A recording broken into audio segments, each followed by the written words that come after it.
Hey guys, welcome to the Sales Chatter 12 Days of Christmas Marathon. You will be blown away with a tremendous amount of knowledge, fun, and God knows what else. Let's do this.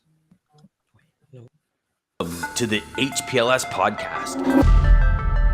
Live, relevant, and high performance information, conversations, and education weekly.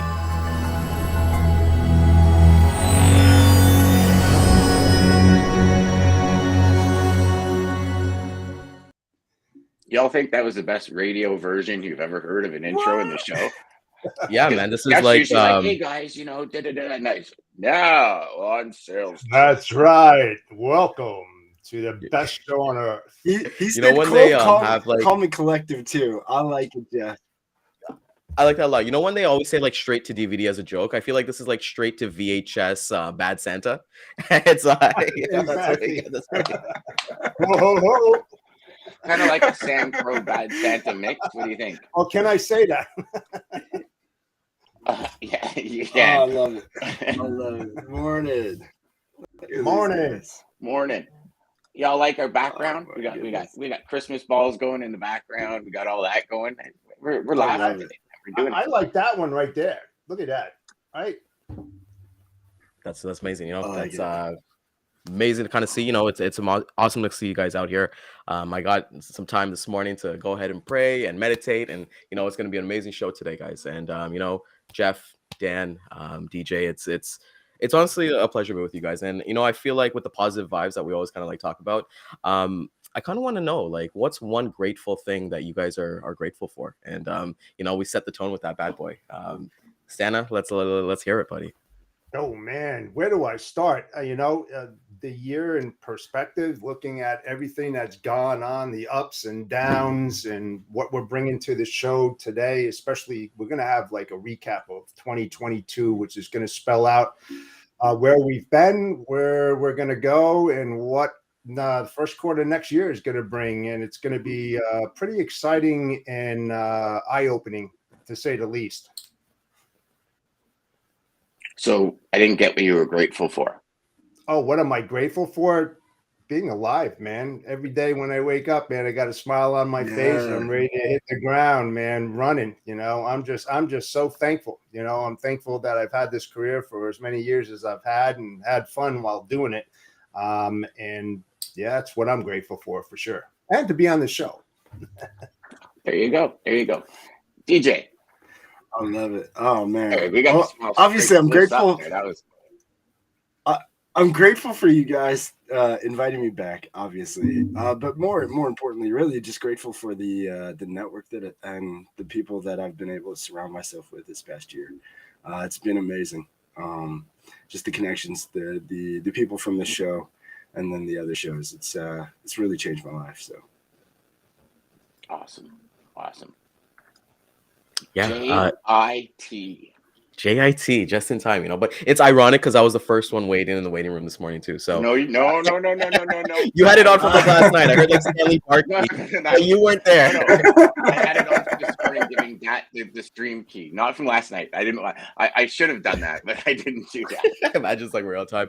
You know what, boys? I think it's a lot to be grateful for. First and foremost, being able to wake us up this morning and give us air, because a lot of people weren't able to wake up this morning. So outside of that, you know, it's just the opportunities, being with you guys here, everything I kind of do with the rescue. But I would say the number one thing for me is, you know, just family and friends. You know, we've had a brutal 2 years of not being able to see people and kind of being stuck at home, and, you know, looking forward to all the Christmas.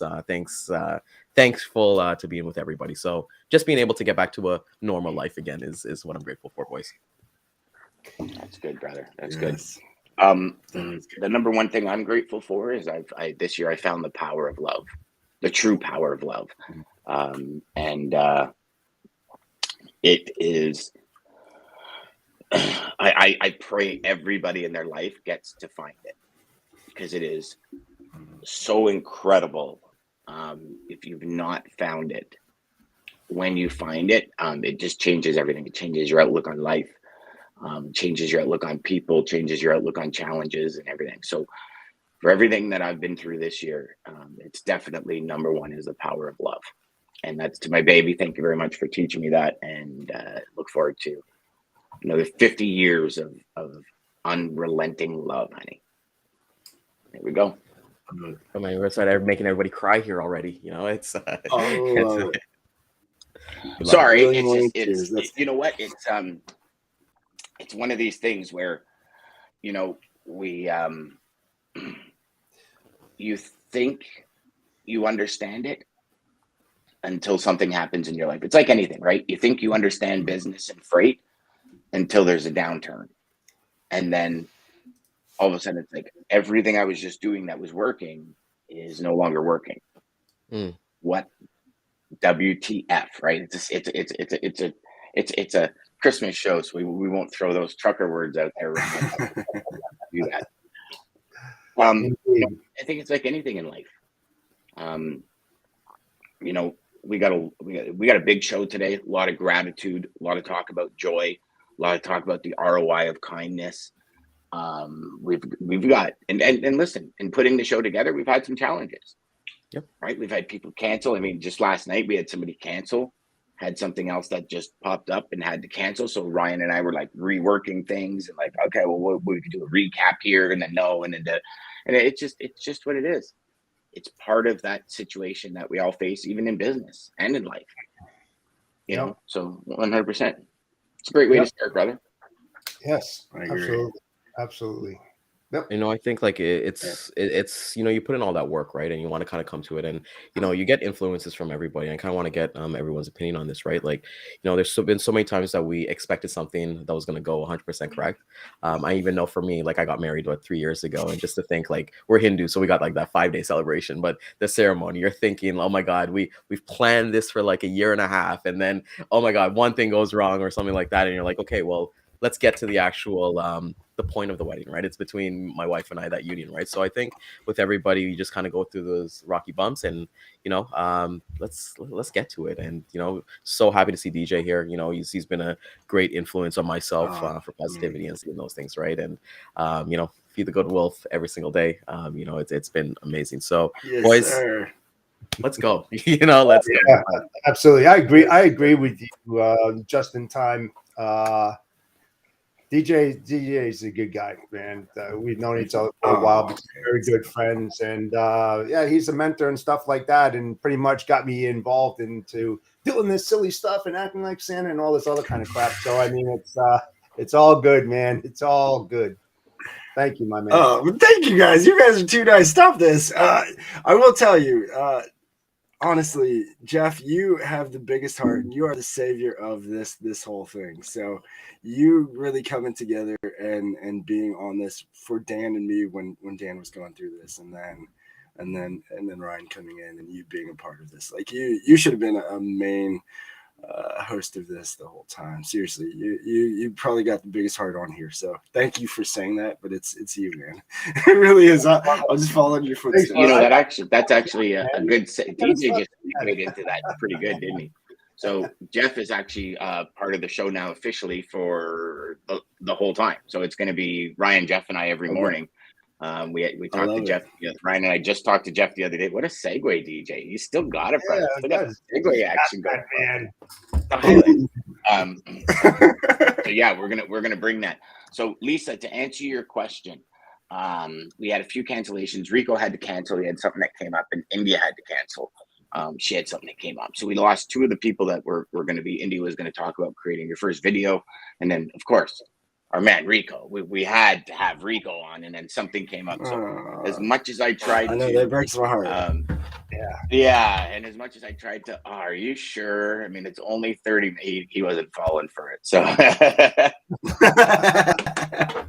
but you got to try. It's like basketball. You got to try. You're never gonna make it. And Lisa says as well. Nice to see you, DJ. So glad you came up, brother. Man, that's awesome. Lisa, thank you. You. Good day, guys. Greg, good to see you, buddy. Greg, how are you, sir? So what's the first topic on tap? We got till 10 a.m.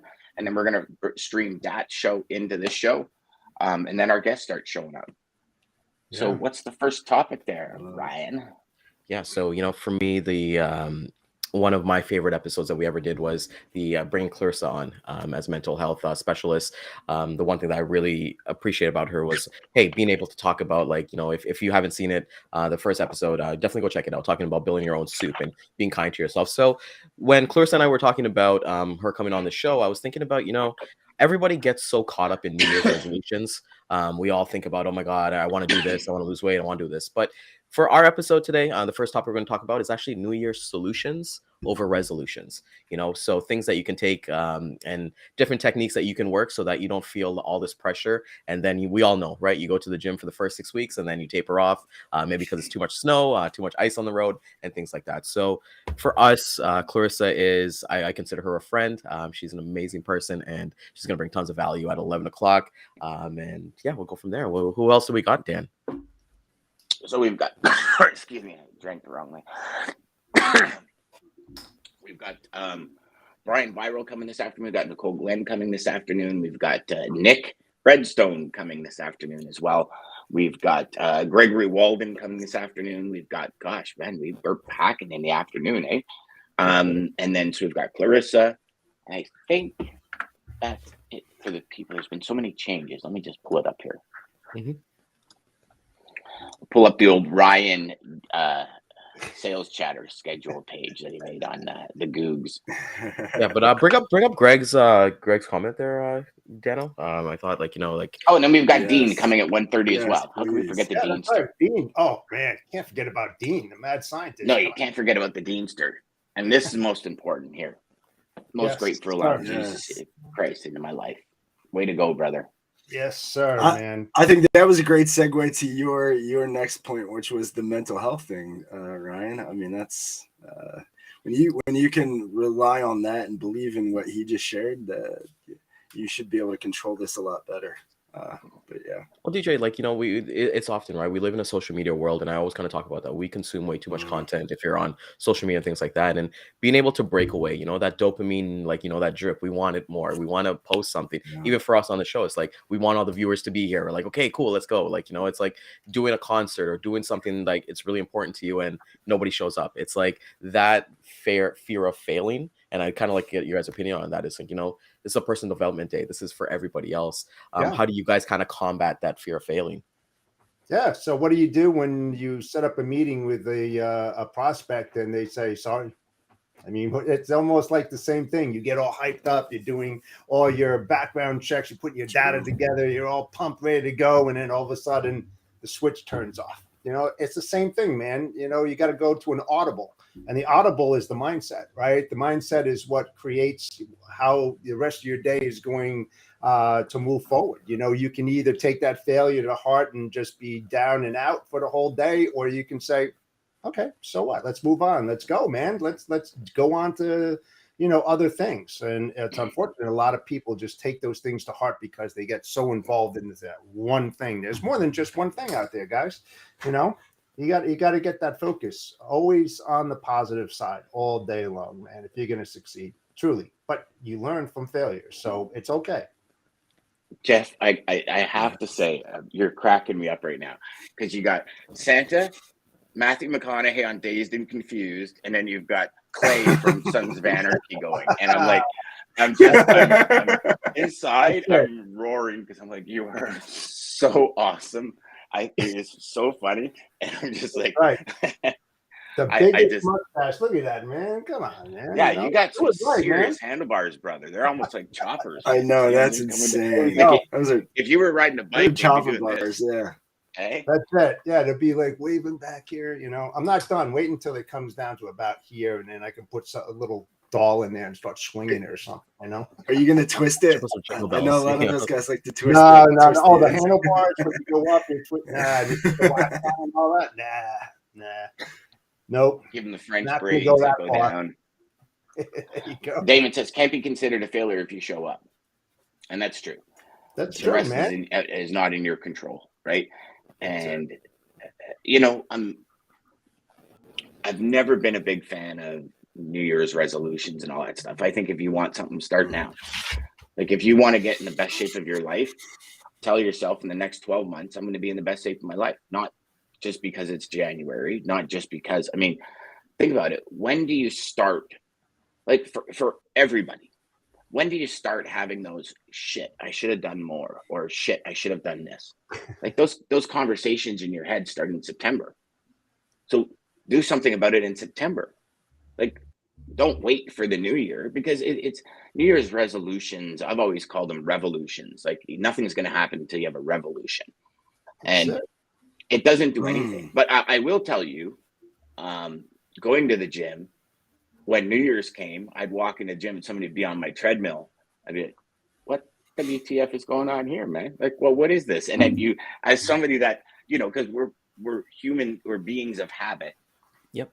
And I remember my wife and I would walk in, and there'd be like 3 new people in the gym at 5 a.m. We'd be like, what the heck is going on here, man? Like, and then they take the machines that you're used to having, and it like throws you way off. And then 3 weeks later, they're gone. It's like, oh, okay, I got my machine back. We're good. But yeah, don't wait for a new year. Don't wait for any of that crap. Like, you want to do it now. Yeah. And there's no other time to do it. Like, yeah, I've got this saying that I've lived by for a very, very long time that I created. It's basically, what was it again? Only if I shoulda, coulda, I would have tried it, but I'll never know what it's like. So do it. So the thing is don't procrastinate, man. If you feel strongly about doing something, go ahead, move forward, and do exactly what you want to do. Listen to your gut. You can be your own worst enemy. So listen to those inner feelings and those sayings that are talking to you. There's a reason that it's happening, and if you feel confident in your abilities and what you want to do, don't procrastinate. Go forward. Take that chance. You're not going to fail. You're gonna succeed. Even if you do have a problem, you're gonna learn from that. So move forward, folks. Move forward. Well, I think the biggest thing with New Year's resolutions is just like my struggle with all the different diets I tried until I found one that worked. It's really we beat ourselves up. We have that one day that we don't go to the gym, or we just don't feel good, and then it's like, forget it, I give up, I'm done. And no, like, you're human. It's okay. You decided to do one bad decision, like, just go back at it the next day. But I think we just quickly like give up on ourselves so fast because we lie. In the end, we're kind of like lying to ourselves, and I think that's where the brain starts to like kind of mess with us. Like, hey, you're just lying to yourself again. You're not going to do it again. And that was really me kind of overcome that. Was, look, you're the one doing this. Like, if you stop, you start eating that and you start feeling this way, you're going to have this. Stop. And it was, and so it's just being okay with like, hey, you just messed up. And that was really to Rico. I mean, that was a shout out to Rico. I mean, it was meeting him and that book, and really understanding and like giving myself grace of giving myself grace of it. There's just 2 choices. I've got 2 choices every single day, and we're going to make a lot of bad choices along with good. So, they can't all be good choices. And yeah, it was of grace that. And would you think, human. EJ, that how much weight did you lose? I don't know. No. I think I'm 172. I was 255. Okay, congratulations, brother. You got me. You lost an entire person, right? So I did. Yeah. First of all, like, and I kept that weight forever too. When I was 22, I think I weighed that much. It was like different spurts of periods in my life, but yeah. Tell the audience. When you lost it for finally, would you say it was more of a lifestyle change than a dietary change? Absolutely. It was a whole mentality change. It was all mostly up here. In the end, it was okay. There's again, I think humans, we try to make a lot of excuses, and we have a lot of excuses. But there's only one right way to do everything. Like, you want to be the basketball player, well, you can't just pretend to do this. Like, you got to do 1,000 shots a day. You have to work out all the time. You want to be the best salesperson, well, you better be learning people, because people are business and business is sales. And so like if you're not constantly working on that, and it's the discipline and it's just constantly growing and learning, then how can you, I mean, we're just making excuses of why we couldn't do it. And that's what I was constantly doing, was excuses. And so it was like, no more excuses. Discipline. If I want to do this, is what I have to do. And and actually put the work in, because I mean, a lot of people say they want to do something and then never really put the effort in to get it done. It's tough. Yes, so it's a lot more work. It's tough. I remember Grant Cardone's It's 10x. tough. Yeah, he says if you think it's this much work, it's actually this much work. And if you think you need 10 grand, you need 100 grand. And if you think, you know, and it's always like that when it comes to achieving your goals and dreams.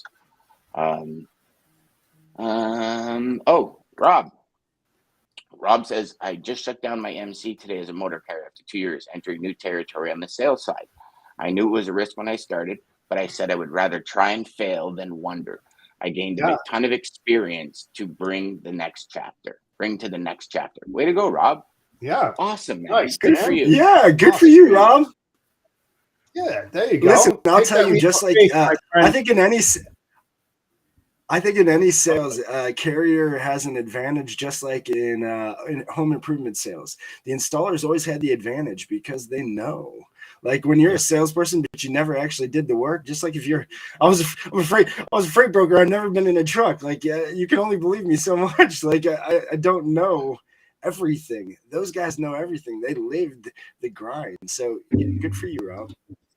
Yeah, because it gets to a point where they're not even selling, right? They're just talking. And I love that you said that, because, like, you know, when I first started, I started as a logistics coordinator. So I was booking trucks. I was working for other sales guys, and I did that for 2 years, learned the business. And then one day I accidentally saw my boss's check, and I was like, hey, I'm only making 30 grand. I need to figure out how to get what he's doing. And then I took that, and then I pulled a bungee cord, right? And I did it, right? And then, you know, it's so important to think about that, because, like, first and foremost, DJ, like, congratulations on the weight loss, because, you know, when you're talking about the voices, Andy Frisella always talks about, hey, the bitch voice, you know, that voice is like, no, go to the gym after work. And then when after work comes, you're like, no, I want to sit home and chill, right? But it's like those things where you just kind of control it. And I think when people kind of say, oh, just take action, just go right now, stop doing this, it's like, it's not going to work for everybody. Like Dan, you kind of mentioned Grant Cardone. I think he's a fraud. So it's like, I got to think about other people that inspire me, like what they kind of message, and like Ed Milet or different people like that, or Andy Frisella, Jay Shetty, or things like that. But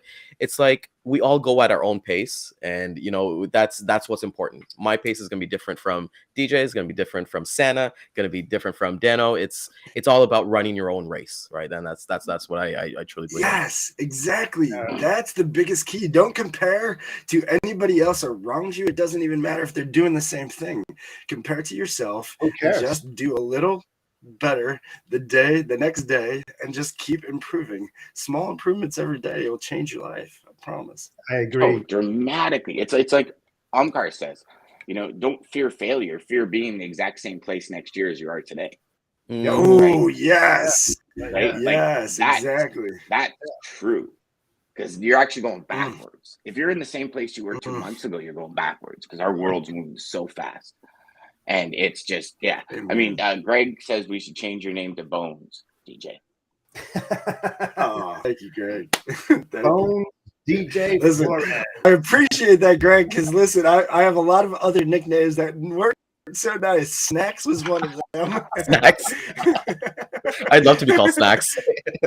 Little Debbie Cake. I would love that. I'll tell you, DJ. Man, I love the snacks. All right, I love the snacks. I tell you, DJ, I got to hand it to you, because I did exactly what you did, but you lost more than I did. I was like 241 pounds, and with 5 months, I went down to 171 pounds, from a 44-inch waist to a 32-inch waist, and my BMI was 31. I went down to an 18, and I know how difficult that was to shed those pounds, and sweat and pain and agony.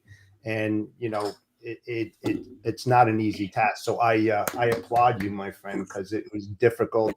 And then I blew my knees out. It's been a lifelong 30 pounds back on. So I was just gonna say, like, as he lost weight, he can't be Santa at that point anymore. You know, like a skinny Santa is not a Yeah. thing. You know? Whoa. No, and I was gonna say he filled out that jacket pretty good when he got up earlier. Oh, you so should I don't know what's going on look with at this thing, man. It's like ginormous. Maggie, there you are. DJ doesn't eat until dinner time. That's what works for him. The habit has tricked his body into not being able to go back. Interesting. Yeah. And you would think normally your body would intermittent fasting is the hoard key. that food. Intermittent fasting is the key for me, at least. Yeah, No, and I think that's the difference, right? Everybody has their way to get it done if they find it, right? It's life. It's us as humans. It's a lot of things. I mean, I would normally not eat breakfast or lunch and eat dinner, and I wouldn't lose a single. Like I was 197 for the longest time, and then if I ate too many donuts, my gullet would come out, and then it would shrink when I stopped eating donuts. Like it wouldn't work for me. I actually had to eat every 2 hours in order to lose weight. Right, just something that I learned along the way. Yeah. Hey, happy holidays to you there, Ashley. Morning and happy holidays. Rob says intermittent fasting and David Goggins over music when I'm running. There you go. Oh, and you got to that'll find do your it. news, right? That'll You do gotta it, Rob. A lot of David Goggins. Oh man, listen. You want to learn how to change? Listen to that dude. Holy crap! I mean, his story. Have you guys? DJ, I know you probably have, but Ryan and Jeff, have you guys ever heard one of David Goggins' audiobooks, the You Can't Hurt Me audiobook? I have this is not. So So I it's seen. You know what? actually- So I digest Dave Goggins and like kind of like other people, like those like 5 to 10 minute clips on YouTube with like Joe Rogan. I'll take in those clips because like I like to take in things in like 5 to 10 minutes. Kind of like that's like for my attention span that I'm trying to work on. But I haven't checked out his audiobook. So his audiobook is actually done so differently. Somebody reads a part and then him and some other guy get in and talk about it. Hey, DJ, and the guy's asking him questions, and it was like it was a pretty cool interactive audio. It's really, and this dude really went through some stuff. Like his life was like complete hell in his younger days. Like I was blown away. It was crazy.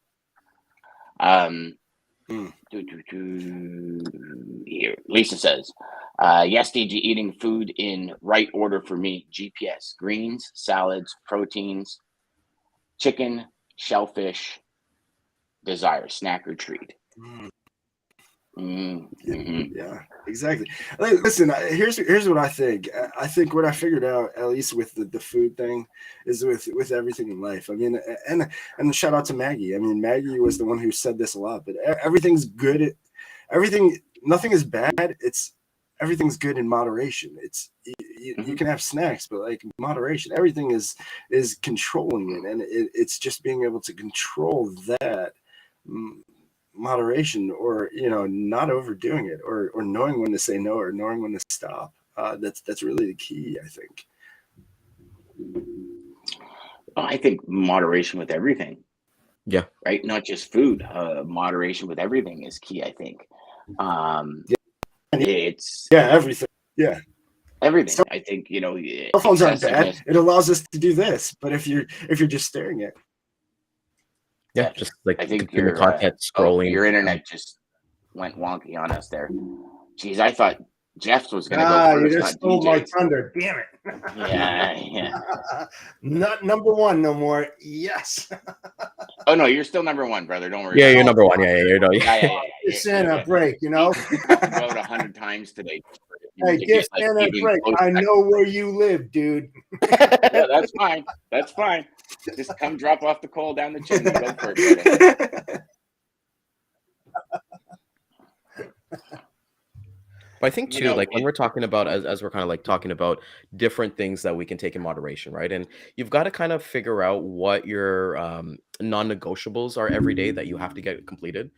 This is something that I've been kind of like studying with like monk mode, which is something I'll talk about a little bit more. But Dan, like and DJ and Jeff, it's like when you have your non-negotiables, you kind of set your foundation for, right? So different things work for different people. Like audiobooks work for people. Some people prefer reading the actual books.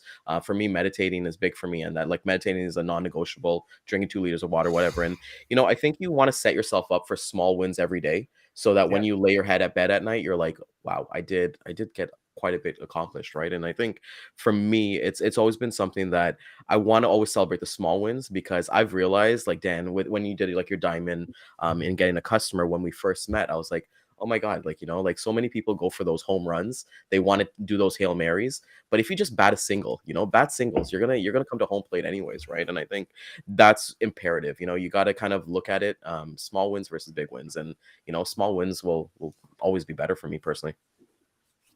Yeah, well, and small wins allow you an opportunity to pivot if you need to, right? Like if you're going for Hail Marys every single time, you're gonna hit one every now and then for sure.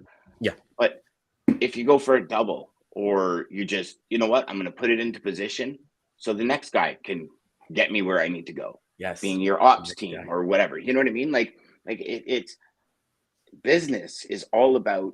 It's like what you say all the time, Ryan. Lift as you climb, right? And it's about engaging other people. And here's the thing, and I think it's something we in sales miss a lot, is what does your customer's life look like after they use your service or product? Boom. And I know a lot of salespeople are like, come on, I move freight. Yeah. And I think we've all been in a position where we know if shit goes wrong, it can destroy your day.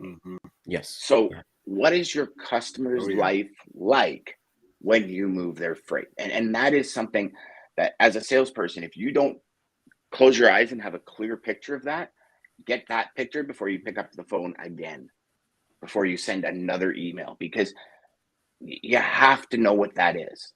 You have to. And then that's what you sell.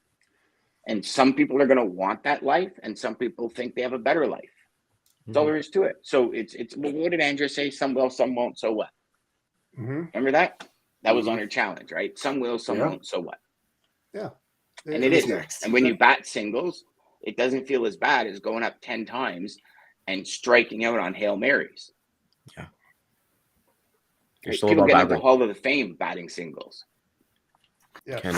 Yeah. And like DJ is always like, I know he had a show with like John Hewitt, who was like basically the godfather of like taxation in the US with Liberty Tax and things like that. And some of the things he kind of shared too, and DJ, I'd love to get your opinion on it. It's just like, for him, his mindset from day one couldn't have been like, I'm just going to take over the whole world. It was like, okay, let me try one place, one state, one city, and kind of grow my business that way. I'd love for you to kind of share a little bit more on what you kind of learned from like John Hewitt as well.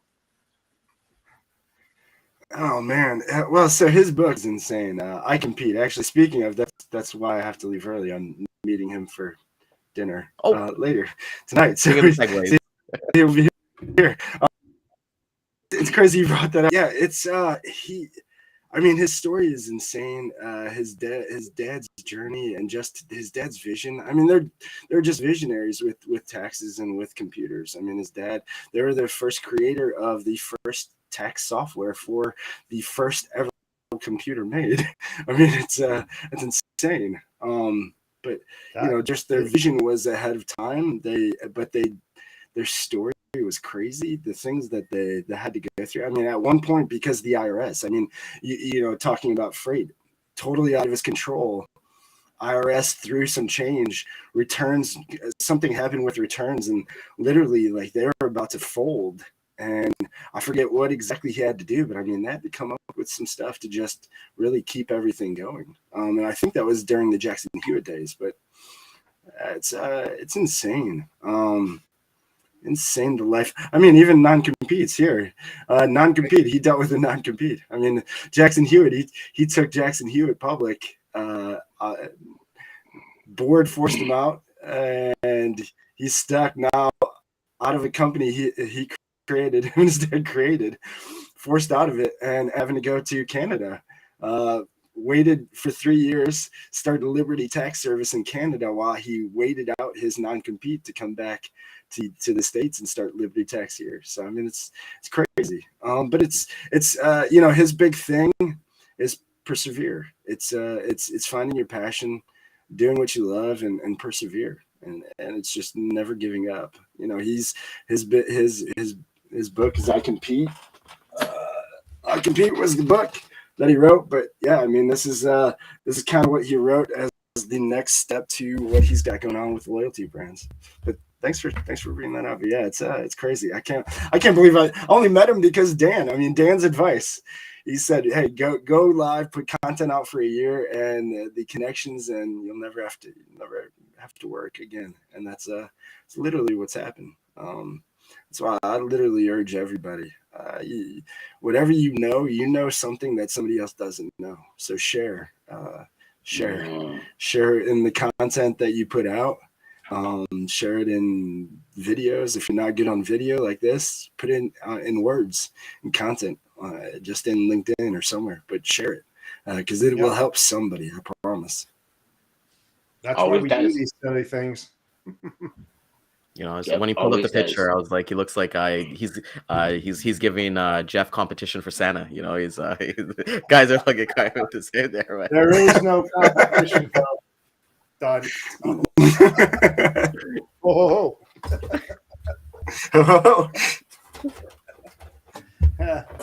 Back to this, you mentioned about small wins too, Ryan. I will tell you that's a thing that really changed my life was waking up with gratitude, which Denzel talks a lot about. But again, talking about small wins and little videos. Ryan, I don't know if you ever seen this video, but it's a military guy, and he's talking about making his bed.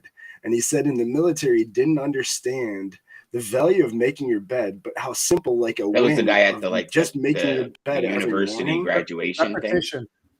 thing. Repetition. Insane. The major captain just or whatever. That simple thing. Yeah. I think it's Jocko. Just that simple Jocko thing Willnick. of making your bed.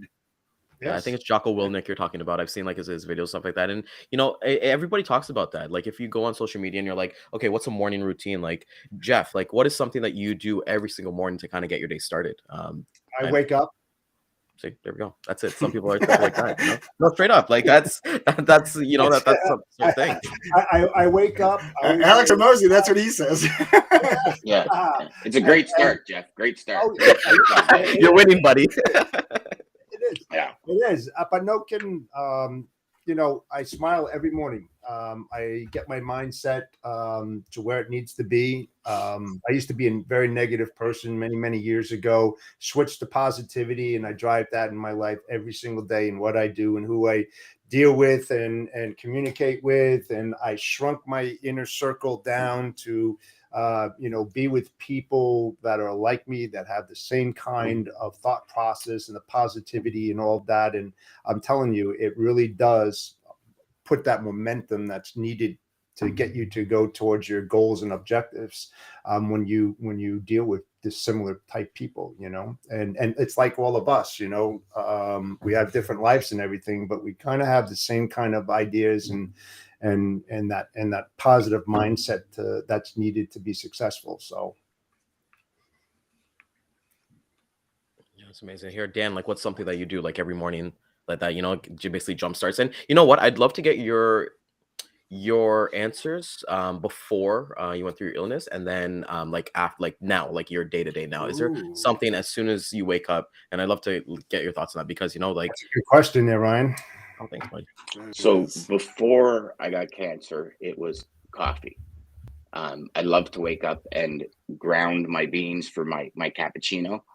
That smell in the morning was like I'm waking up, and I'd look outside and the dogs be playing and stuff. Now it's spending 4 or 5 minutes alone in the shower, just with water running on my head and just preparing my day and thinking about health and vitality.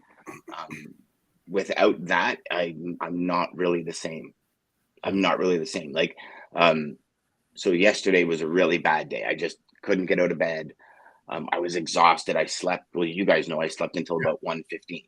And then I literally went from bed, put on a cap, and I came to a video call with you guys. Yeah. And Ryan, you're awesome. You're like, well, brother, I love you, man, but you look like crap. And that's because I didn't have my time for me, my time to recharge. And that's the time for me, is in the shower, is just standing with your hands against the wall and just like having that boiling water come over you and just thinking through health, vitality, abundance, and everything. And then I come out and I'm like ready to go, charged. You know something, Dan, it's unfortunate, but sometimes, you know, if we just reverse that thought process and thought about that every single day, then taking things for granted, we wouldn't have to wait for a catastrophic event to happen in order for us to realize how good we have it, you know. And that's why, you know, I talk about the what if scenarios and so forth and so on, because it is critical, especially in the line of logistics and supply chain, when you're trying to think of things that are going to happen and how would you respond to those things when they do happen. Granted, nobody wants what you had, you know, the god awful C word, but it just changes your life immensely. So why not have that mindset before those things happen, so that you even have a more powerful state of mind when and if those things do happen. So well, I mean, think about it like this also, Jeff. What would the world be like if everybody treated everybody the way they do on like Christmas Eve or Christmas Day? That's a question that will never be answered. You know, it's unfortunate, but it is an accurate thought. I mean, I know. And my question is always, why? Yeah. Why is one day of the year, right? And I'm talking about people that don't even celebrate Christmas. It's like, it's how does lights and trees that are lit and bushes that are lit and snow and all that, like, I'm not talking about going to the mall, because if I go to the mall today, I'd hate people forever, because there's just like, you just don't want to do it, right? I'm with you, man. But I'm talking like Christmas Eve, you see people on the street, hey, oh, Merry Christmas. Like, why can't we do that all year? Well, why can't we just treat like that? Yeah, I mean, one thing's for sure, that if I treated everybody the way I do around Christmas time, I know I would be broke. Broke?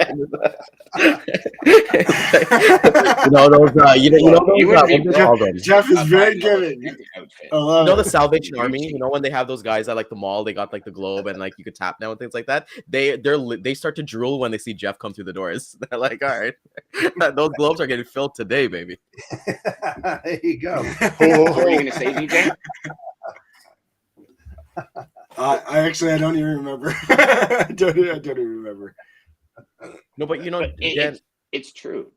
It's 100% true, because, you know, like, even I've worked on the opposite side of it. I've worked in retail during Christmas, and I don't know if anybody kind of knows, if you work in retail, Boxing Day is a mandatory day in Canada that everybody has to work. So it's all hands on deck on Boxing Day. And, you know, you see the good and the bad of people, you know, like people getting mad because like they don't have the right size of your shirts or whatever, things that you can't control, you know. And you know, it goes to think about like your procrastination, because if we're so nice to like the barista at Starbucks, we're so nice to like the person who's collecting money for donation, the toy donations, food donations, but then we treat like retail workers like garbage, it's like, where's that balance, right? And I think, you know, if we're able to just be kind to people, it doesn't cost us anything, right? And that's the one thing I always kind of tell people, is like, it doesn't cost, but sometimes it takes energy, right? Because how many times have you guys been like, you know, you struck up a conversation being really nice with somebody, and then it's like, oh my God, they just keep rambling, and you're like, oh God, I got it. I need an escape plan. Like, somebody call me, you know, like I need an escape plan. But it's just like, if we take that mindset out and understand that, hey, they might be having the worst day of their life, and you're actually being a savior to them, just being somebody to listen, right? So I think, you know, once we kind of get to that kindness, like we just came from COVID, people are trying to figure that out too, right? And one thing I'm always kind of keeping an eye on is like kids, right? Like kids have not had that social like element for the past couple of years, right? So kind of guiding them towards there and just kind of being kinder to everybody. Yeah. Yeah, I think it's. I heard this term one time, and I think it relates a lot to this. I think Trevor Moawad talked about it in "It Takes What It Takes," but I also heard actually recently a military guy say the same thing. But he said about living or thinking in the gray, and it's. I think if we can do that humanity, as society, is always, and what they mean by that is everything's not black and white. Just because you see it this way doesn't mean it's that way. So try to understand what everybody else might see it as well, because they might see a situation completely different. Now, we don't have to agree, but that's where we can just agree to disagree and walk away. But I think it's living and thinking in the gray that really changes everything. Here's something that you should. I agree. It's here's a something 360-degree thought process on everything. Here's something that you I mean, should live by. There's something that you should live by. Always treat people more important than yourself. When you talk to people, make them feel more important than you. It's all about them, not about you. That's the way that you should really do that. When you meet new people, thank God that none of us are introverts here. We're all extroverts. So when we walk into a room and you're introduced to somebody, you're like best friends, or it's like you've known each other for a long time because you put them in that comfort zone. It's the same thing when you're prospecting or you go and see a new shipper or client. Make them feel like they're the gorilla in the room, not you because you're bringing something, but make them feel comfortable. And that should be in every single environment, whether it's in your personal life or business life. And it's volumes, man. It's volumes. And the one thing that I've always kind of like lived by, I'm not really too much of a big quote person, but I grew up watching wrestling, so I love The Rock. So my memories of The Rock is like being a wrestler, and one of the big things that he always kind of like talks about is like, it's always it's nice to be important, but it's more important to be nice. And something as simple as that is like something that kind of like triggers like for me, my wife always kind of like, I've asked you this, Jeff, on our show when you and I were on, was like the things that you do that you don't pay attention to, but being noticed by other people, right? And I would love to kind of get your story of like, what's one thing that you guys didn't know that you guys did, and then somebody brought it up to you, and you're like, holy crap, I do that. So the one for me is that I was asking my wife when we were dating, what is something that you really liked about me? And she's like, every time you're driving and there's like a homeless person asking for money, you always stop and you basically empty out your change thing, like your change container. And it's like, those are things that is automatic to me because that's the way I grew up with my parents. And those are the values that they instilled. So to me, it's not me, oh, I got to stop and do this. It's just like automatic, just as we're looking at a red and white yield sign, Jeff. But it's automatic. All right, see you guys later. But I'd love to kind of get your opinions. Like, what's one thing that you didn't know? Oh man, it's funny doing laundry, making beds, vacuuming and stuff. I know I'm a guy, but I just do it. It's just stuff that you do that you don't realize that you're comfortable in doing. A lot of other guys don't, helping out, doing whatever you possibly can, and not looking for, a positive response or every time you do it. You do it because you want to do it, to be nice, and not that you're forced to do something and feel uncomfortable. That's just things that I do. I don't look for a response on stuff like that, whether or not they notice. I notice if they notice, if that makes sense. You do it, but you're not looking for that oh, thank you. Oh, this, all that kind of stuff, you just do it. So, it's like in anything that you do, if you know that you're right and you're doing something that's right, stick to it and keep on doing those right things, whether people see it or not. I think Simon Sinek also said it. I believe he said the only way to really get fulfillment or feel the emotion or feeling of fulfillment is by giving, and like truly giving. So he says giving is actually in a way an act of selfishness or being selfish, because the feeling that you get from giving, you can't really get any other way. Like there's no way to get that good feeling that you get when you're giving with nothing. There's nothing but you're just giving. And there's no ulterior motive. That's really... there we go. You see? There you go. There's one. We lost him. Number one. Number one. 52 minutes in. That's all right. We went 52 minutes. But you're right, DJ. It's that you did it. Good job. Giving. This is happening to me. Expecting in return. No, you got full bars. You're good. You got full bars. Yeah, thanks for the heads You up, know, Ryan, it's interesting. You say that you like Christine is the same way. She will always look for change and find whatever change she has and give it to people on the street. I'm the reverse. I'd much rather go get them a sandwich and a coffee and give them like substance over money, because I've been taught they're just going to go buy booze and smokes, right? Like where I grew up, everyone that was on the street just wanted to buy booze and smokes, and it was so it was like I would more be the person that would say, well, no, and there was a couple of them outside the hospital. And Christine would always say, well, I'm gonna give him some change. I said, no, don't give him change. Like, we'll just go stop at Tim's and grab a sandwich and a coffee and give it to him. And then it's like, I don't think we ever ended up doing it because of the time we would get out of the hospital. But to me, that's worth more than $2. Yeah. Right. That they're gonna go buy cigarettes and booze with. So it's interesting. But everybody has it. I knew a guy, Sonny, once.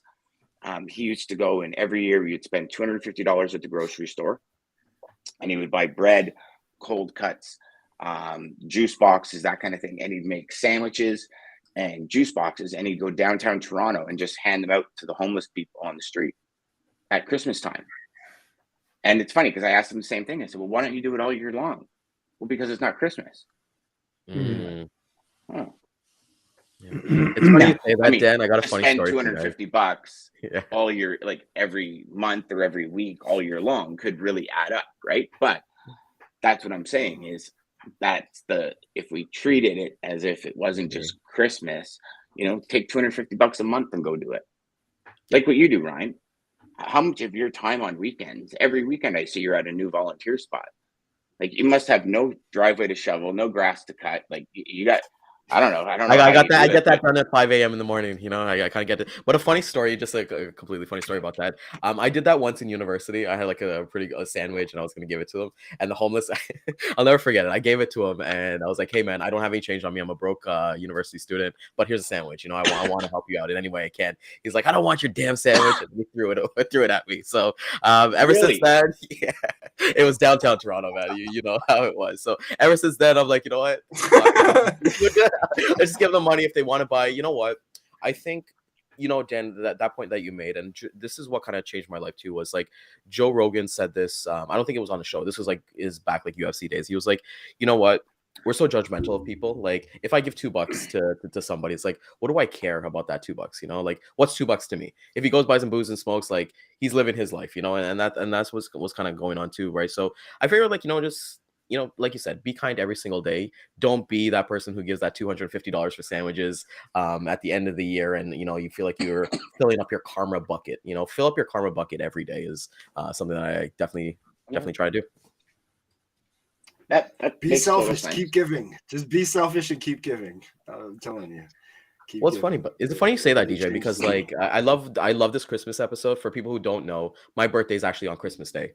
My icebreaker that I tell people is that I know that your birthday is Christmas Day. My birthday is Christmas Day. So I did not know. Did you ever get hosed as a kid? No. I actually get double presents. My parents always make it. Yeah, exactly. He hasn't bought me a gift yet. So it's always been something that forgiving, awesome. Right? Yeah, it's amazing to think about it. And for me, I've always this is my icebreaker that I kind of introduce myself. My name is Ryan Muhammad, Muslim last name. I'm a devout Hindu, and I'm born on Christmas Day, right? So I just figure like all those three things are kind of like kind of shaped my life. But it's that giving portion, right? Like even for me, I've always loved giving. Like I've always loved the gifts. But I suck. I don't know if you guys are the same way like I am, but I'll buy something and I'll be like, want to know what I got you? Like I hate waiting on that day. I'm like, yo, do you want to see what I got you now? My man, I can't. I know what everybody gets for the life of me, and not even that. Like any gift. When I set up, I called Christine's dad. I sat down with her mom, all of her brothers, and we were having a party. And I was going to propose at the party. I bought the ring. Like 2 days later, I proposed because I just couldn't wait.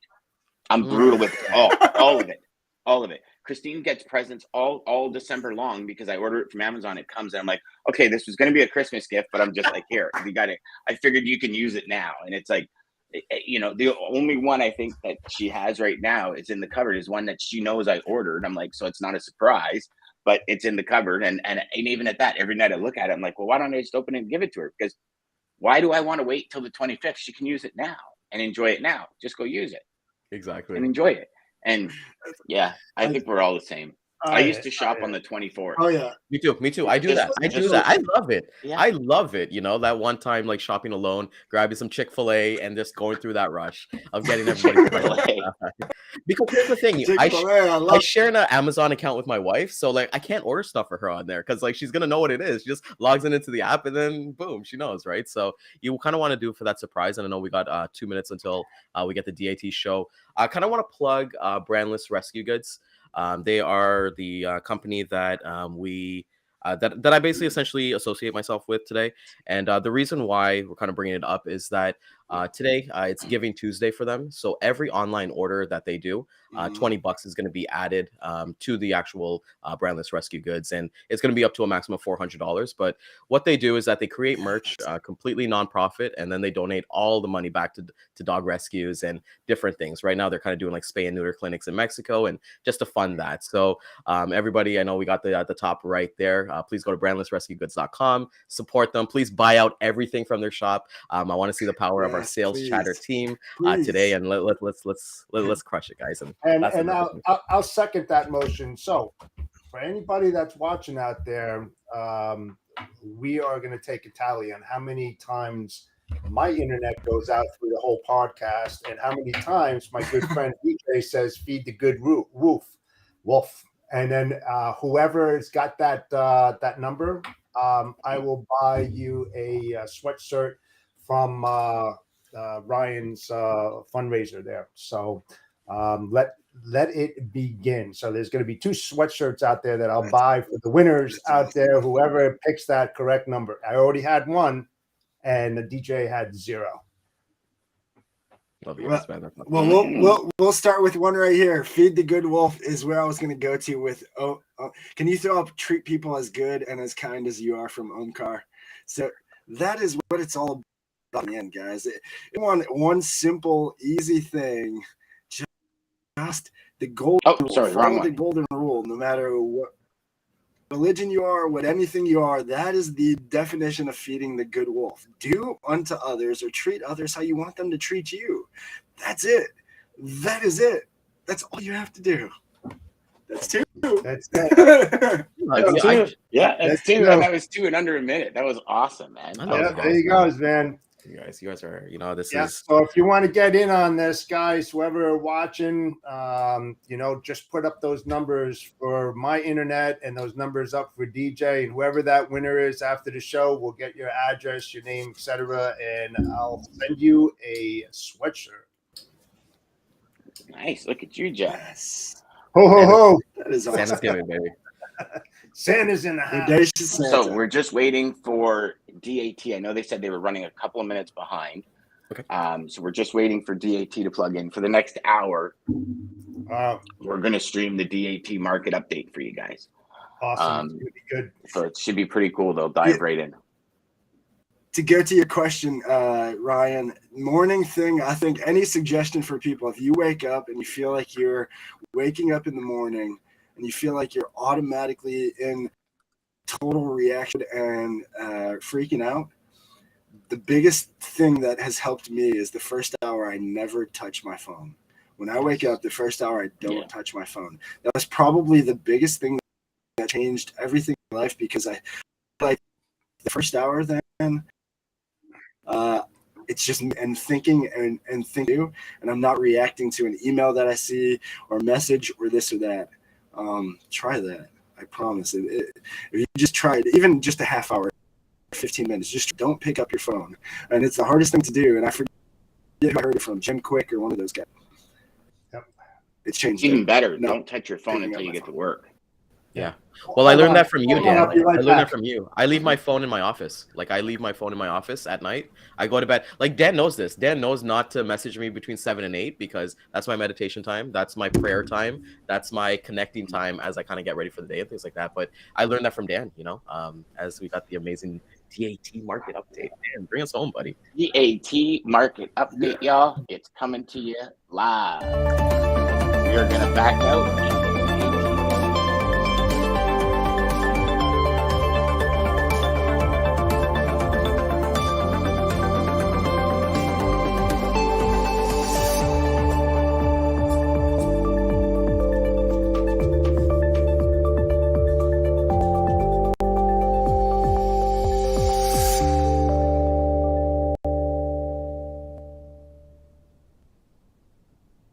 Good morning, everyone, and welcome to our DATIQ Weekly Market Update. This is our update for December 13th, 2022.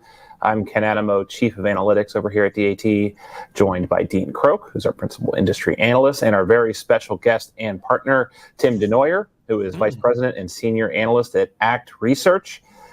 Good morning, everyone. Yeah. Great to be with you, Ken. Today is a gauntlet, right? So we have this show. We're partnered with Dan Deigan and SalesChatter for his 12 days. We've got Samantha Jones today. I have one with the Freight Coach. We're talking to our friends down at OTR Capital. Probably going to talk some Bulldogs, Buckeyes later today. It's just going to be an action-packed day of freight content. Right. It's exciting. Yep, busy day. What's going on in your world, Tim?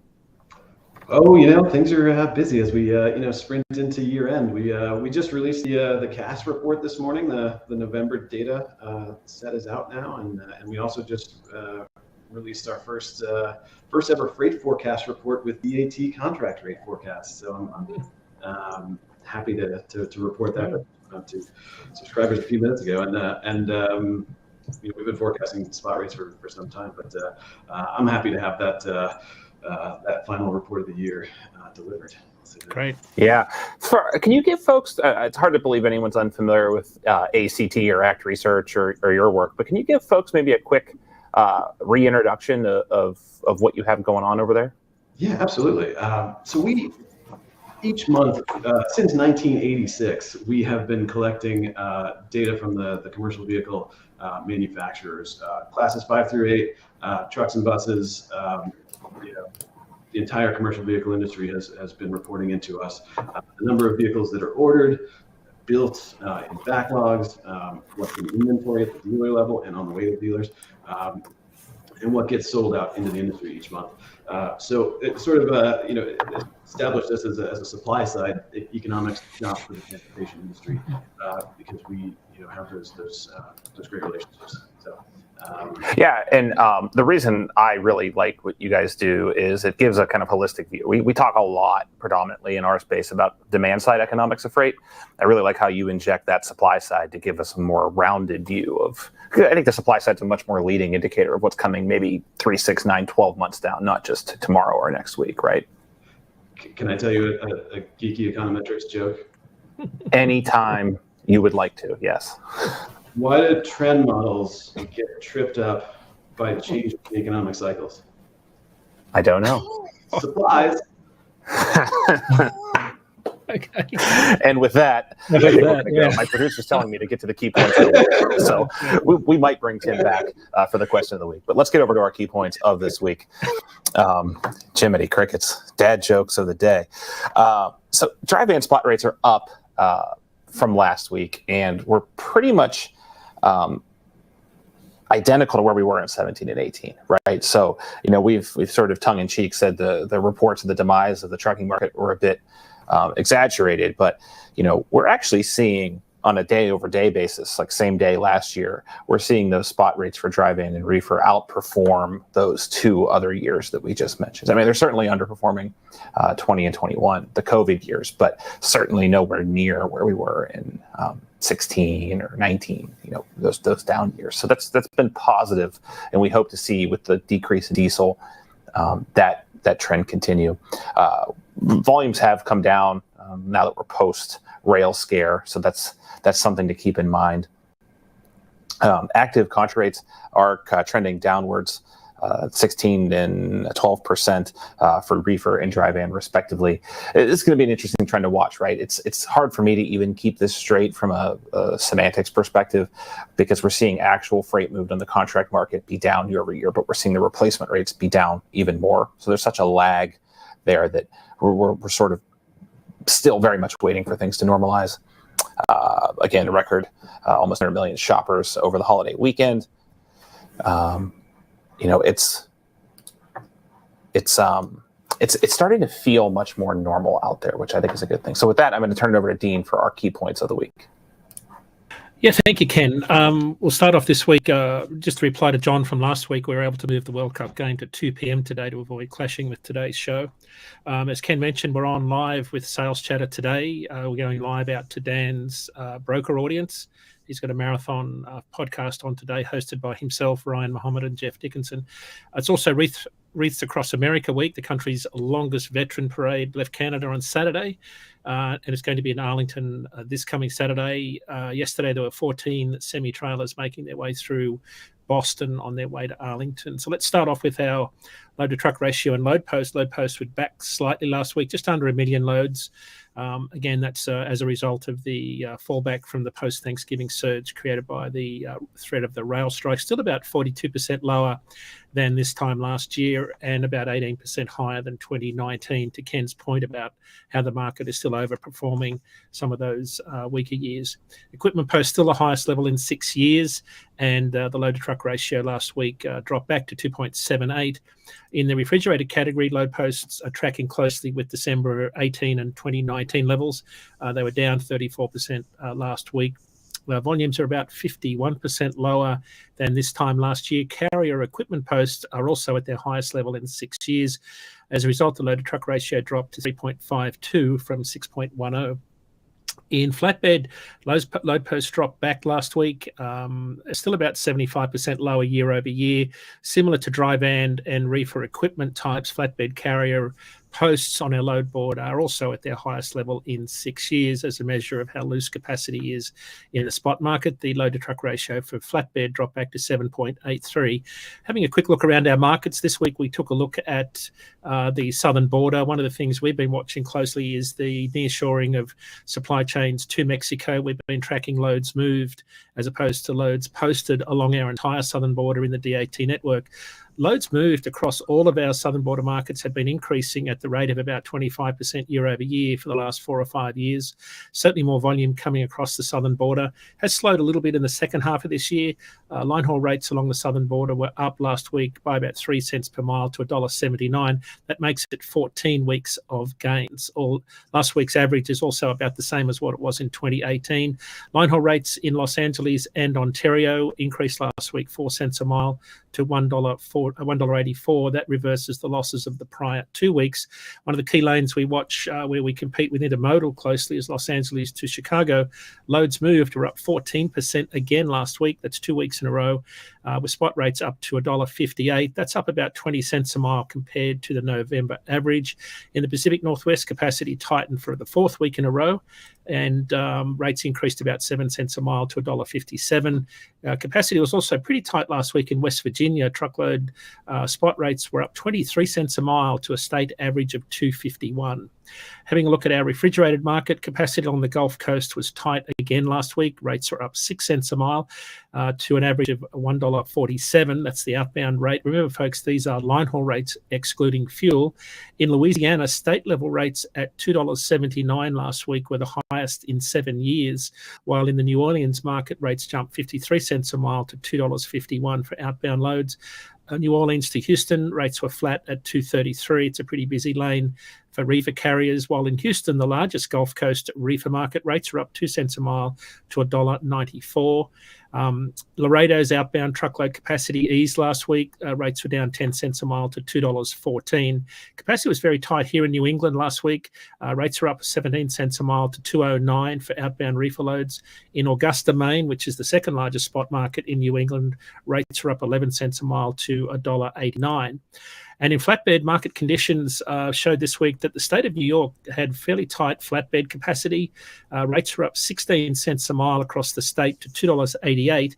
In the second largest flatbed spot market in the state in Albany, line haul rates were up 44 cents a mile to $2.63. A lot of short haul loads come out of Albany. Loads south to Baltimore were flat at $2.72. That's about $1 per mile lower than this time last year. And again, Texas continues to be a strong market for flatbed carriers. Rates increased 2 cents a mile last week to $2.15 after being flat for the previous few weeks. At that rate, though, flatbed carriers are seeing the second highest December outbound rate in 7 years. That's the state level rate. In the largest market in the state for flatbed carriers in Houston, spot rates are up a penny a mile to about $2.26. A lot of that volume in Houston that we're seeing is as a result of some of the big break bulk import volumes we've seen coming into Houston. But some of the more recent weakness in the flatbed market in Texas is because break bulk volumes are down about 25% since their peak in May this year. So wrapping up our market update with year-over-year look at spot rates, the national average dry van rate was flat last week at $1.80. After decreasing 35% since the start of this year compared to prior years. Last week's national average is about 76 cents per mile lower than this time last year and about 3 cents a mile higher than 2017-2018 levels. It's also about 30 cents a mile higher than lower than the top 50 lanes for loads moved. On the top 50 lanes, averaged $2.10 last week, $2.10 per mile. That's excluding fuel. And in the refrigerated category, last week's national average line haul rate at $2.04 remains very close to 2017-2018 levels. Rates were down 3 cents a mile last week and about 91 cents a mile lower than this time last year. Produce volumes are also affecting some of the spot market activity. Volumes are down about 18% year over year and at about the same as what we saw in 2016 levels. So not a lot happening for carriers in produce. A lot of that's being attributed to the slow season we've had in California. And wrapping up with flatbed, line haul rates dropped close to November's monthly average last week. Rates were down 2 cents a mile to $2.04. Compared to this time last week's average spot rate is 21% or 55 cents per mile lower and identical to this time in 2017 and 2018. And with that, it's over to Ken for the short-term forecast. Remember, folks, you can find out more about what's happening in freight. Just go to dat.com/market update and download our weekly report, which will be published tonight. Over to you, Ken. All right, this is an easy couple of weeks to do the forecast because they're just basically crazy every point this time of the year, at least short term. So this is dry van. To level set to those new, the blue line is history going back to July 1st. It's the 7-day weighted moving average of dry van line haul only rates. We only grab the long haul rates, so shipments over 250 miles. And again, that's the actual rate per mile. The colorful lines are our forecast ensemble. The green is our flagship Raycast model. That's what you see in all of our products, whether it be RateView, IQ, or the RFP tool. The red line is a short-term forecast that much more heavily weights near-term data, tends to over-exaggerate. We'll leave it in there for a reason, so that you can see what happens, what's happening short-term. And then we have the gray and the yellow forecasts, which are blends in between those two models. And this is exactly what you'd expect this time of year. We're going to see capacity beginning to exit the market for the holidays, which is going to sort of, I don't want to say artificially because it's very much real, but provide a tighter capacity picture than you would see in a non-holiday time period. Raycast is a bit more pessimistic post-holiday, calling for a bit of a shorter return season before rates tend to ebb back. I will say that all of these are picking up on the fact that fuel has provided some needed relief on the rating side. So diesel coming down pretty much consecutively over the last month or so is making these forecasts more optimistic, which I think is a good thing if you're a trucker out there. This is when they make a lot of their profit for the year, is this peak shipping season. So this is a good thing. Let's talk to reefer real quick. Pretty much the same picture. I would encourage you to take some of that short-term forecast with a grain of salt, although we could see an aberrant spike a lot higher than we've experienced in prior years, just due to how far rates have come down. I think a better view of this is the year-over-year chart that Dean showed. When we're in these last few weeks of the year, seasonality tends to be very, very consistent throughout the year. So if you take a peek at those charts, it'll give you an idea on where to level set over the next couple of weeks. And then I think flatbed is probably the most comical. There's really no market fundamental reason other than capacity coming out of the market for this one. But as you can see, the forecasts are all really, really picking up on that seasonality that you see pretty much every year. So with that, we're going to bring Tim back because he has some really interesting things to share with us as part of our question of the week. Dean? Yeah, Tim, we've got a really tough question for you this week to get going. The question of the week is, what's the macroeconomic outlook for 2023? Putting me on the spot here with a tough one to start off. It's, exactly. Unfortunately, I tend to try to be a pretty optimistic guy, but I don't have the most optimistic economic message. I'll say this morning we got a really big indicator of key themes of 2023, which is disinflation. So we had a little bit of a more reasonable inflation rate here in November that we just I think we're still around 7% in terms of overall year-over-year change in the CPI. I think it's 7.1. But if you annualize the November rate, which was 0.2%, that's in the 3-4% range, which, so that's leading to some slower inflation to come, which I think that's a really constructive thing to say. But our baseline forecast is for a recession, and we do think the largest round of interest rate increases, since the 1980s, is likely to have a pretty significant impact. And so we think we'll work through it by sort of later part of the year, and we'll be back to growth in 24. But we think the next few quarters are going to be pretty choppy. Interesting. What have you got for us on the new truck and trailer order side, Tim? We've had some pretty big numbers come out in the last couple of weeks. Order books are open. So how do we make sense of some of those numbers against some pretty easy comps? Yeah, definitely. Just to jump in here too, I want to make sure, Tim, if you have slides, just give us a signal when you want to throw those slides up. I think that's a good time to queue them up. Yeah. All right, cool. I just want to make sure we didn't move past them, getting all excited about freight forecasting. No, exactly. This comes back to one of the reasons that ACT and DAT work well together. This is the fundamental reason why. The DAT spot rates tend to lead equipment ordering. As you can see on this chart, it varies over time, but there's a very tight relationship between what's happening in the spot market and the way people feel about their businesses and what they're planning on doing with equipment. And knowing what's happening with orders will help us to forecast equipment production and really understand that supply side of the market. But what you can see here is that the relationship really broke down in 2020. Spot rates kept going higher and orders went lower. So that long-term relationship, which was pretty good for the pre-pandemic decade, broke down because of the supply chain crises that manufacturers just couldn't meet in. So they was taking orders essentially back sort of around the end of 20 or early 21. Not entirely, of course, but that's the reason that you see this big disconnect, which has only recently sort of reconnected. And orders, now that the supply chain disruptions are easing and build rates are starting to pick up, we're seeing the manufacturers more willing to order to set orders for vehicles. Right, 23 has been set in most cases, and the order boards are opening up. So it's a little bit different this cycle, but because spot rates have come off. But it tells you there's still a lot of pent up demand out there from a order perspective. And the next slide actually shows the backlog, which is another really interesting indicator that we produce.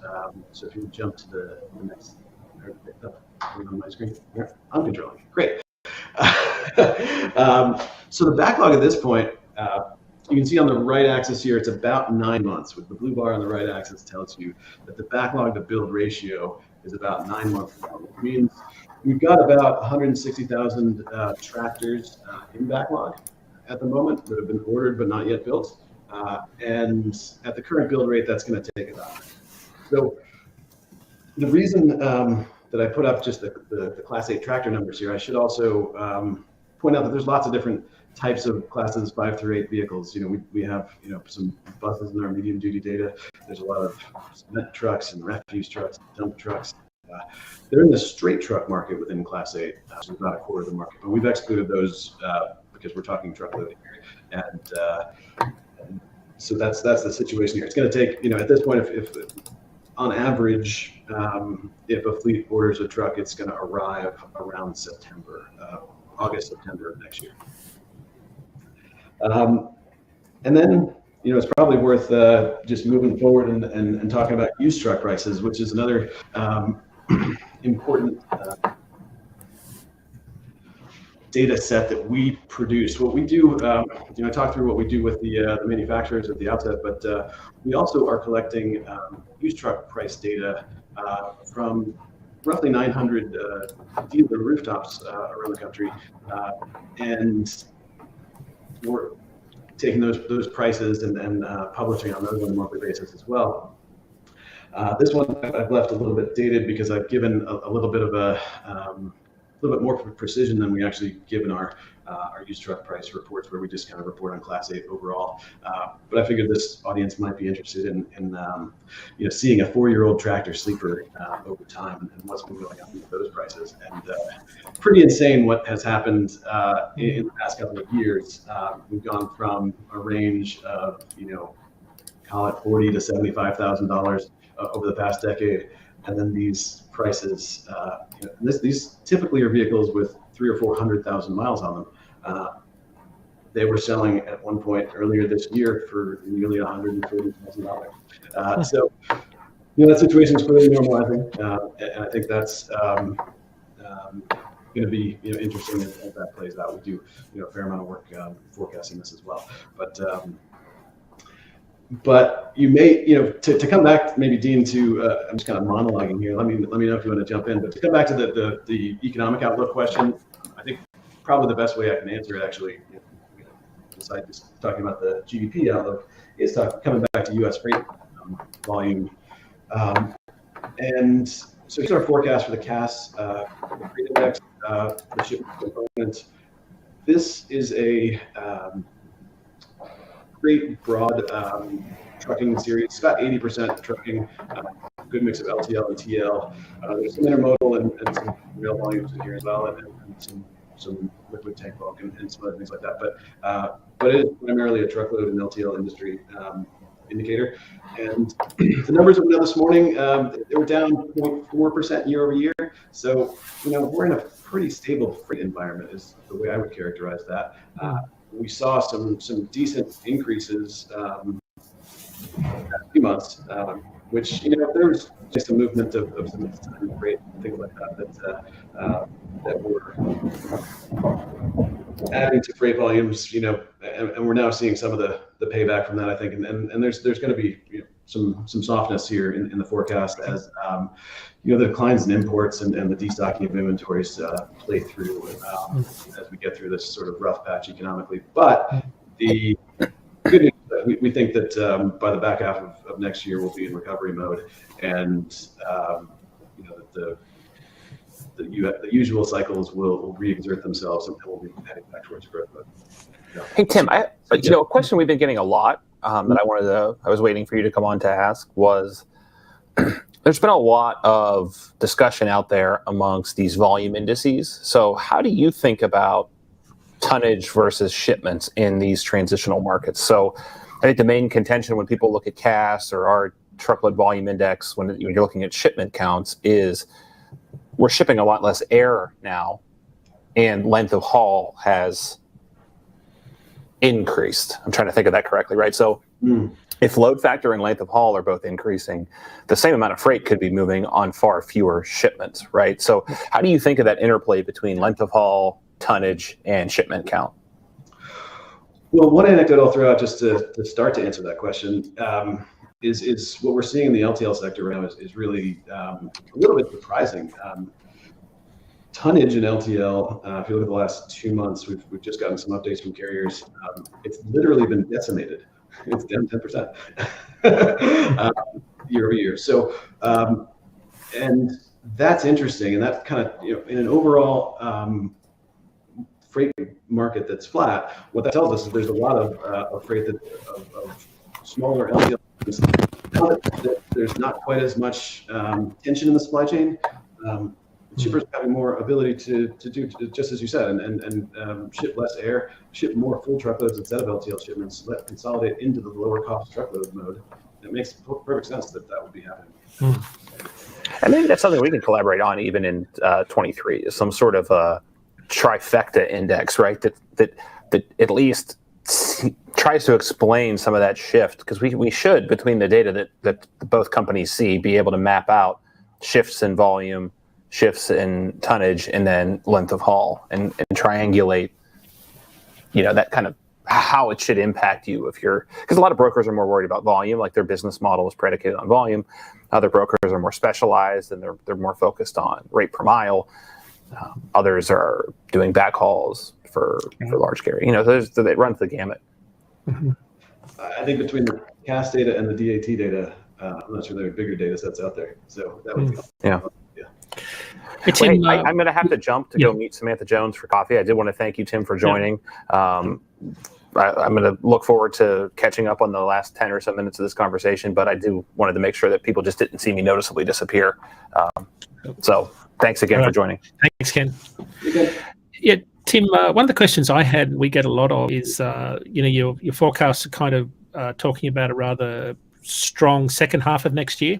That's also when a lot of these backlog of trucks, that bubble of new orders, will start to appear in the second half of next year. Can you sort of speak to one of the other data points that you track, and I know a lot of people are very interested in, which is sort of order cancellations? Because that was, I've seen that in past cycles. I'm wondering if you're seeing anything like that emerge this time around. Yeah, not yet. It's a great question, and it's something we watch very closely on a monthly basis. And but it's really negligible at the moment. And I think the reason is just that at the moment, pent-up demand for trucks is just so high that that if you've got order slots, you're not letting them go. I think I have heard anecdotally that there have been a few open up from some fleets who have not been able to get enough, who have said, oh, actually some opened up, and so that's starting to happen at the margin. I don't think that's. I think some of that is just as the manufacturers get more comfortable with their supply chains, and that's. But I would actually say, truck production at the moment is heading into a pretty strong, nearly sort of peak production type of a rate right now, and as we head into the first half of 23. So the supply side is accelerating at the moment, and that's probably we think that's gonna continue through the first half of 23.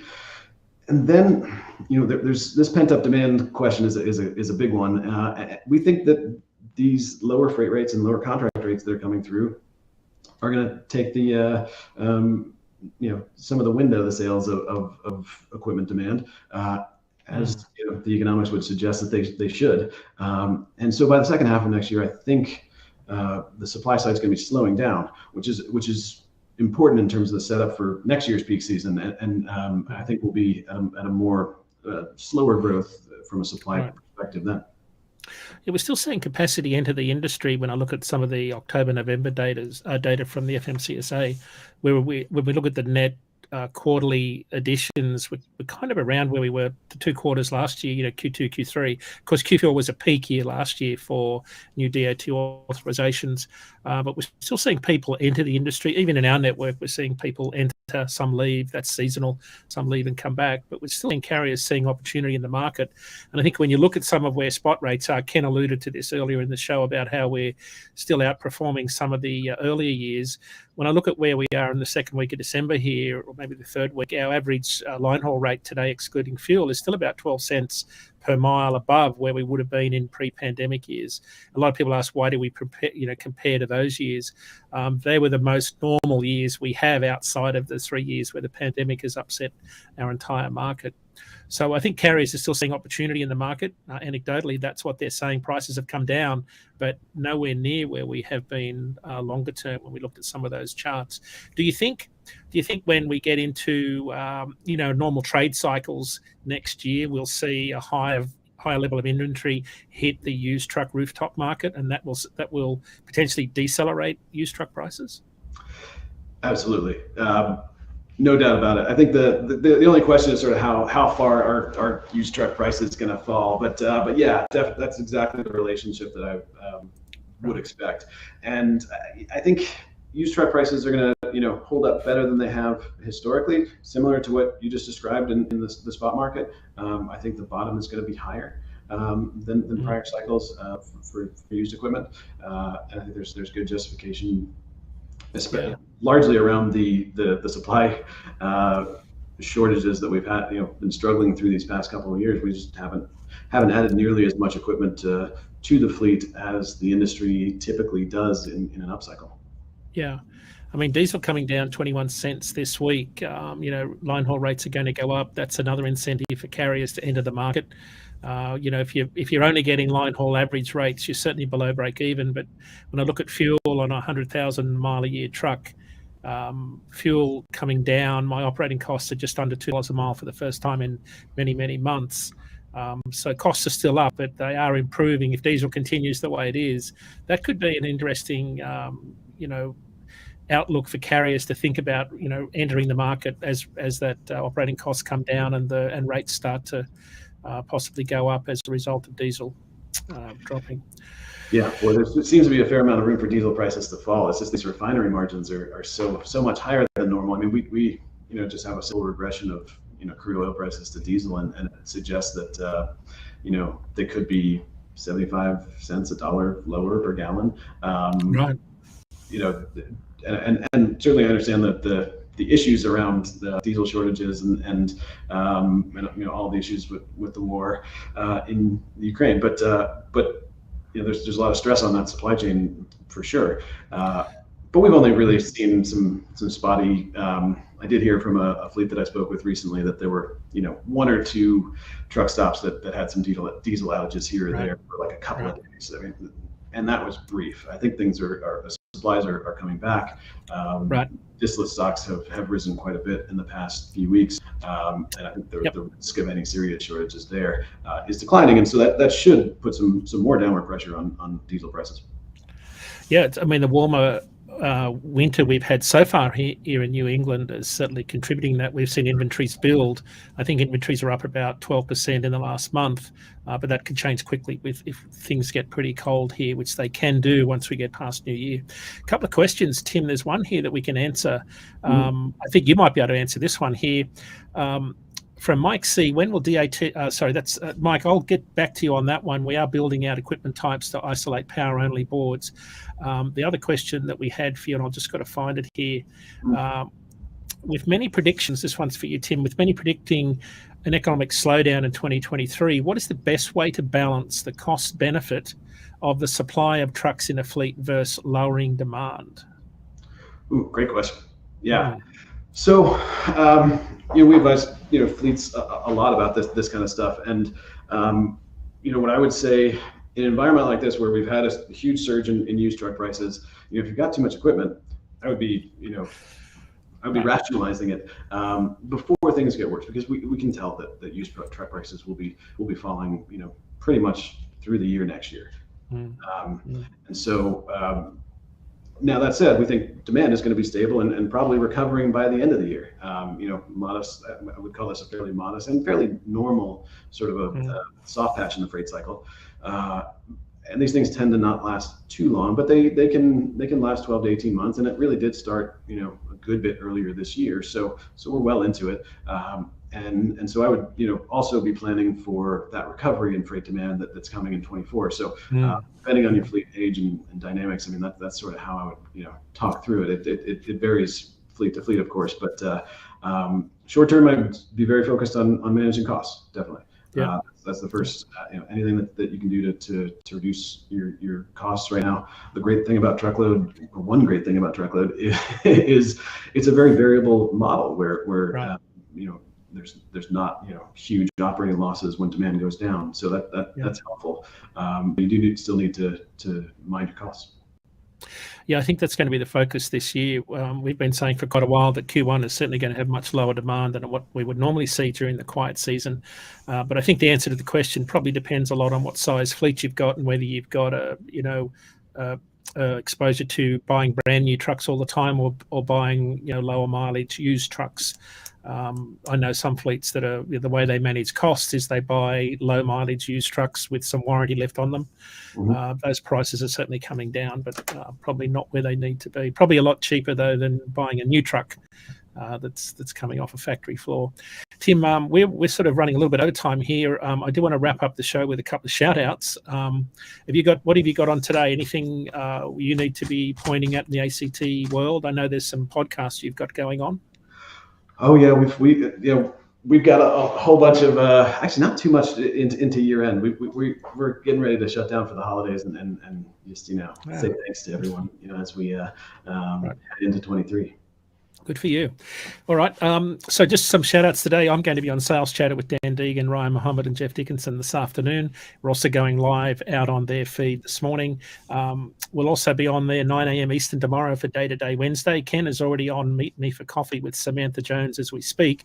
DAT's very own Robert Rouse will be on Landline Now tomorrow at 7 p.m. on Sirius XM channel 146 Road Dog Radio. Don't forget the latest edition of Fine has Jeff Tucker from the Tucker Company worldwide. And just in closing, remember you can find our weekly market update at dat.com/market update or on our new IQ dashboard at iq.dat.com. My apologies for screwing that up. And with that, it's the end of our show. Tim, thank you very much for joining us. Come back and join us soon. And everybody have a safe week. We'll be here at 10 a.m. Eastern next Tuesday for the last show of the year. We've got Professor Jason Miller from Michigan State University on our show last week. It'll make a great couple of weeks to end the year with our forecast for what we think 2023 will look like. Thank you, Tim. Thanks, Thank you, everyone. Okay. Bye-bye.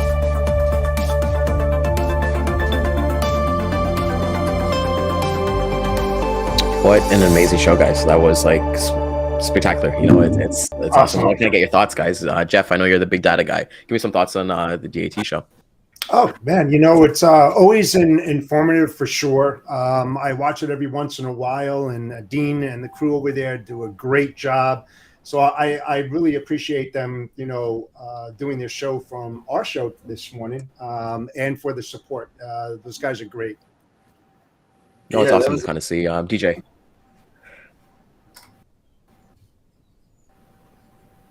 What, DJ? Got a little bit of technical difficulty. I said that was awesome. No, I think my internet was at that time. Acting up there, but you know, it's awesome to kind of like have those market data. That's why I personally look forward to Wednesdays, right? Because you know, a lot of people think that, and I've always kind of said this, where hey, we think that something's going on in a different place that doesn't affect me. Hey, I don't ship there, so I don't need to pay attention to that. But they don't understand the residual effect of it. Hey, if trucks are being pulled this way, then that means capacity is going to be pulled from this way too. And it's like, you know, when you go to a customer with data. Since I know we've got about 20 minutes till Clarissa comes on, but Jeff, I want to ask you and DJ as well, and DJ, just not with for brokerage, just with like your own personal life and your professional life as well. How has data benefited you and like your business itself?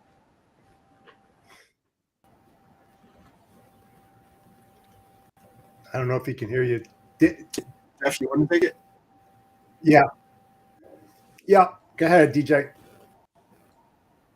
Okay, so for me at least, data. I mean, data is so crucial, just for really measuring. How do you know where you're at if you don't know if you're improving? So, like, I mean, it's kind of like data to me is like having a map, and you're finding your point on the map is first your destination. But if you don't have the map giving you all of the process while you're getting there, how do you know where you're going? So without data and without constantly measuring and having something to check back on and compare to, again, it's what I talk to with, it's you versus you. But in the end, I mean, life is us versus us. It's we're constantly just trying to improve and adapt every day.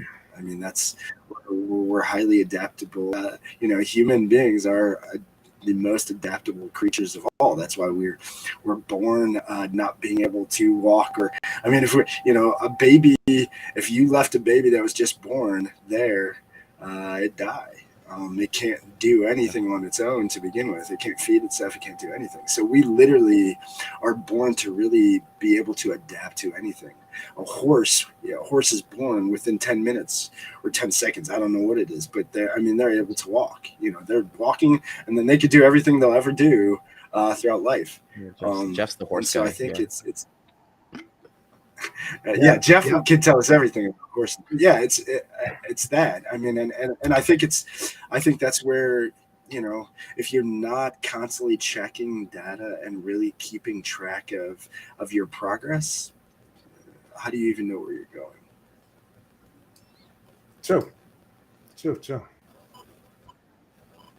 Awesome. Like Jeff, I would like to kind of, well, I want to get your thoughts too. Like, what do you think about how Yeah. data's affected your life? But first, start with the horse thing, because I know you raise horses and things like that. Is that true? What Yes. DJ said about every 10 seconds or every they're ready to walk? It's not 10 seconds. It can go a lot longer than that, but it is true that, it's like when you have an operation and you get a knee replacement, right? They get you up and walking right away, right? Well, the same thing with the horse, right? When they're born and the foal is down, it's amazing how fast that they get up and they start walking and they go right into an immediate like running pattern, and so they look clumsy and stuff like that. It's like bear cubs as well. Their feet are like this big and their body is like this small. When they start running, their feet weigh so much they trip over themselves. They do somersaults, all different kinds of things. It's all about the learning process. Now, data. Yes.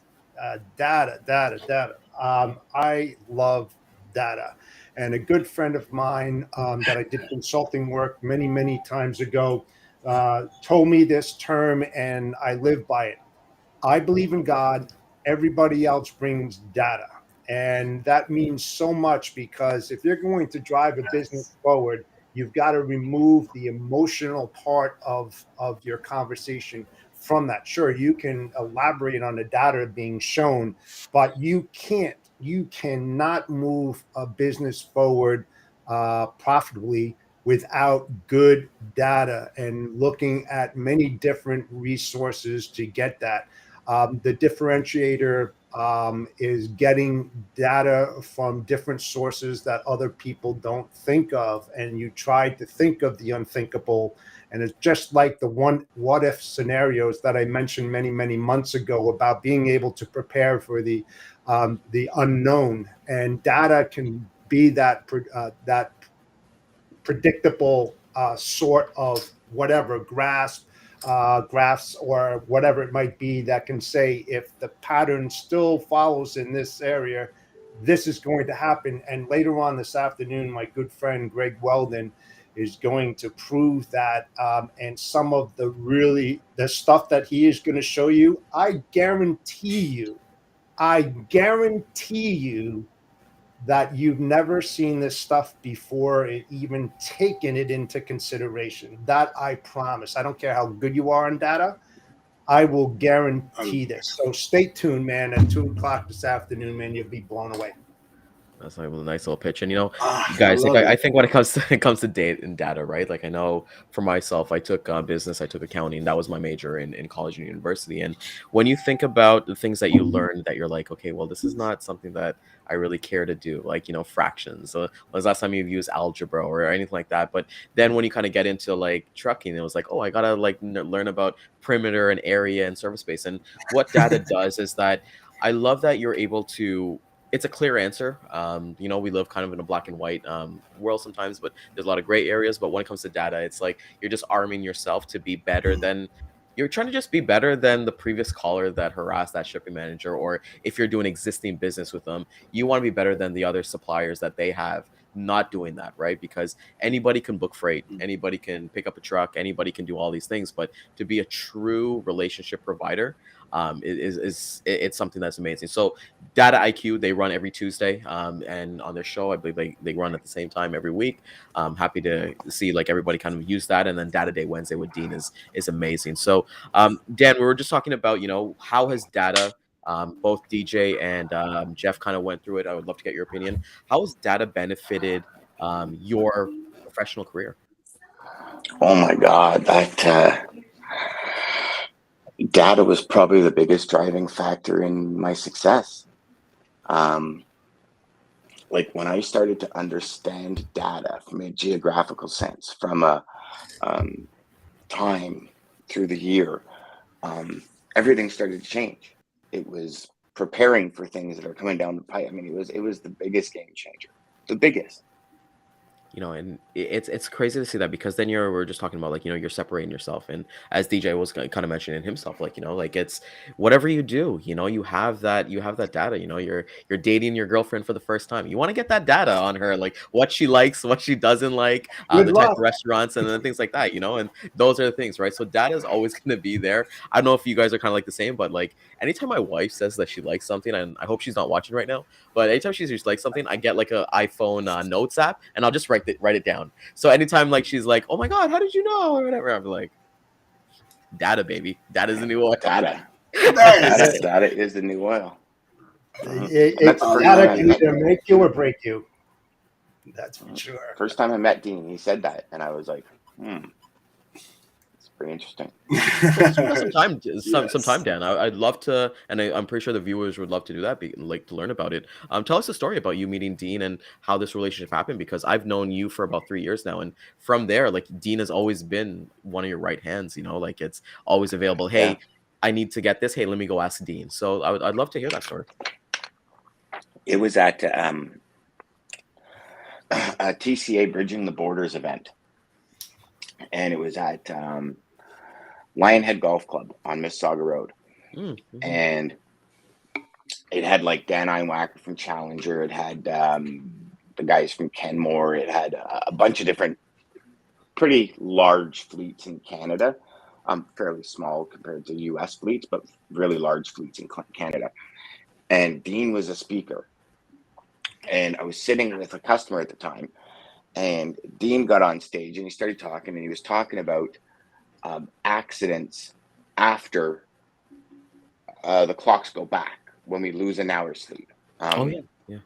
And he was pulling up all sorts of data, and I was like, interesting. And then he started talking about the largest day when drivers turn over, and the day when they're most employable is right after their physical, and all these other things. And he says, listen, guys, he goes, like, data is the new oil. And if you guys understand this data, he goes, you're going to be better informed to make decisions that are going to help you run your company better. So, like, the accidents go up 39 or 46% after we lose an hour's sleep. Wow. And he says, so, you plan that. Maybe you plan your deliveries in the afternoon, give your guys the morning to rest. Or like, and I just was in awe at the things he was saying. And then afterwards, I actually pretty much chased him outside.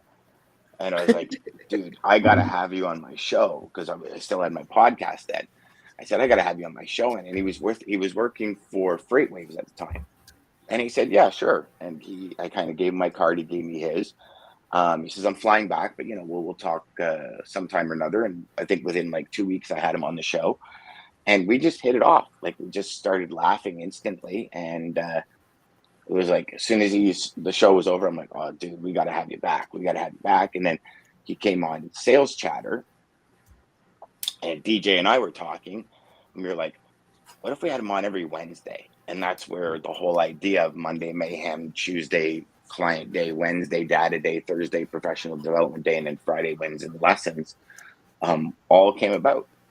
And then it was I still remember the day, because DJ and I were talking to Dean afterwards, and I'm like, well, why don't you just come out like every Wednesday? And he's like, yeah, I could do that. And I was like, huh?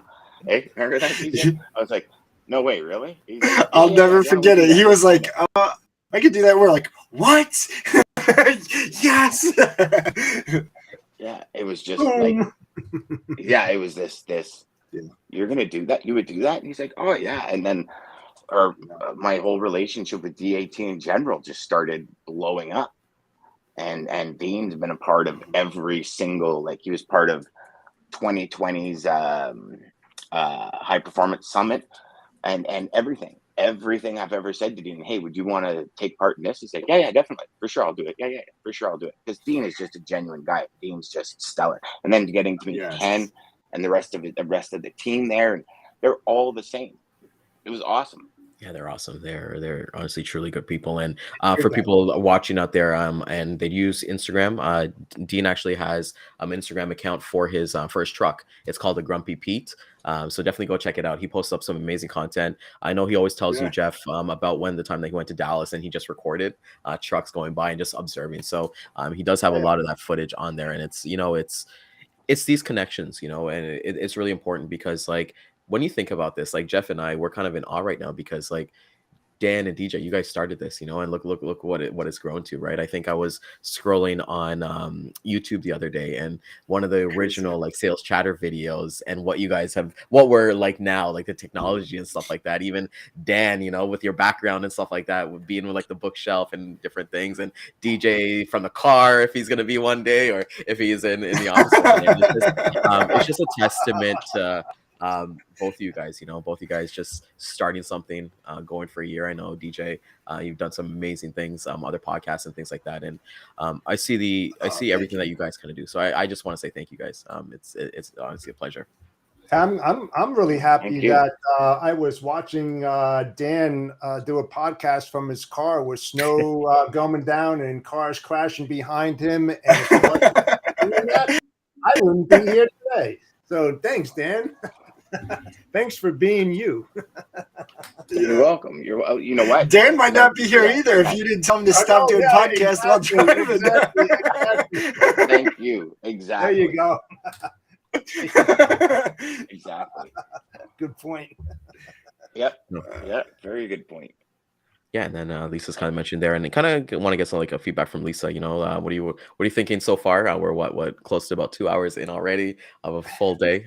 We'd love to kind of get your thoughts from the audience. Like, what are you guys thinking? Is there certain things that you guys want us to talk about? While we kind of got a little bit of free time and kind of give you guys a little bit of value there as well from there. But when it comes to Clarissa coming on shortly, and we were just talking about it, like Dan, you said, hey, I don't believe in resolutions. If you want to change your life, just start from day one. Yes. How are you guys are all parents, and it's something that amazing. What is the conversations like with your kids as you kind of go into a new year? Well, it depends They on what change age they all are. the time. For sure. I found, especially with our son who's going out to be a firefighter, the conversation all year long, and he has it too. He's like, no, I'm getting this. I'm getting this. I'm getting this. It's not a resolution thing. Our daughter's in school now, so she'll start another semester in the new year, and it's a constant thing, where the conversation all year long is pretty much like, you put your mind to it, you can do it. That's just all there is to it. And I think these New Year's resolutions and all this kind of stuff, I don't know about you guys, but I see that happening later in life. I'm sure my kids probably have things that they say to themselves or to their buddies, but not really to us. We're not a big resolution family. It's like again, like I said, I want to be in the best shape of my life in 12 months. Well, today is the starting of 12 months. You don't have to wait till January 1st to make that 12 months. And not to mention, if you start now, it typically sticks way more than it does if you wait till January 1st anyway. It's because you're choosing to just do it because you want to do it, right? Like putting a date or a anything like that behind something you want to do. Well, how are you doing with your resolution? It's like, no, I started that in November because I thought of it in November. And that's more the way our family rolls is we had, I'm giggling now because I'm about to go to snowmobiling, and Ryan said he's going to take a poll as to how many times I go to snowmobiling. But so and it's funny, Jeff, because as I'm saying it in my head, I'm thinking to myself, is there another analogy I want to give? So, just like for us, it's a consistent conversation that we have. Mm-hmm.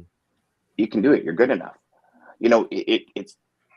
It's amazing that conversation we had with Brian Biro last week about there are no overachievers. And anywhere, any place you are, a good show, by the way. There's still more in you. I had that conversation with my daughter when she called me when I was grocery shopping. and she's swamped with schoolwork. And I'm like, Mhm. honey, listen, just one thing I got to tell you. And I, I had somebody on the show today, and we were talking, and I said, and he said this, and there's more in you. You just got to dig down and get through it. Like we used to call it cowgirl up and cowboy up. I don't think you But could do that now. What's that? No, it's like, I love that. I know. like, I don't think you giddy can do up, that now. But like you know what? Kramer, giddy up. Yeah. Yeah. Yeehaw. But you know what? Screw it. Cowgirl up and cowboy up. It's time. Like, and to me, that's right. That's what I think is what it's all about. It's like there's never going to be the best time on the planet. There's nothing's ever going to align perfectly. You just got to go do it. Do it. And I've You wait for that, you'll never start. Yeah, Exactly. and I'd love to get DJs. DJs. I'll start on Monday. Yeah, Monday's a good day to start because it's Wednesday and you screwed the pooch on Monday and Tuesday. You're like, I'll start Monday. No, get the week back. Start today and make it happen. Today's Tuesday. What are you not going to put off to tomorrow? Because I'll tell you, and I don't mean to get on you, but you never know if there's a tomorrow. I had a lot of friggin' things I wanted to do all summer. I had a lot of things I wanted to do in the fall. I got a lot of things I want to do in the winter. And I woke up one day and went to the doctor, and my whole fucking life changed. And now I still can't do those things I wanted to do. But you're getting and we're close. 7 months in. 7 months later, I'm not even close to being able to do them. Like, my wife took me away for the weekend. We went out to dinner Saturday. We had my sister and brother-in-law, and we stayed up until like I don't know, 1 o'clock or something. Played games, had an absolute blast. Went to Yuck Yucks. I slept all day Sunday and all day Monday, just trying to recover from that one night. So, this is where my brain has gone from there's no fucking waiting. Like, anything we want to do, we're going to do it now. And that's where my struggle right now is, because my body just won't keep up to my brain going, I want to do it now. Let's go. But I'll tell you, don't wait till tomorrow. Do it now. And you're going to be so happy.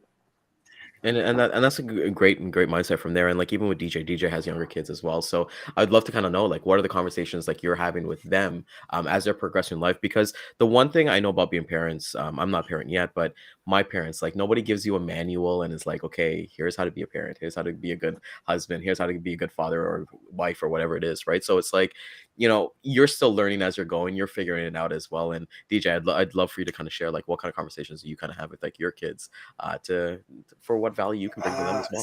So having such a range, start at the 1st to the 17th. Living life, living life. life twice now, kind of, in a way, through kids. It's crazy, and it is a good question that you bring this up. I think this is where we struggle as just society and as humans in general. It's talking. It is having those conversations. A lot of parents, my parents, and again, no, there is no manual, so there is no right way. I don't blame my parents for anything they did or didn't do. But you have to talk to your kids. You have to. And that's what I didn't do with my older kids that I'm starting to do now. So like my older 3, they're all throughout the United States. I mean, I have one in Houston, I have one in Mississippi, and one in Hawaii. And then the 2 that are with, this is what we talk about almost every day, is feed the good wolf. My 6-year-old, he says, that's feed the good wolf, Dad, feed the good wolf. Yep. No bad wolf, no bad wolf. Yep, that's right. And well, so speaking of the good wolf, it's really just that. Yeah, it's awesome to hear about it. And, speaking of the good wolf, it's amazing to talk about, because we have our amazing next guest backstage, the amazing Clarissa Page. She is the owner of Simcoe Hypnosis and Wellness Center. She's a mental health coach for a local hockey team as well in Ontario, and just an overall amazing person. Her partner, Steve, I bought one of his journals on Amazon.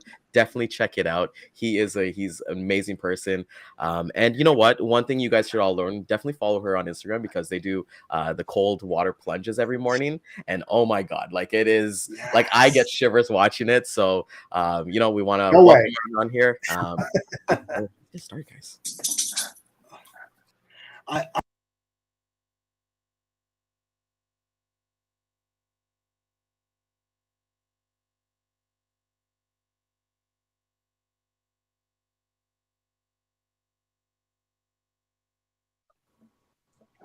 There we go. And there's a little adjustment. Are you trying to drag and drop too? Yeah. Oh, you are. Okay, there we go. Yeah, that's why it was happening. Yeah. Good morning, Carissa. Thank you so much for being here. Everybody, you're in for a treat. How's your morning going so far? It has been amazing. I actually didn't do my cold plunge yet this morning, but we will be going in after. Nice. Yeah, tell us about that. Like, what made you and Steve want to do that for everybody watching out here? So we kind of found out that there was all of these amazing health benefits to cold plunging.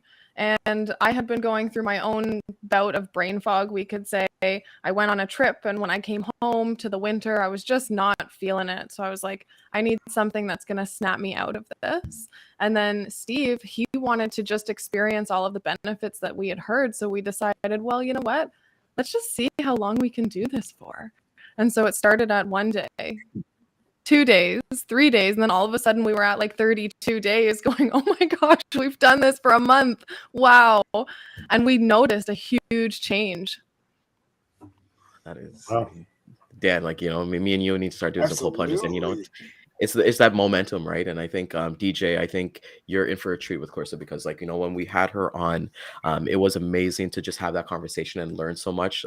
My wife, like, out of all the episodes that my wife has like come on and commented the most, it was that episode, because she comes from a health background as well. So I want to thank you for coming out this morning. You've always been someone who's been a great fan of and great supporter. So I do want to get into it, because we've been talking about New Year's resolutions. We put so much pressure on ourselves.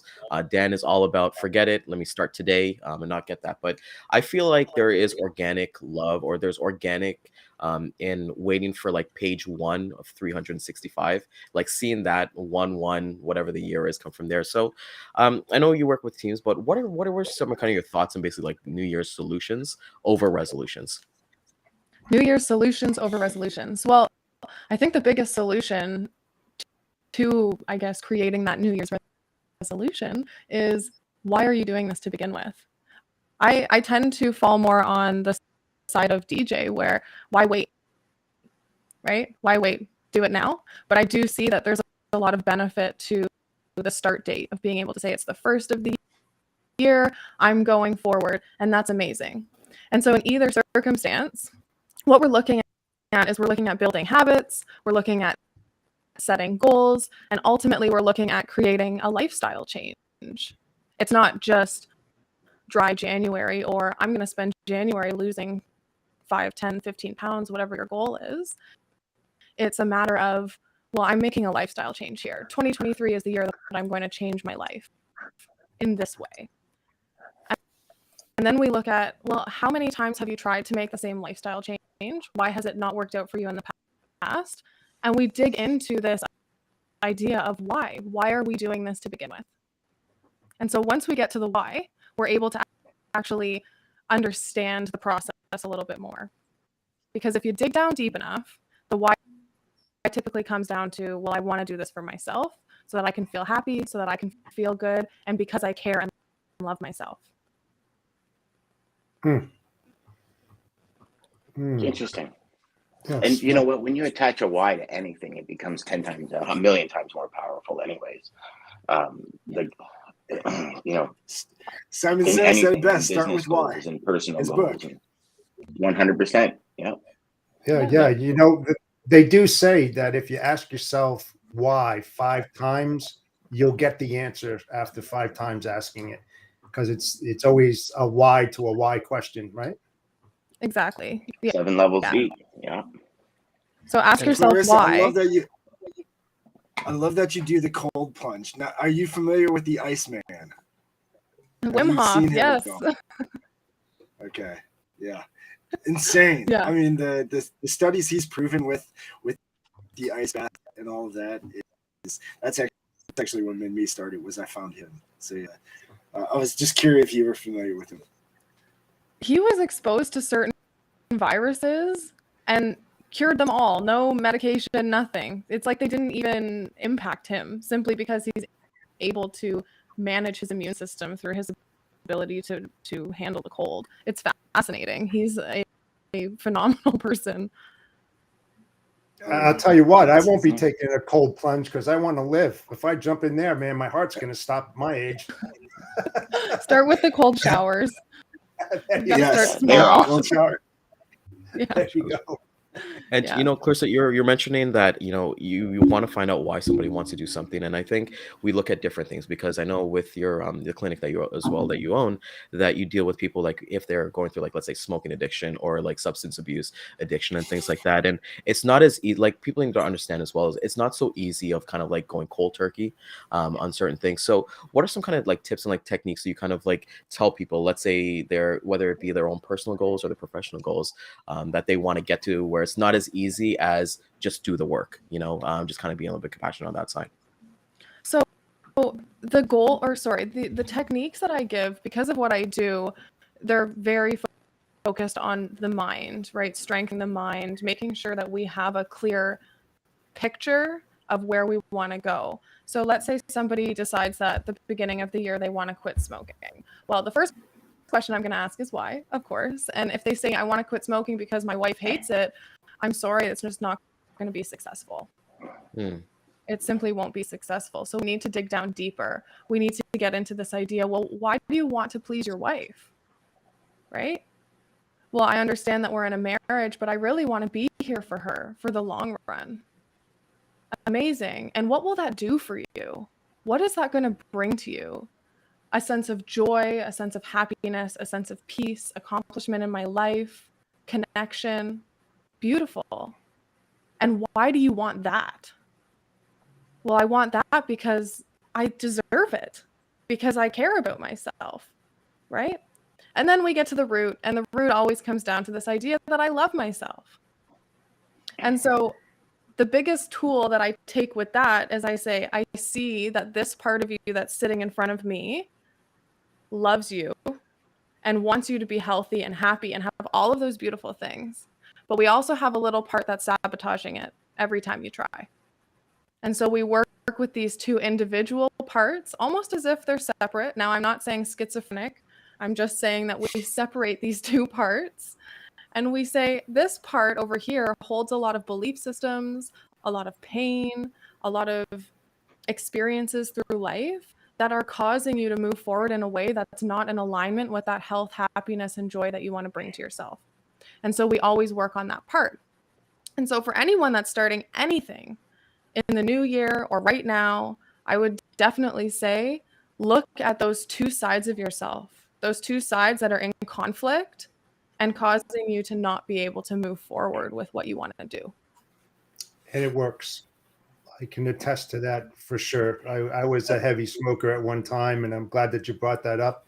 I used to smoke 4 packs a day, and I bought a pack of cigarettes at 65 cents, and I had it on my lap. I threw it out because I promised my daughter while she was in the womb that she would never, ever see me smoke. And that was my incentive for doing that. And I haven't had a cigarette in 30 years now.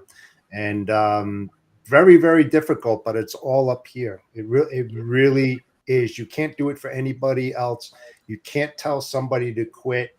It's not going to work. They have to really convince themselves from within that this is the best thing for me to move forward and to be healthy and take that step. And it's difficult. It's not easy. I can tell you that right now. Would you say instead of convince themselves, you say they have to want it? Well, that's part of it. It's a want. And I think, and to Jeff's point, his why was his daughter, and before she was born, not seeing it. And Les Brown says it the best. And I think it's just a quote from somebody else, but he says, when your why is great enough, you can endure almost anyhow. And that's really when your why is big enough and strong enough, nothing's stopping you. Like that's my why now with what I'm doing. Nothing is going to stop me. Like I know what I'm trying to do. Nothing is going to stop me. And that's what you really need. And Jeff, that was what it was for you. Your why was more than anything. More was so she didn't, and good for you, man, for doing it. Yeah. I mean, it was my parents have smoked my whole life. It's more than that. I mean, my father died of lung cancer. My grandfather died of lung cancer. And they were only smoking 2 packs a day, and I was worse than them. So if I continued down that path, I wouldn't be in existence right now. I know I would have died at least 10 years ago, 15 years ago, for sure. That's a guarantee. So, what I did Or you'd was, be taking smoke breaks in the middle of the show. oh yeah, I mean, yeah, exactly. Every picture prior to 1985, every single one, I always had a cigarette in my hand. That's how bad it was, man. Terrible, terrible, Really? terrible. Well, yeah. When you're smoking 100 cigarettes a day, you don't really have time for one not to be in your hand. To be honest with you, I mean that's I didn't a realize lot. it though. That's the problem. The addiction and stuff was just unbelievable. You don't The realize habits. It's habit Yeah, there from there. it is a habit. But your mindset was very strong, right? Yes, it was for your daughter, but there was personal benefit in that as well, right? Yeah, absolutely. I'm going to be able to see my daughter grow. I'm going to be there through her life, and that's going to bring me the happiness that I'm looking for. Absolutely. Absolutely. I could not agree with you more. Yeah. And I love that you're talking about, the mind. You got to start with there. So for people who are, let's say, if they're not even doing a resolution, they just want to do something different. What do you recommend? Because I feel like a lot of us will set like kind of like goals, like, hey, I want to eat this, I want to drink this water, I want to do this, I want to accomplish this. But when does it get to a point that there's too many goals, and you should just really kind of stick to maybe a couple intangibles that you kind of slowly progress towards? Yeah. So I would say when we notice that we're feeling overwhelmed, I have a client right now. She's amazing and she's progressing through her desire to find a stress free life really, really well. But the way that she's done that is by adding in so many things that she's burning out now. So she has changed her diet. She is exercising 6 times a week. She is speaking her truth, which is something she didn't do. And just that action alone can be so overwhelming for people, right? She is making changes at work. The list goes on, but she did all of this at once. And now her system is saying, whoa, whoa, whoa, this is too much. And she's sliding back. So 1 to 2 things at a time, really get those ingrained, really get those deep down inside of you as a new habit, a new lifestyle, and then move on to the next thing, right? We don't need to change everything at once because we're not looking to do this out of a place of self-hatred, right? Of just saying, hey, I don't like who I am and I'm going to completely change everything. We're just looking to do this because we care about ourselves and because we want a lifestyle that's in alignment with that. So we move forward every day doing things that are healthy for us and good for us and more aligned with where we want to go rather than where we've been. Where you want to go than where you've been. Yeah. Dan, I'd kind of like to get your thoughts on that as well. Like, that this is something that I think is amazing. Like, that's the one thing that attracted like your profile when we kind of connected, was like, it's not about where you've been, it's like where you want to go. So like Dan, like I'd love to kind of get your thoughts on that, brother. Yeah, it's not about the knockdown; it's about the get up.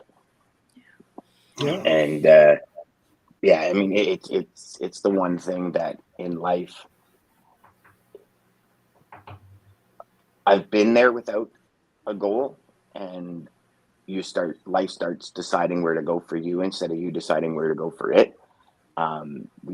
Everything that, and I think this is why also a lot of people fail at resolutions, because they don't tie it into all of these things. They just say, hey, I got to start getting exercise, and we're just going to go get exercise. They don't tie it in to that future self, right? That future vision of yourself and your life and your family and everybody around you. That future vision is everything, right? Everything. Like I don't know if you guys have ever read Psycho-Cybernetics by Maxwell Maltz, but one of the best books on the planet. And he talks about that vision of yourself. And you'll never lose the weight until you change that vision of yourself. You'll never be successful until you change that vision of yourself. But it's the constant evolution of the vision. And it's always future focused. Always. I mean, anything we do is future focused. You're not going to say, oh, I'm going to get in the best shape of my life for that Tough Mudder that was 2 years ago. That was awesome. Like, I can't wait to get and hit 88, and go back in time 2 years ago to that Tough Mudder, and then I'll be in shape. Like, it just doesn't work like that. Everything's based on the future. It's just, I don't know. I'm not a and this is for a long time now, I've never been a New Year's resolution guy. Like when I have an idea or when I have something I want to start doing, I just, okay, today's the 12-month marker for that. And I go. And it could be a Wednesday, it could be a Tuesday, it could be a Thursday. I won't even wait till Monday, because I've realized Monday comes around, I got a different challenge I'm facing. Then I forget that I wanted to do this, or the energy dies down, and there's all these other variables that come into play. You want to do it now. Don't wait. What, you can get an extra 15 days in at this point, 17 days in at this point, and you'll be 17 days ahead of everyone else who just jumps on the treadmill on January 2nd, because they ain't doing it on January 1st. Everybody's hungover, right? So they're cleaning up, they're taking down their Christmas decorations. Like January 2nd's the day, so you get 18 days on them. Go, get it done. Yeah, and the same thing, Dan, holds true for prospecting, right? Oh, I'll put it off tomorrow. Oh, I'll put it off tomorrow. Oh, I'll put it off tomorrow. Same kind of segue, right? I mean, that's a recipe for mediocrity. Yeah, there you go. Absolutely.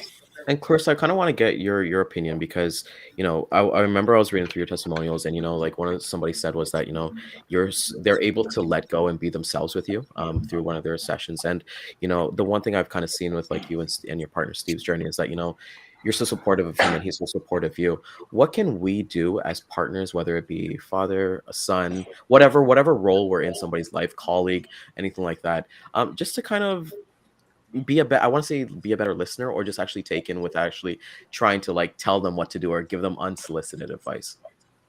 Yeah, that's a big one. Oh my gosh. So when we enter relationships, there's a whole list of expectations that we have on our partner, and how they're going to be, and how they're going to behave, and how they're going to treat us, and just how they're going to show up in general.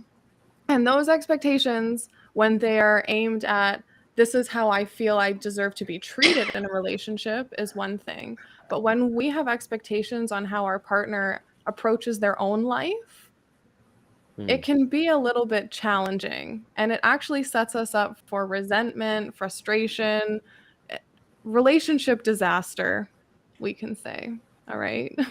So I always like to say, when we approach our relationships, when we're there with our partner and we're listening to what they want and their desire, or maybe what they're struggling with, or just how they see their future going, what their goals are, we approach without judgment, and we approach with a understanding and accepting mindset. If my partner said to me that he wanted to, actually, he said this to me recently, I want to hike the Bruce Trail, and this is going to take him a month or more to complete. And it's a matter of, well, how can I support you in that? How can I help you get there? Can I join you for a week? Take the positive road rather than the fear road, right? When we take the fear road, when we take the negative approach to our partnership, it's really not us in this adult role that's taking that. It's that self-sabotaging part that steps in the way of us losing the weight, quitting the smoking, and doing all the things that we want to do. Because when we get in a partnership, we all want to join a partnership that's loving, supportive, and accepting. That's crazy thing about DJ. Like, I'd love to kind of get your thoughts on that, because yourself and your Maggie, right? You guys kind of go through it with kids and things like that, and like your own personal goals. But how important is it as having such a support from Maggie? So she nailed it. Clarissa, you are so smart, but you nailed it with the expectations. I think what we do, and it's twofold. I think we have expectations of ourselves that we never really say, or we never really tell our partners that we have for ourselves. But then even worse is, I think we have expectations for them that we never even say. I think that goes for business. I think that goes all over. But just talking about partners, I think we have expectations, but if we don't tell the other person, how can we expect anything? And so, I mean, the first key is to really talk. So you really have to be fully transparent and fully open. And that's where me and Maggie, it's been amazing, and it's been quite a journey to go through. Especially, I mean, being divorced, I got married young, had kids young. Again, it's like I've lived two lives already, and I'm 42. But married twice, going through that, and long term, really making those crystal clear, whatever those expectations are, first off for your partner or whoever you're in business with, your employees, your managers, whoever, make them crystal clear, but then also like be clear on your expectations that you have for yourself and why you're even expecting that. I think that's the thing that me and Maggie have really been able to do. She knows I have a crazy vision of life, and I'm living in a future vision already of this life and designing it kind of the way that it's going, but she doesn't have to do that, and that's okay. And it's just having that understanding that, look, this is what I'm doing, you're doing it, we're together, and we have to work together. But yeah, it's just being clear with those expectations, I think. Absolutely. On top of that, DJ, there's a comparison piece, right? If we're comparing ourselves and our progress and our successes to our partner, then of course we're going to be joining that relationship with resentment, right? Yeah. Perfect example. Steve and I were at the gym this morning. This is the first time we had ever been to the gym together. And for me, the gym is kind of an uncomfortable place. But he was like, I'm coming with you and we're going to compete. And I was like, damn it, Steve. Prefer the cold plunge better. Yeah. So he's a runner. He's run 100-kilometer marathons in one day. Like, he's fantastic. And so he comes on the treadmill next to me and I'm like 20 minutes max. But if I was in a place that was negative, that was not supportive, I would have seen that and I would have taken that against myself. I would have said, he's doing better than me. You know, screw him, being honest. And I'm just going to shut down at this point. And then that's just a cycle in our relationship that's negative. So we don't have to be the same person. We just have to support each other and whoever in who they want to be and wherever they want to go. Truth. Exactly. Yes. Amen. That's my buddy Steve. You know, Steve's awesome. Like if anybody is not seen, like I said, he has a book. Hey, there he is. He has a journal. Check it out on Amazon. And it's a great book. You know, not a great book. Sorry, it's a great journal for me to write my thoughts. And I think that's what's the most important thing, right? Because like my wife and I would say we're complete opposites in terms of what we like to do and things like that. But it's just having an understanding why. When I do my dog adoption events, I kind of tell my wife like the day of, like, hey, I'm gonna go do a dog adventure, and then she'll be like, yeah, go do your thing, and so support in that way. And I like that we're talking about supportive partners because I feel like the journey alone is just very lonely. You know, especially if you're trying to do change, you're looking at like books like Atomic Habits. You're just trying to be 1% better every single day. And Clarissa, you are a mental health coach with a hockey team, a local hockey team, and you've got young gentlemen who they're figuring out life, right? They're going through different things. They're going through school, find out girls, find out or whatever they fancy, or just kind of navigating through life themselves.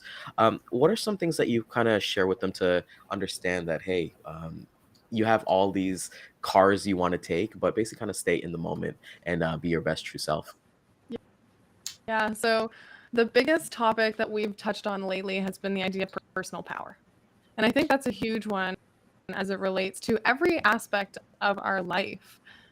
So the biggest example that we used for outlining personal power, we'll say, is when you're driving down the road and somebody cuts you off. What are you going to do? Right? What are you going to do? Are you going to hand them your power and say, you get to choose that I'm going to be angry the rest of the day because you cut me off? Or are you going to hold that personal power close and say, have a great day? Right? I hope that whatever was causing you to drive like a maniac gets resolved. Send them a little bit of love and move on with your day. That's the most powerful position that you can be in. And then we relate that to hockey. And I brought this topic up because we played a game where there's far too many penalties. And I understand why we had so many penalties. The refs were being watched by the higher PAL, say, but still unnecessary. So then we talked about the idea of the other team, right? The other team, their coach goes, yeah, go chirp that guy. He does. And we blow up and they get a penalty and then they score, right? The other team scores. And so it's just unnecessary. So let's say you're skating across the ice and the other team comes and they start chirping you. Well, who's powerful in that situation? Are you powerful by keeping it to yourself and saying, I'm going to skate away? Or are you powerful by punching the guy or smashing his head off the ice? Let's be real. You're in a more powerful position if you walk away instead of giving them exactly what they wanted, which was the penalty. So that's a big topic that we talk about. And personal power is huge, right? We give it away in so many instances. We give it away every time we live in the past. This person that did something to us, this person that harmed us, this person who cut me off again, they get my power, and I'm going to sit here feeling angry, sad, victim mentality simply because something happened to me in the past. You have my power. Or we harness it now and we say, I'm moving forward strong. The past is gone. Exactly. I love that. Yeah, it's a banger because you know we're often, even in the shower, you think about that conversation that you should have won like 2 years ago. You know, like you think of like the comebacks and things like that. And you know, Dan, I love that you mentioned that. You know, when you were taking like your morning, you take your 4 to 6 minutes to yourself, and you kind of prepare yourself for the day. And you know, like you're giving yourself that power, the personal power, right? And I think it's just a true testament of. I don't know, for everybody kind of watching here, for myself, it's amazing to hear these things, and internally you kind of know about these things already, but to hear it vocalized and hear it maybe from a different person, it's just been so powerful. I'd love to get everybody's kind of thoughts. Like, what do you guys kind of think? I agree. So Clarissa, so this is back to Lisa had shared a message about being in line at school and about patience and wanting to talk about patience. And I think this has a lot to do with that same thing. But you know, one of the greatest examples that really helped me with what Clarissa's saying, which is the power and giving that power. I love how you shared that. I think that's even better than what Bruce Lee is such a badass. It's easy to like use anything he said as like, oh, well, that's how you be really a badass and cool. And so that's why I love, he's all about being calm, and calm is a superpower.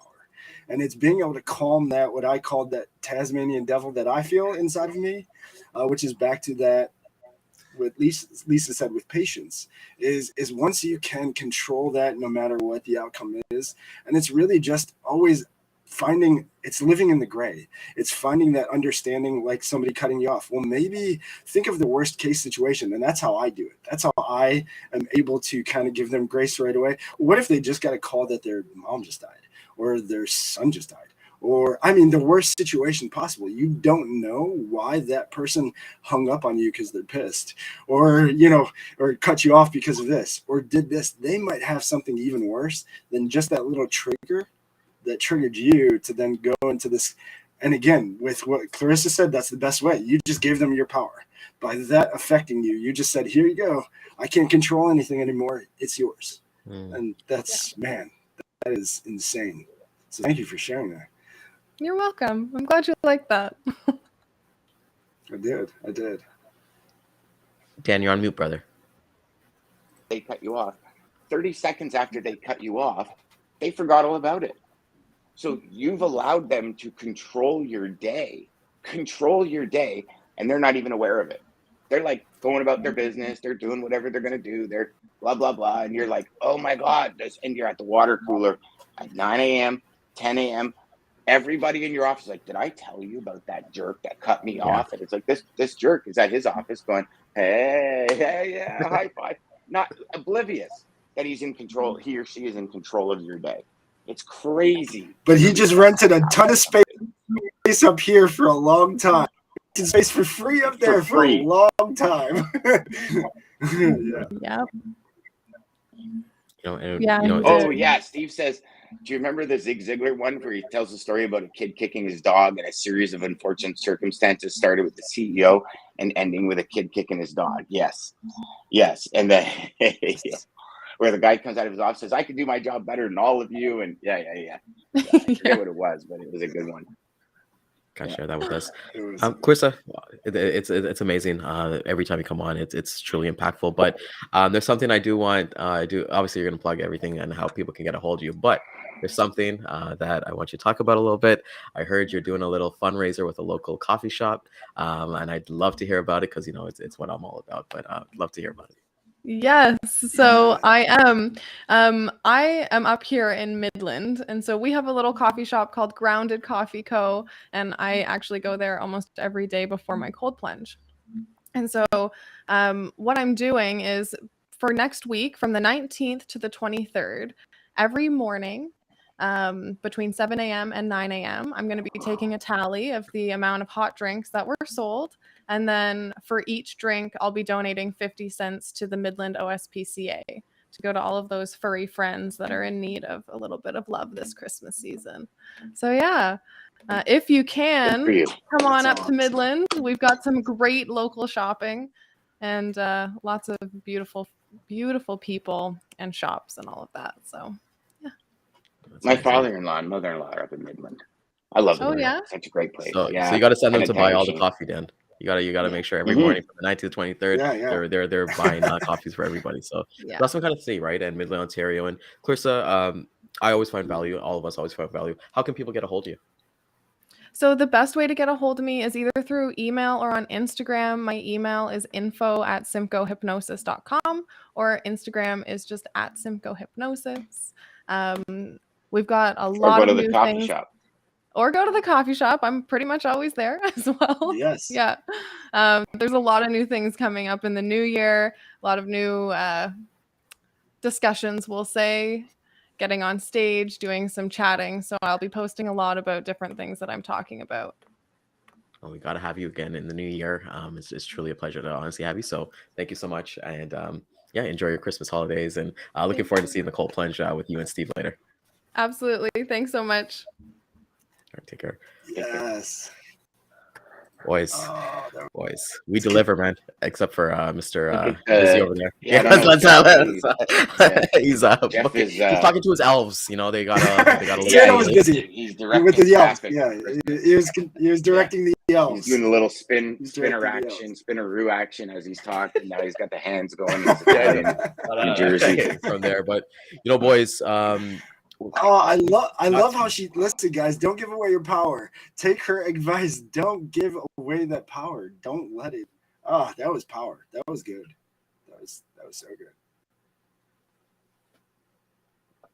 yeah, I think even for me, it's like it's always kind of, you know, boys, I kind of want to open a discussion a little bit. You know, for me, growing up, it was always kind of like that man up, kind of like in like Dan was saying, like cowboy up or cowgirl down. It's just, you know, it just kind of live in that society where like men aren't able like to talk about their feelings and stuff, and kind of like bottle that stuff. And you know, like my dad is the greatest man in the world, but like I don't remember often telling him I love you, dad, as opposed to like I love you, mom, right? And things like that. And it's just like to hear these things, and it's like, holy shit, I wish I had this when I was a kid, and I couldn't imagine what it's like being a kid these days. As Santa is making his entrance back in here from the North Pole. But boys, like it's her stuff brings tons of value to all of us here. Jeff, I kind of want to get kind of your thoughts on just everything she said, because I feel like she resonated, especially with like the smoking part that you guys were talking about. What the? Are you there? Sorry. Can you hear me? Yeah, we're good. All right. It wasn't Totally me. heard you. Something popped up on my screen and I hit the wrong one, so my internet did not go down. Sorry. No. Okay. Yeah, I mean, it's the power of the mind and how to control that. You know, when things come up and how to adjust your life by doing the right things at the right time. You don't have to wait to do them. If you think about them and they need to be taken care of right now, do it. You know, like you said, Dan, just go about and get it done. There's no reason to be a procrastinator. You know, if it means so much, especially when it comes to health, don't wait on that. You know, if you feel really bad and you know that something's affecting you inside, Dan, you go and you get it checked out, you know, and it kind of removes the burden from your shoulder, whether or not it's good or bad. At least you know something, right? And you can take care of it right then and there. But if you procrastinate, it could get a lot worse. And those are the things that you want to avoid at all costs. So, yeah, absolutely. Well, and a great recommendation for a book with that concept of just starting right away is the 5-second rule. Mel Robbins' 5-second rule. I mean, just whenever I know I'm supposed to do something, I use that all the time. If I know, like, hold on, why am I doing this right now? I'm wasting 5, 4, 3, 2, 1, boom, and then I just do. Okay, this is what actually I'm supposed to do, and then I just do it. And when you really start to make that a habit, it's insane. You can really kind of get yourself back on track because again, we're humans. Sure. And There's we so do many make distractions everywhere. We all make Yep. mistakes. Now, the same distraction 3 times is a choice. Yes, I forgot that you said that, but now that you said it, refreshed, I remember that. That was number. Yeah, I love that. I think that. But you don't change, you choose. I love it. Yes. Yes. Yeah. And when you choose, you only I don't know. Boom. have 2 choices. Choose what makes you happy. Just 2 choices. That's right. That's it, man. You either do it or not, and then you live by your choice. That's it, man. Yeah, and then the beautiful thing is you change it with the very next choice. Yeah, exactly. I I love Carissa, man. She's awesome. Boom. Right back on track. From there, and we're almost halfway done. Halfway done the show. I'd love to get your guys' kind of thoughts on it. It's I've been having the time of my life personally. I think this has been amazing to shoot the shit with all of you guys and learn quite a bit. And I know for me, my big aha moment is going to be when I'm rewatching this, and being able to be like, okay, well, these are the little nuggets from every single person because it's been amazing, gents. Always. Yep. That's why my thrill for this every year is how easy it is to put together. It's just, and we look at the people out mid-December, a lot of stuff going on for a lot of people, and everybody's like, yeah, definitely, I'll come out for sure, I'll do it. I think that's the coolest part of it all. It is. It's a full day of gratitude, a full day of mindset, a full day of personal how can we be better people, and everybody wants to help, and that to me is the best, right? I always find the higher you go up, the nicer people are, anyways, right? That's the truth. People that's the God honest truth. I mean, my guest this afternoon, I know he is beyond busy and he gets pulled in all directions. And for him to do that, for me, I am beyond grateful. I really am. It's don't talk to him much, but when we do, we get along. And I just asked and I said, hey, can you do something like this? And he said, absolutely. Well, that's some of the best friends too, is when it is. And I'll tell you all what, of a sudden you talk to them and like time's never gone.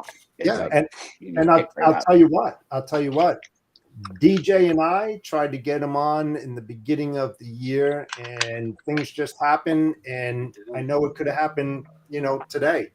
And so I am absolutely fortunate, man. I am looking so forward to this, man. And I know it's going to bring so much platinum to everybody out there. It's going to be amazing. I keep on pushing it because I know him. I know his capabilities.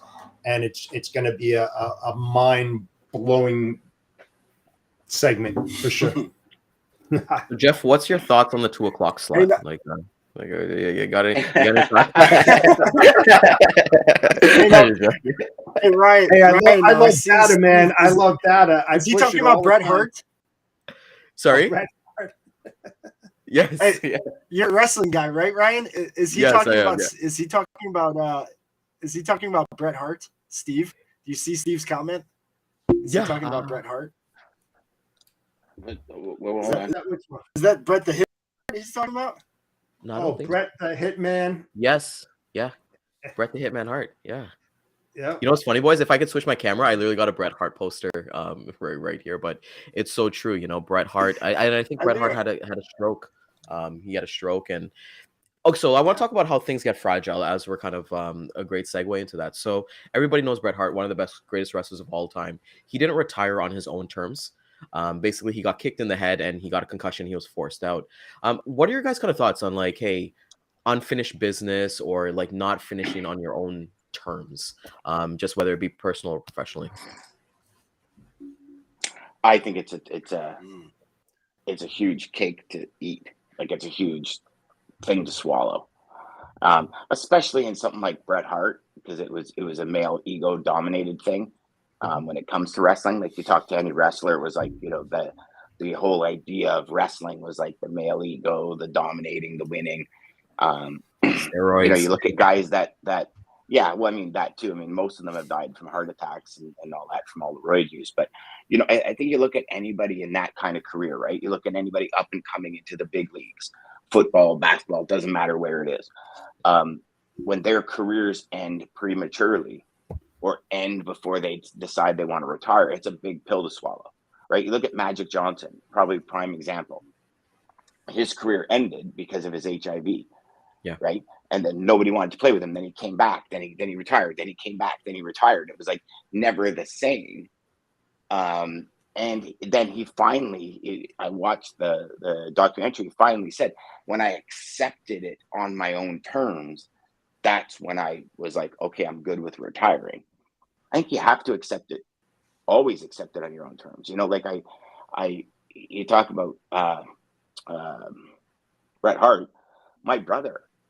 They figure he had cancer for close to 5 years, never got it checked out, ended up killing him in 67 days after he found out. Right. And it's funny you asked that, because my first question to the doctor when I flew out to Edmonton was, if you would have found this 5 years ago, would it have been curable? And he goes, I couldn't tell you. Yeah. And my brother knew something was wrong. And I won't get into those details, but he knew it for 5 to 6 years before he did anything about it. You look at Brett, he had stage 2, no big deal. His brother waited, and by the time he went, he had stage 4.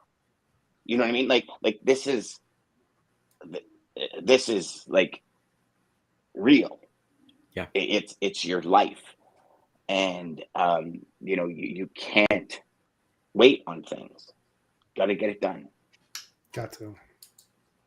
You got to get it done. And you know what? If your career ends prematurely, whatever career it is, it's a big pill to swallow, but there's something else waiting for you.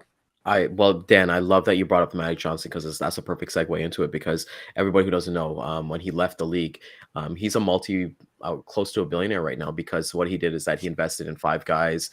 He's a LA Dodgers owner, co-owner. So he had to find a business after the life. When you look at a typical lifespan of a professional athlete, they're really only playing in the league maybe 5-10 years at most. You got the LeBron James, Michael Jordan, but they've got to factor out these guys are retired by 30. So think about that, right? Us in our 30s, we've got to figure out the next part of our life. And there's documentaries of them going broke or starting new businesses and things like that. And having all these conversations that we're just learning to not take anything for granted, right? Because we don't know what can happen with Jeff. You and I, we never really knew each other, but then we got together, and it's a part of our daily routine. We love this. We genuinely love having these type of conversations. So just don't take anything for granted, And Dan, thank you for sharing that story of your brother, because it's something that the stories that you share with us is for us to learn and take what we take from it as well, even when it comes to your sales training and things like that. It's I've been through this is what you can learn from it, right? And Jeff, if I knew anybody who's kind of going through addiction, I could be well, I know a friend who went through a situation like this. So it's cool to, I think everybody, and DJ will agree, it was always share your story. It doesn't matter if no one's listening or not, always share it, man. Yeah, you never know what it's gonna, there's always somebody out there that needs to hear your story. Yeah. That's the reality of it. There's somebody out there that needs to hear your story. And they need it now. They need it today. Not tomorrow, not January 1st. They need it today. So if you want to go out and start podcasting, or you want to go out and start vlogging, do it now. Well, You have to go on lunch break. Post the video after the lunch break. Yeah, do it after. Well, look at this, right? Lisa said she had. Don't try to find the hot topic either. Write what you want to write about. Talk from your heart and passion, and just be true. Do what you want to talk about. Don't fake it to make it, man. That's the only way authenticity shines. You can pick the hottest topic and know nothing about it and have an opinion about it, but if you're authentic and you talk about what matters to you, and you have empathy and you're willing to open up. That's what people want. Yes. Yeah, exactly. People want to learn from somebody that's authentic and not just blowing smoke up your ass. You know, like Ryan, you said it earlier. You know, you think Grant Cardone is a fraud. Right. A lot of people think Grant Cardone is a fraud. The guy has a certain style, but a lot of people love him. His message gets to the people that it resonates with. Exactly. Everyone's message will get to the person it resonates with. Do I particularly like Grant Cardone? He's okay. I like certain parts of his book. I think they're awesome. Other parts, I'm like, yeah, not a chance would I use that technique. But that's what it is. That's him, right? yeah. Do I like Brendan Burchard? 1000%. Do I like Frank Kern? Yeah. Do I like Russell Brunson? Yeah. But their messages only resonate with certain people. Yeah. Exactly. And the people they don't resonate with are not their ideal clients anyway, so they don't care. Same thing with us in business. Yes. Yeah. Hey, you know, Ryan's going to resonate with people that deal with dogs, right, that like animals, that like dogs. Ryan's just going to resonate with them better because he loves them. Doesn't mean Ryan can't do business with somebody that doesn't like dogs. No. But his story is going to resonate more with people that do. That's just what it is. You know, I talked to you a million times about my buddy that doesn't sell. He likes baseball. Yeah. That's his niche. That's He goes it. to work and talks about baseball all day long. Not a bad career to make $2 million in GP a year. Right? Yeah. Right. That's Not it. too shad dibbly. No. I mean, think about it, right? I mean, it happens to each and every one of us. We're loved, we're hated, despised of. I mean, we're not going to be everybody's, friend. I mean, it just happens that's your life. That's what makes your life special, is that it gives you the ability to make those choices of who you want in your life and why, and what do they do for you and what do you do for others. I mean, that's just it. Don't fake it to make it. Be yourself, and you will attract the people that belong in your inner circle. All outcasts, keep them out there, man. They're not going to do you any bit of good. Yeah, and I think 100%. and I like to say that because, we have the choice. I mean, we have the power of the choice, and as Steve kind of mentions here, I appreciate that, man. I love that, man. It's he's right. By the way, this is my man cave. This is not my bedroom, so it's it would be a little bit weird if I had Bret Hart over the bed. Bret Hart over the bed. That would be really I love wrestling, but I don't love wrestling that much. But it's a great conversation that you guys got brought up here because there is a logistics manager. Ryan had to make sure everybody understood that. Yeah. I had to get that. Weird. I got a certain persona to maintain. I'm kind of like the cool That's right. Yeah. He can. Suave. Not lying in bed going, "Good night, Bret." Yeah, exactly. We should do MTV Cribs. We'll do an MTV Cribs episode. But it's where I was gonna go with this. But there is actually a logistics manager on LinkedIn. I won't say his name, but we just talk about wrestling. Honestly, we just DM each other about wrestling. I will probably never want to he's just not in I don't want to talk anything with that, but we don't talk about business. We never talk about business. And technically, when you think about it, I should technically be trying to sell to him because he's a logistics manager. He has freight. It might be a fit, but no, I just want to talk wrestling with this guy. And we just have a good time. Maybe something will happen down the road, but that's not my intention at all. And that's where the conversations are different with everybody because, DJ is going to resonate with somebody who's just about positive vibes, right? If he talks to somebody and oh man, I hate life. It was such a crappy day. And you find out that it's self-inflicted rather than everything's happening to you, not for you. And it's just going to, and if Dan's somebody comes in and is hey, I'm going to start New Year's resolution. Dan's going to be screw this person. I'm going to go talk to some people. Get started now. And, start right now. And if Jeff talks to somebody and be what, I'm busy from 2 to 3 o'clock today, he's gonna be screw you, you're missing the greatest hour on broadcast TV with his buddy Greg Melton, right? So you got to resonate. Guaranteed. It's just like the relationship. It really goes. Go ahead, Jeff. Go ahead, Jeff. Yeah, it's like the relationship that I have with John Brewer. I don't have any intentions on doing business with him. If he asked me, we'd have a conversation. But I don't. I love John. I have no intentions. We're just friends. We bounce things off each other, and it's that kind of relationship. It's a good relationship. You don't always have to be in that sell mode, man. You don't have to be that way. Just be you, man. That's all. That's it. And I think when you know your worth and your value, then you just need to find the people who see that same worth and value. You have to know yourself. I mean, there's that post that people have shared about a car, old beat up car. I've shared it. And it's, it's like a real old Corvette or something like that, and gives it to his daughter, and it tells his daughter to take it to a car dealership, take it here, take it there, and then take it to a collector's.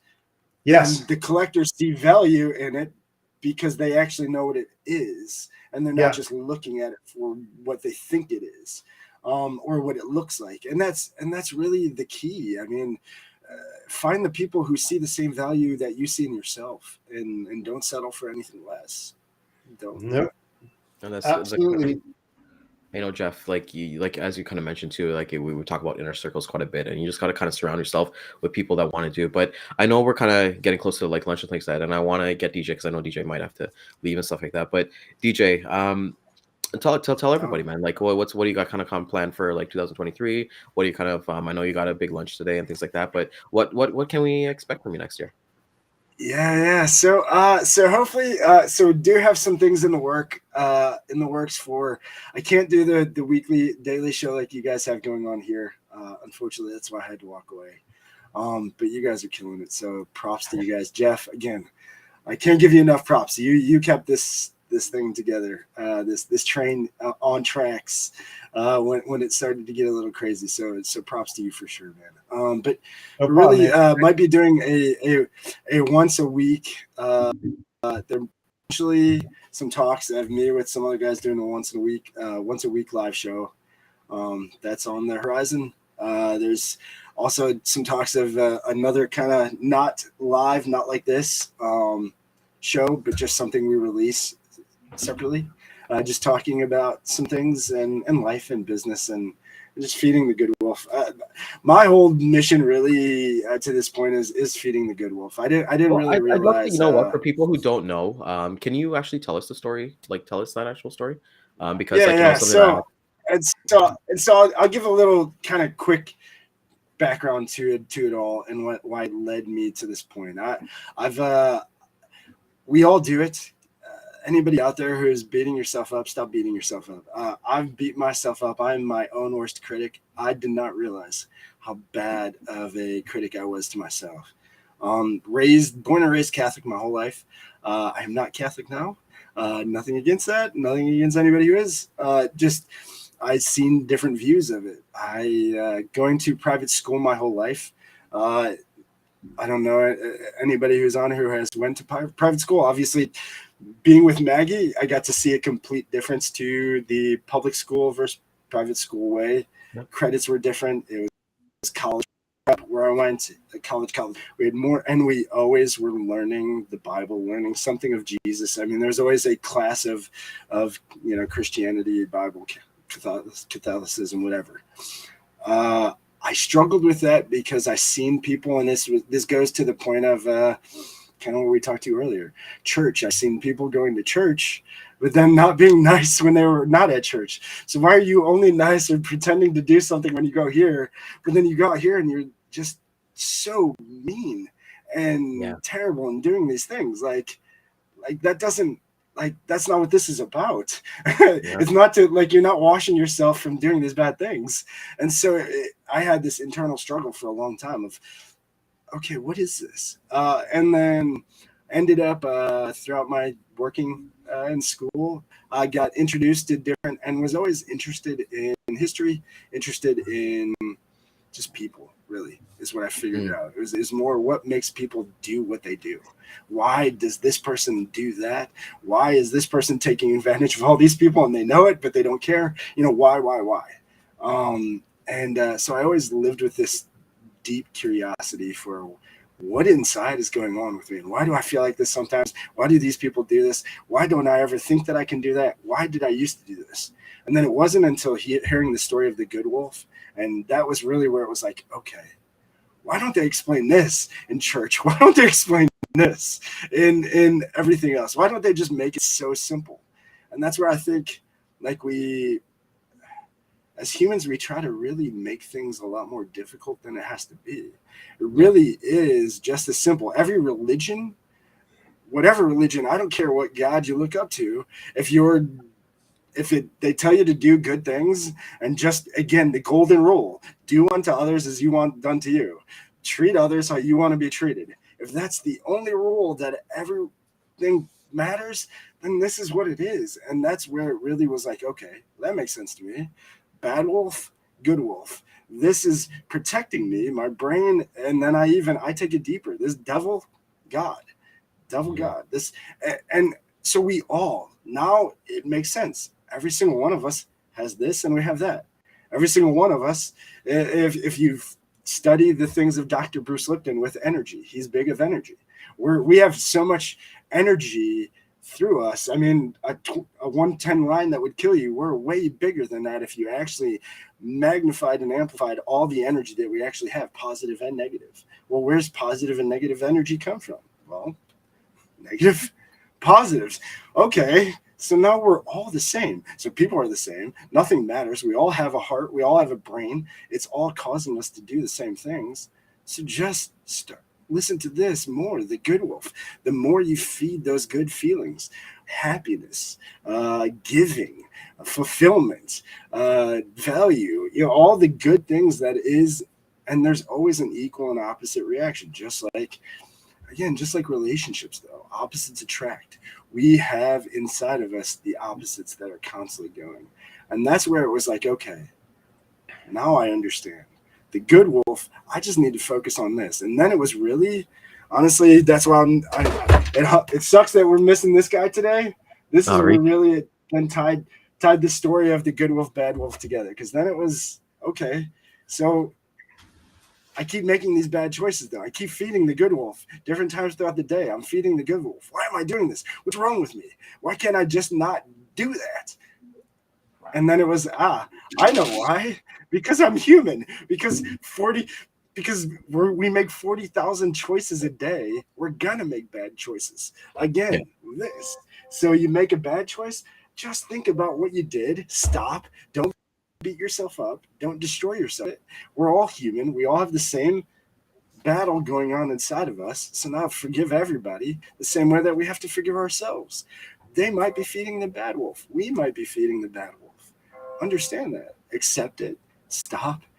And just make the right next choice to feed the good wolf. And that was really where I was like, okay, holy cow.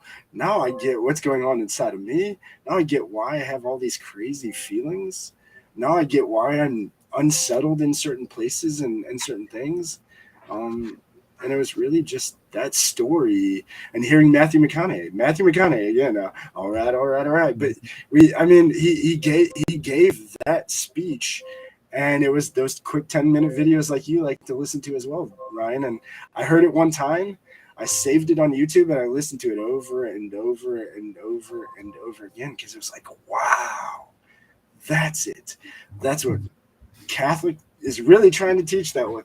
This religion's trying to teach. This religion's trying to teach. All these religions are trying to teach is just this. To make it easy. We're all the same. We got a good wolf and a bad wolf inside of us. They're constantly fighting. They're going to. We're trying to survive. This is trying to survive us. It's not bad. It's really there to save us. It's really there to protect us in certain things. But it's the more we listen to this, the more we follow that. And that's where our passion comes from. That's where our purpose comes from. That's where our why. I mean, that's why Jeff was able to stop smoking. My parents smoked their whole lives. They didn't see, and again, not that they're bad people, but that wasn't it wasn't big enough in their heart to say, because of my kids, I'm going to stop doing this. For Jeff, it was enough that that's it. This is done. My grandpa, same thing. My grandpa was a drinker and smoker his whole life. My dad has crazy stories about it, did a lot of crazy things, especially with alcohol. And but I think it was in the age of 50, he just said, done. And literally just boom, that was it. Stopped everything cold turkey. He was done. And you have to want to in the end. That's what I learned.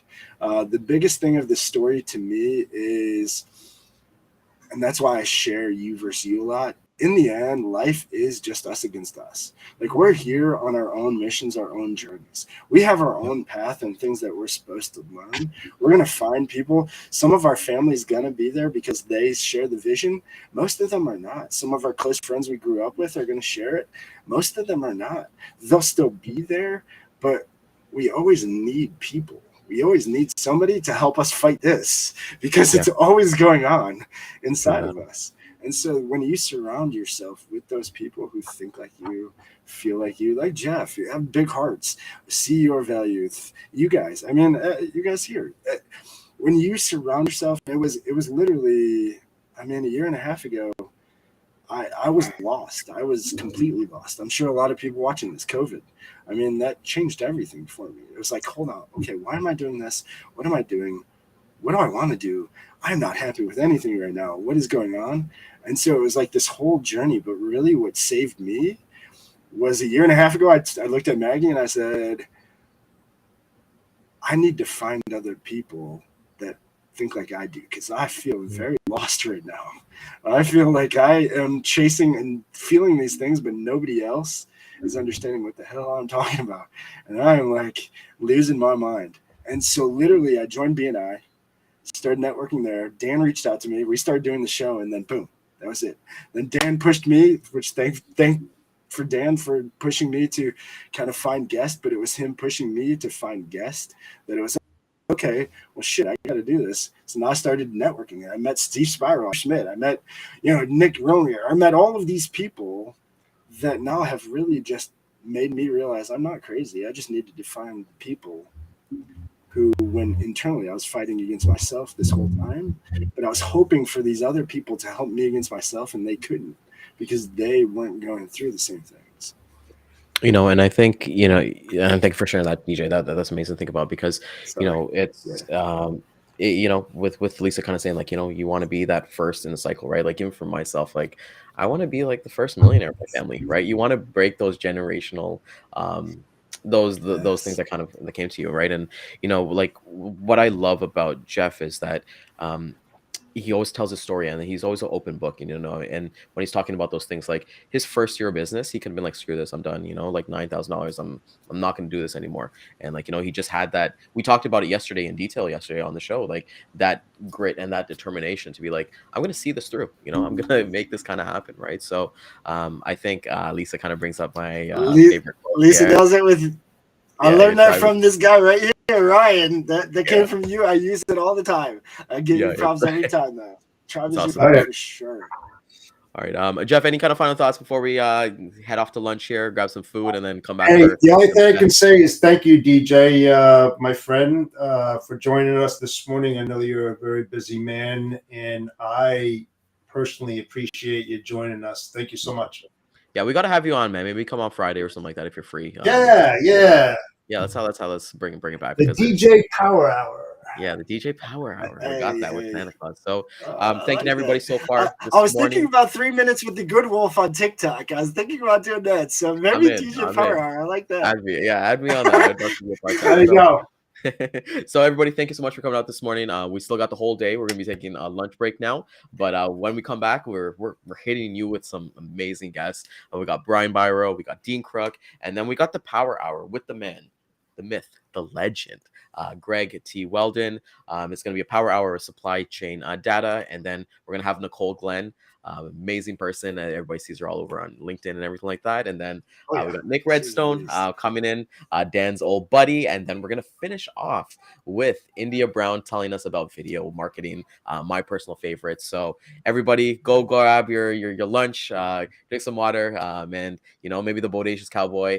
I know we might have an outfit change. I don't know. I'm treating this like the Oscars, but I don't know. It's going to get real this afternoon, so I may have to do a change. There we go. All right, boys. See everybody in an hour. We're looking forward to it. Adios.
right, all right, all right, all right. We got Dan All on to come right, back in all here right, all soon. right. Looking good, man. Looking sharp. I figured I'd do a little bit of a wardrobe change myself. There you As go. we got the man.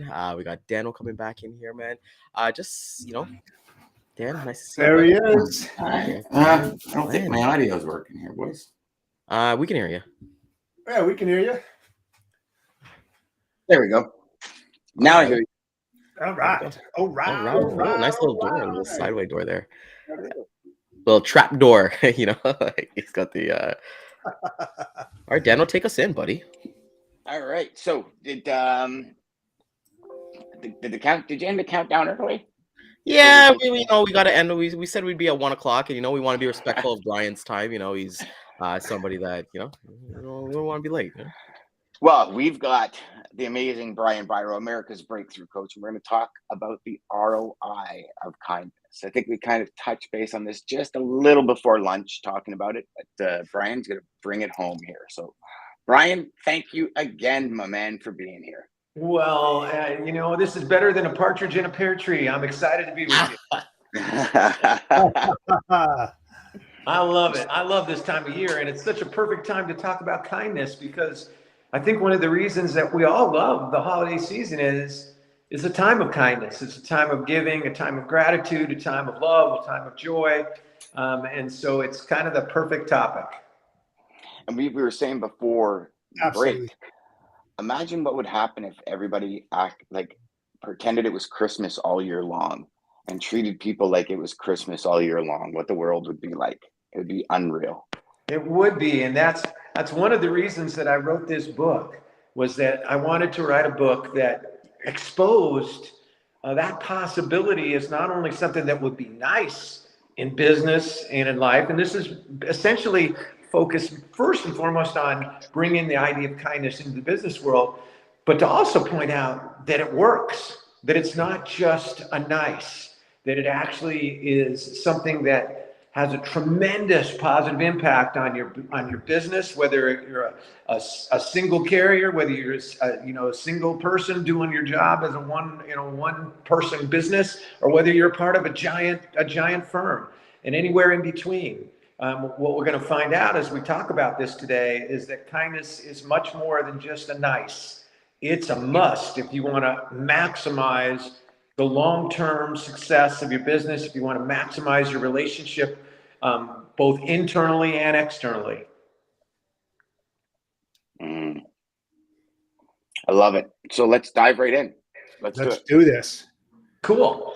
Well, I love you guys. Just let me have the playing field, so I'm going to start running with it. And this book is called The ROI of Kindness, the Return on Investment of Kindness. And the fun of that title is to bring out this simple point.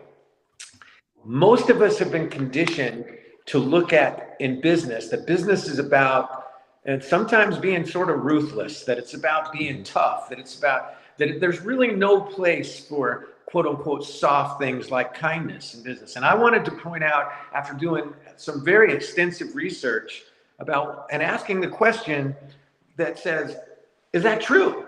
Is it true that, it's a dog eat dog world, that it's, you got to be tough out there? And what I found was that, whoa, that is old news and wrong conditioning. It's the result of years and years and years of old conditioning. And that in fact, that kindness in so many ways is the most powerful tool that you have to build a long-term successful business in every aspect. I'll just give you a few of them.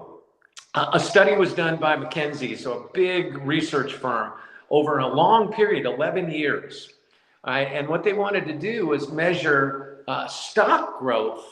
So the value of a company to its investors over that 11-year period, looking at two things: companies that focused on kindness, that focused on quote unquote the soft skills, as opposed to companies did not. And this will blow you guys away. It blew me away when I did the research on it. In an 11-year period, so that's cumulative over 11 years, companies that are more of that old-fashioned dog-eat-dog type of mentality, that type of culture, because what we're talking about is the culture. and your culture eats strategy for breakfast. But those companies that have that old-fashioned way of looking at things like kindness and service and all those kinds of things grew 74% grand total over an 11-year period. Those few companies that focus on kindness as a key ingredient, the core, the very centerpiece of their culture, their profit growth over that same 11-year period was 901%. Wow. So 901% versus 74%. So we'll say this often in this call today. Kindness works. I'll give you another one. This is a fun one. We're all interested in your business, and my business, every business. One of the major areas we are concerned about is turnover, is retaining and keeping great people. Yeah. But one industry is probably the most valuable one to study because it is by far their biggest challenge area, and that is the quick service food, fast food industry. So I want to ask you guys all a question. This is fun.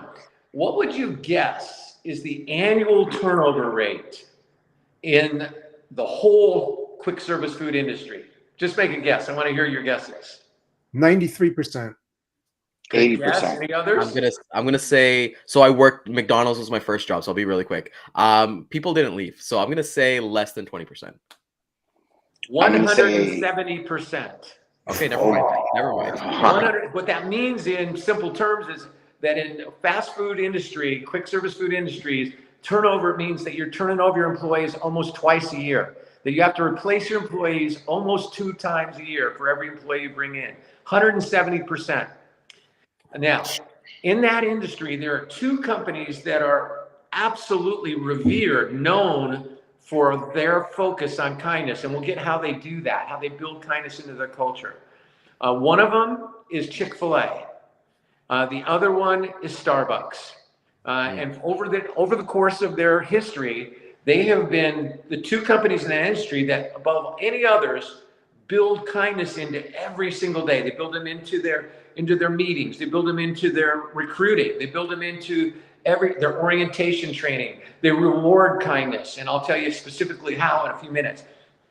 Go ahead and guess, what is the annual turnover rate at Chick-fil-A? Remember, it's 170% for the industry. 10%. Yeah. 14%. 14% Wow. versus 200 versus 170%. At Starbucks, it's 24%. So we got 14 and 24 versus 170. And when you figure that costs, every time you have to replace an employee at Chick-fil-A, that costs, they average about $6,000, right? Every time you have to replace someone at Starbucks, it's actually a bit more. It's about $7,000 or $8,000. So think of that enormous amount of savings that goes right into the success of a company. So when you talk about turnover, you talk about, and there's a bigger side to turnover. It's not just that you have to retrain people. It's that when you have people who have been in there for a while, they're better employees. Yeah. They know how to serve. They're more confident. They're quicker.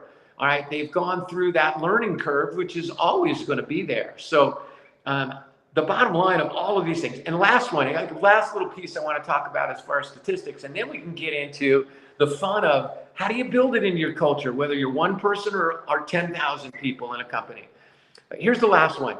Over the last 5 years, there's been a study that has asked this question: what is the buyer, the area that a buyer is looking for that is becoming increasingly important to buyers? Okay, so the brand attributes that buyers want and that they're going to make their decision buying on. Now, obviously, there's always going to be a price and timing and service aspect that we look at when we're looking to hire somebody, whether to hire them to move our materials and truck our materials, or whether we're going to go to a restaurant. So there's always going to be a price kind of. But these are the ones that are maybe a little bit less tangible, but are becoming increasingly important to buyers today, as opposed to 10 years ago. So here's some of them that are pretty important. Socially responsible. Buyers are more interested in social. Is it good for the environment? Is it going to be? Are we doing something that's killing our planet, or is it doing something that is negative in that kind of a way? And that has grown in the last 5 years in importance 63%, 63% more important than it was 5 years ago. Another one that's real important is friendliness. Are the people we're working with friendly? Are they fun to work with because they're friendly to us? That's increased 148% in terms of what is important to buyers. But get this, kindness, all right, is 391% more important than 5 years ago. That in other words, we want to do business with kind people. We want to do business with people who make us feel good inside. Yep. So that's kind of the background to blow away the old-fashioned thinking that says business is, tough. You got to be, it's dog eat dog. You got to be ruthless. You got to be that kind of person. No, kindness works. So how do you do it? How do you build it into your culture? Whether, again, it's one person, small business, or big business. And there is a principle, an idea, a very simple way you can initiate this process. And it's called a KVP. And that stands for a kindness value proposition. And a kindness value proposition is very simply put, it's a vision statement of how you're going to build kindness into your culture. All right. And the key to it is it needs to be short so everyone in your organization knows what it is and can keep it simple, superstar. I love that principle. The KISS principle, keep it simple, superstar. So the kindness value proposition, for example, at Chick-fil-A, remember 14% turnover versus 170% turnover. Theirs is a pleasure to serve. There's no chicken in that KVP. All right. It is about, we deliver kindness by having a pleasure to serve. In other words, that's what excites us. That's what makes us happy, is when we're serving. All right. And Mother Teresa said, service is love in action. When we're serving, that's how we deliver kindness. So an example of how that starts to penetrate into every element within your culture of your business. True story. There's a guy who was coming through Chick-fil-A, all right, and he's going through the drive-through, and he was kind of a regular customer, but this day, I don't know whether he got a phone call or whatever, but he drove off without getting his $3.48 change. No big deal. What would happen to that $3.48 change in most organizations? Well, it would go into the pocket or it'd go back in the till, but not a Chick-fil-A who's built around a kindness value proposition, a KVP that says, we're here to deliver kindness by making it a pleasure to serve. So at that Chick-fil-A, that $3.48 went straight into an envelope with a little write-up about what happened. Well, about 3 days later, that same customer comes through, gets their chicken sandwich, all right, gets $3.48 of extra change with a little ticket that says, the next chicken sandwich is on us. And the guy goes, what? He says, well, the other day when you drove through, you forgot your change. Here it is. And just because you're an awesome customer and we appreciate you so much, here's another little ticket. Now, how do you think I heard that story? Because that guy told one person, probably told 50 people, who told 50 more people, who told 100 more people. That's how kindness spreads like a ripple effect when you have that KVP. I'll give you one more example. I fly all the time, so I'm very interested in the airline industry. Well, one company for the last, 50 years now has absolutely blown away the competition in the ways that matter. Number one, the average turnover rate in the airline industry, which is very expensive to replace people, to recruit and hire and train new people. The average is between 25 and 35% annual turnover. At this company, the company that I'm going to talk about, it's less than 3%. This company blows away all the competitors when it comes to awards year in, year out in the States. And they are beloved by their customers. And in 46 straight years, they have had not one layoff in an industry which is incredibly volatile. When the price of oil has changed radically, all kinds of things, even around 9/11, this company never laid off an employee and it was profitable every single year, including during COVID. And that company is called Southwest Airlines. Oh. Now, the Southwest Airlines have smarter people than the other airlines. Yes, they do, because they don't charge you for bags. They're very smart. No, they're not smarter. All right. They would come out the same on an intelligence test, but they are built around a KVP that combines the two elements in the way that they deliver kindness. All right. And their KVP and theirs are fun. All right. Fun and kindness put together. So their KVP is having fun and delivering kindness. That's how they do it. And that's how it works. They blow away their competition. I'll give you one last piece because I love talking about these. I've done a tremendous amount of work, of many seminars and presentations and keynotes for a huge healthcare company called Kaiser Permanente in the United States. They have 13 million members. When I was a kid growing up, in Southern California, Kaiser Permanente had a terrible reputation. They used to say, well, you go into Kaiser, but you don't come out. All right. Today, they, along with the Mayo Clinic, are the two top rated healthcare companies in the entire industry. They are incredibly successful. And how did that change? It changed because they adopted a KVP that was all about delivering kindness. That's the best medicine there is. And so in my work with them, we worked on what I call the 4 W's. And the 4 W's, every single person who's got a business, every person who's in business can apply these same 4 W's. We just happen to put it in at Kaiser Permanente. And it's a way to deliver kindness that works. And so here's the 4 W's. They work in every business. The first kindness is called welcome. No matter whether you're talking to people on the phone, whether you're face to face, whether that person that you're dealing with is a customer, or whether it's a vendor, or whether it's just someone, a receptionist, we always have a woo, a window of opportunity. Everybody say woo. Ready? 1, 2, 3. Woo. All right. Woo stands for window of opportunity. We always have a woo to immediately create a positive impression by helping people feel welcome. And when you do that, you're delivering kindness in a way that immediately has people feel a sense of, I'm in the right place. I'm working with the right people. So the first W to deliver kindness is welcome. The second is warmth. Now that seems obvious. Warmth and kindness are kind of synonyms. They're the same thing. But here's the key to warmth. All right. It's easy to be warm to warm people. It's easy to be kind to kind people. Where kindness and warmth makes the difference is when people are unkind, when people are not feeling warm, when people are off their game, when people are scared or they're impatient. When you deliver warmth in that kind of context, when you are difficult to offend, suddenly you are going to have the greatest opportunity to have a breakthrough with that customer, and they're going to remember it because they weren't looking for it. So the second W is warmth. So welcome and warmth.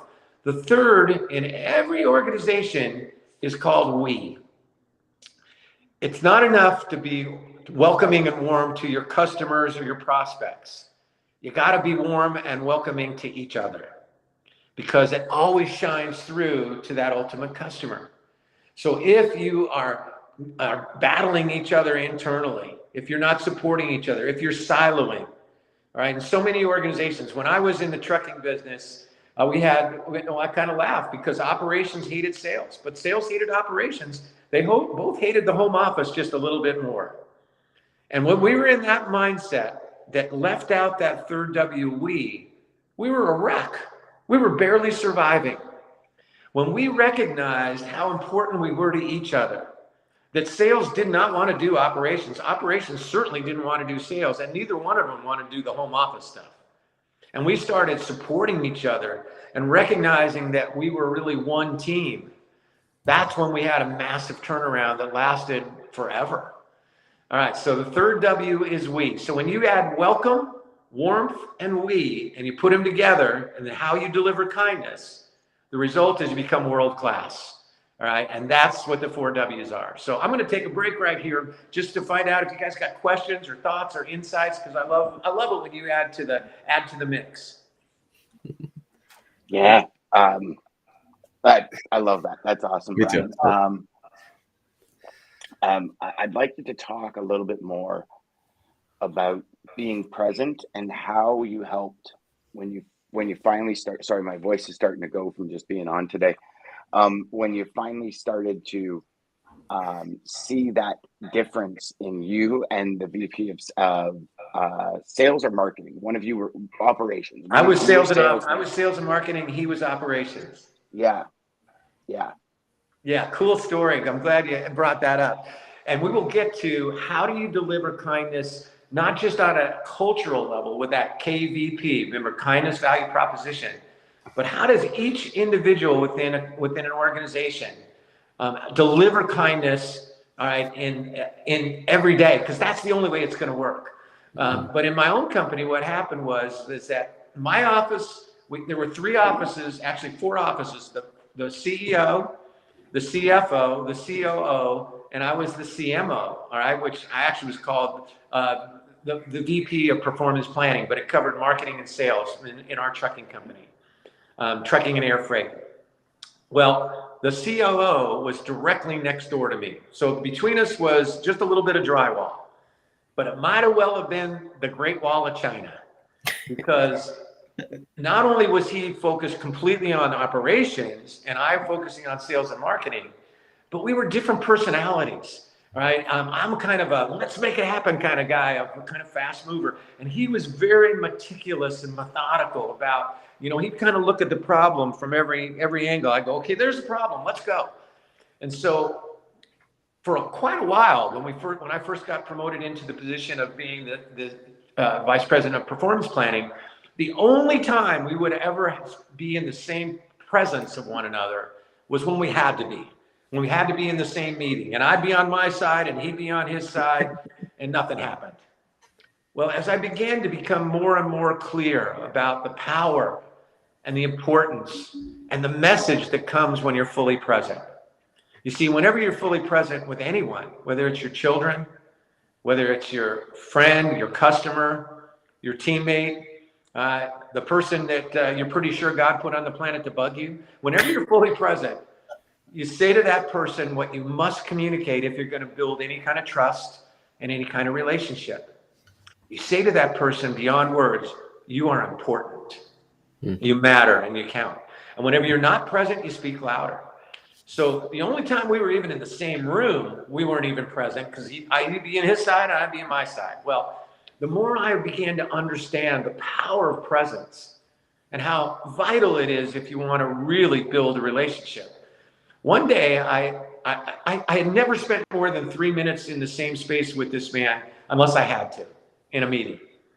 Well, I walked around that drywall into his office, and with no agenda other than I was going to be present for the first time. And I walked in and I sat down and I started looking around, and I saw pictures of his family. I saw pictures of him on a bike. Up until that point, he was next door to me. I never knew he was a competitive bicyclist. At that time, I was running marathons. I'll make a long story short. For the first time I was ever present with them for more than 3 minutes, I stayed in that room with them for about an hour. We didn't talk about business. We didn't talk about operations or sales. We just were present with each other, learning about each other, connecting with each other. I found out that in that hour of being present, what I had completely missed. I found out, number one, he cared about the people in our company just as much as I did. He wanted the best for everyone, and we just went about it differently. I found out that all the things we had in common that I had completely missed by not being present. How we understood a work ethic from our training for our athletics, how he had worked so hard to come out, how much he loved his family, and how much I loved my family. Well, when we left that room, when I walked out of that room, after that, never again did he have an operations meeting without somebody from sales being present. Never again did I have a sales or a marketing meeting without somebody from operations being present. We started to turn that company around, and we had, from that point forward, we went on such a complete transformational upward spiral where there was great support between operations and sales. And it all came with that initial understanding that if we're going to be successful, we need to be present with each other. And one of the most powerful ways to deliver kindness is by being fully present. And Brian, when I heard that story for the first time, I started bringing my ops to almost every sales meeting. I started including them, and I started teaching it to people. Actually, Ryan was in one of my first seminars that I taught at. that bring your ox to your sales meeting. Absolutely. For years, that was the only way that I did business, is that in order to move the peanut forward, everybody has to be on the same page. So you have to get S&OP involved in everything, especially when you have new products, ramp ups, everything. Everybody has to be on the same page. When is it going to launch? How are we going to do that? How much inventory is it going to take? How much more trucks am I going to need to move this freight? I mean, everybody, it's so intricate that you have to have all those moving pieces, which are many, totally in sync with everybody. And that's being present. That's pushing that peanut forward and getting things done the right way. When you're missing one of those parts, you're dead in the water. I don't care what anybody says out there. Absolutely. And sometimes we get the best ideas from the people who aren't too close to it. Yeah. You know, oftentimes, you know, I write this in the book, the greatest obstacle to seeing the truth is the belief that you already know it. And as we started to be present with each other, number one, that's the only way you can build trust. Because how many of you know when you're with somebody if they're fully present with you or not? Man, you know right away. Yep. You can tell over the phone if they're not present. And every time you're not present with somebody, you say to them, you're not that important. Whatever's on my mind is much more important than you are. Mm-hmm. So there is no trust without being present. And without trust, you can't really deliver kindness, because kindness without trust sparks of manipulation. Oh, they're only being nice to me to get what they want. Yeah. And so when you're fully present, what you do is you open yourself to trusting that person, that they're there. You want the same things. And that's when you can be open to, wow, that's a great idea. I never saw it from my perspective. Yeah. Right. Maybe we can mesh these better, and you come out with a better whole. So that's the power of being present. It actually leads to, how do you deliver kindness? Whether you're a one-person company or whether you're the newest person in the organization or the most tenured, how can you actually make a difference when it comes to making that kindness value proposition real instead of just a few words?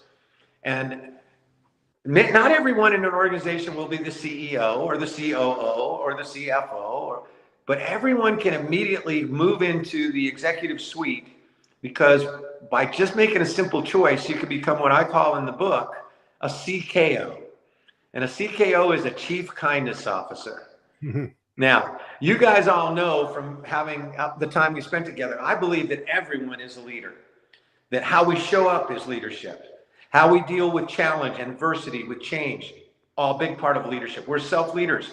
Long before we do whatever we do professionally, we were the CEO of our own lives. All right. And to be a CKO is simply deciding that I am going to deliver kindness in every chance that I have, seizing every woo. And so that's the power of kindness, when every member of your team steps up and has some fun and says, you know what? I may be a driver, but my first job is I'm a CKO. I'm a Chief Kindness Officer. And I call it the 7 habits of highly effective CKOs, is the way that you can deliver kindness in the ways that actually work. And every one of them are a choice. So I'll just whip through them kind of quickly, and then we can play with them. You can ask me questions about them. Does that sound good? Sure. All right. So how do you become a CKO? Because that's the only way that an organization can live that KVP, that kindness value proposition. Well, the first way is the way we just talked about it, because it's the foundation. And without it, there is no kindness. And that is by being fully present. When you're fully present with people, that's the only time that they know they matter and that they count to you. That's the only time that they really understand, all right, that you are there 100% in that moment for them. I often talk about, and I wouldn't do a call without talking about my mentor, the great coach John Wooden. And John Wooden, more than anyone I've ever met, he was the greatest college basketball coach of all time. His greatest gift both to others and to his legacy was his being fully present. When you were with John Wooden, it felt like bombs could be going off 5 minutes from you, and all you knew was that he was interested in you. So remember, whenever you're fully present, you express to people that they matter, that they count, that they're important, and that you are really interested in them and interested in serving them. And so that's the most powerful way to deliver kindness every single time. The second is to be what I call a blame buster. The single most destructive word in the language of business, teams, families, and relationships is spelled B-L-A-M-E. Blame kills teams. Blame kills kindness. And there's a very simple reason why blame can never work. And as soon as you go into blame, you stop delivering kindness. And here's why. Think about this, guys. When you think about blame in the context of time, is blame about the past, the present, or the future? Past. Yeah. Blame is always, always, always about the past. Yeah. So whenever you find yourself in blame, where are you? You're in the past. Yeah. Can you do anything about the past? No, it's done. It's over. Now, I'm not saying that people don't mess up. I'm not saying that we don't make mistakes. We all do. We're all human. But to deliver kindness by being a blame buster simply means that I'm going to get it out of the past, learn from it in the present, so we can be better together in the future. So blame busters, when something goes wrong, they don't pretend it didn't happen, but they don't go into that personal offensive. They go, okay, what happened? What did I do? What did we do? How can we learn from this and do better? So if you want to be truly a CKO, you got to step up and be a blame buster. You got to say, I solemnly swear from this day forward, I will be a blame buster. All right. The third of those secrets to becoming a CKO, the habits of CKOs, Chief Kindness Officers, is one we talked about last week. And it's one that's never taught, but it's incredibly powerful when it comes to delivering kindness. And that is to be humble. It's about humility. You know, when you're around people who are humble, how does it make you feel? Yeah. It makes you immediately feel like they are not about ego, they're about we go. When you're humble, you get a powerful sense that they are truly, truly interested in you because they're not so overwhelmed with themselves. All right? Remember, when you're being humble doesn't mean you think less of yourself. It means you think of yourself less. And that means you make you really think about others. And when you're humble, you take responsibility and you give credit. And it's amazing what's accomplished when no one cares who gets the credit. So being truly humble can make a massive difference in your ability to be a CKO and to deliver kindness. Because when people are around people who are kind and people who are humble, they want to be that same kind of way. It's a great example. The fourth key is about gratitude. Now, there was a book that was written years ago that was called Power versus Force. And that book was aimed at actually measuring the frequency of emotions. You know, emotions we are electrical beings. We have a current, we have a frequency. And every emotion has its own frequency. And the highest frequency, the most powerful emotion of all, is gratitude. So when you're in an attitude of gratitude, there's no room for anger. There's no room for impatience. There's no room for negative emotion. And so why is gratitude so important to be a CKO? Well, let me ask you a question. Who are the people in our lives who we tend to forget to thank the most? Our parents. What everybody says, our parents. Yeah, people closest to us. That's right. I've asked this question thousands of times in events, and always it's the people we're closest to. Why? What happens? What do we do? We take them for granted. Yep. It's like, hey, I told you back in 1999, I love you. What do you want? Mush? Right? So let me ask you a question. Does that work? There's just a few guys out there going, man, I hope so. I believe with every ounce of my heart and soul that does not work. No. In fact, the most important words I've ever written that get right at the heart of being a CKO say this. It says, the love we fail to share is the only pain we live with. The love we fail to share is the only pain we live with.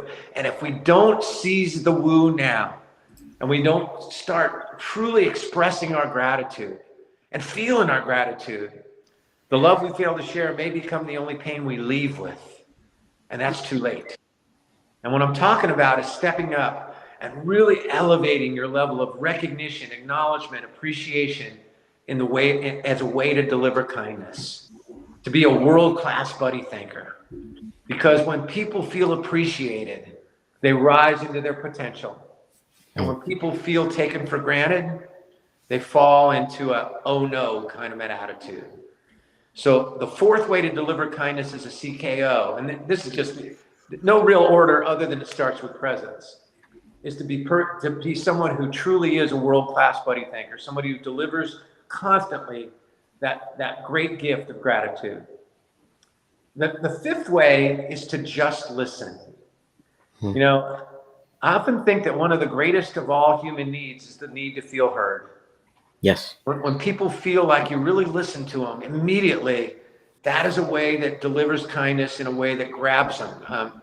I tell a fun story about this. When I was in my corporate career as a vice president and general manager of this very large training company, I inherited a director of operations. She had the greatest name ever. Her name is Raffaella Regina Rossi. It's still her name. We call her R3. Now, Raffaella had this incredible talent and energy. However, when I was put into place as her boss, she couldn't stand me. And I'm not used to this because I love people. All right? And the reason was I had replaced somebody who she had been extremely loyal to. And somehow she kind of got the idea that it was my doing. It really wasn't, but that's the way it construed. Now, for a while, I tried to do all the stuff I thought you were supposed to do as a leader, to build relationship, to deliver kindness. I gave her space. That didn't work. I gave her direction. That didn't work. I gave her compliments. Nothing worked. All right. And for a while, you know, we tried to pretend that we had a good working relationship. How effective do you think that was, guys? Probably everybody knows. You know, our team was floundering. We were going nowhere. We were walking on eggshells. But one day I remembered the power of just listening as a way to be fully present. And so I asked her to come in my office one day, and I was dead dirt honest with her. I said, Raffaella, our team is absolutely struggling. We're doing nothing because I haven't been a good enough leader to find a way for you and I to break through. And so I said to her, and I've asked you here today to do something that I know that'll first seem sort of strange, but I really have a reason. I said, if you will allow me for 10 minutes, I will just listen to you. All right. You get a free pass. You can say whatever you want, however you want to say it. I will not interrupt. I will not argue. I will not defend. I will not question. I will just listen, not only with these 2 ears, but with every ounce of my heart and soul. I said, all I ask is after those 10 minutes of just listening to you, that you do the same for me and you listen to me for 10 minutes. Would you try it? I'll never forget Raffaella's answer. She goes, Brian, I really don't think I could talk for 10 minutes.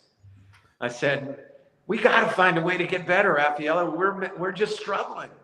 And she wanted things to be as good as I did. And so kind of reservedly and a little bit, you know, wondering if this was silly, she said, oh, okay, I'll try. An hour later, she stopped talking. And in that hour, I just listened. I didn't say a word. I just took it in. And in that hour, without saying a word, delivering kindness by listening, she completely transformed our organization. She realized that she really hadn't given me a chance. She realized that if we put our energies together, we'd be pretty unstoppable. Most of all, what she reminded herself was how much she loved the work we were doing, all right, that we could be doing and should be doing, but we weren't doing because of our stuff. When we left the room after that 1 hour, over the next 6 months, we got more done than we had in the previous 3 years. Our team became incredibly fun. We created a kindness value proposition, said we are champions of empowerment. It was awesome. To this day, more than 35 years later, Raffaella is still one of my dearest friends in this world, even though she still owes me 10 minutes. I never got my 10 minutes. But in that hour of just listening, I said to her what I had failed to say. I had failed to communicate the kindness that I want to deliver. I said to her, by being present, by just listening, you are important, you matter, and you count. So a key way to deliver kindness is to actually listen. And here's the secret. Most of the time when somebody else is talking to us, what are we actually doing in our heads while they're talking? Formulating a response. Absolutely. So we're missing what they're actually saying, especially what they're saying beyond their words. All right, because 55% of communication is not the words we say or even the tonality in which we say it, it's our body language. So when you just listen, you actually take it in, and then your response will come. All right, that kind of leads into the 6th of the 7 habits of highly effective chief kindness officers, and that is to ask more than tell. Notice we have 2 of these, 2 ears, but only 1 mouth. Good clue. All right, and when you ask instead of tell, you deliver kindness in a surprising way.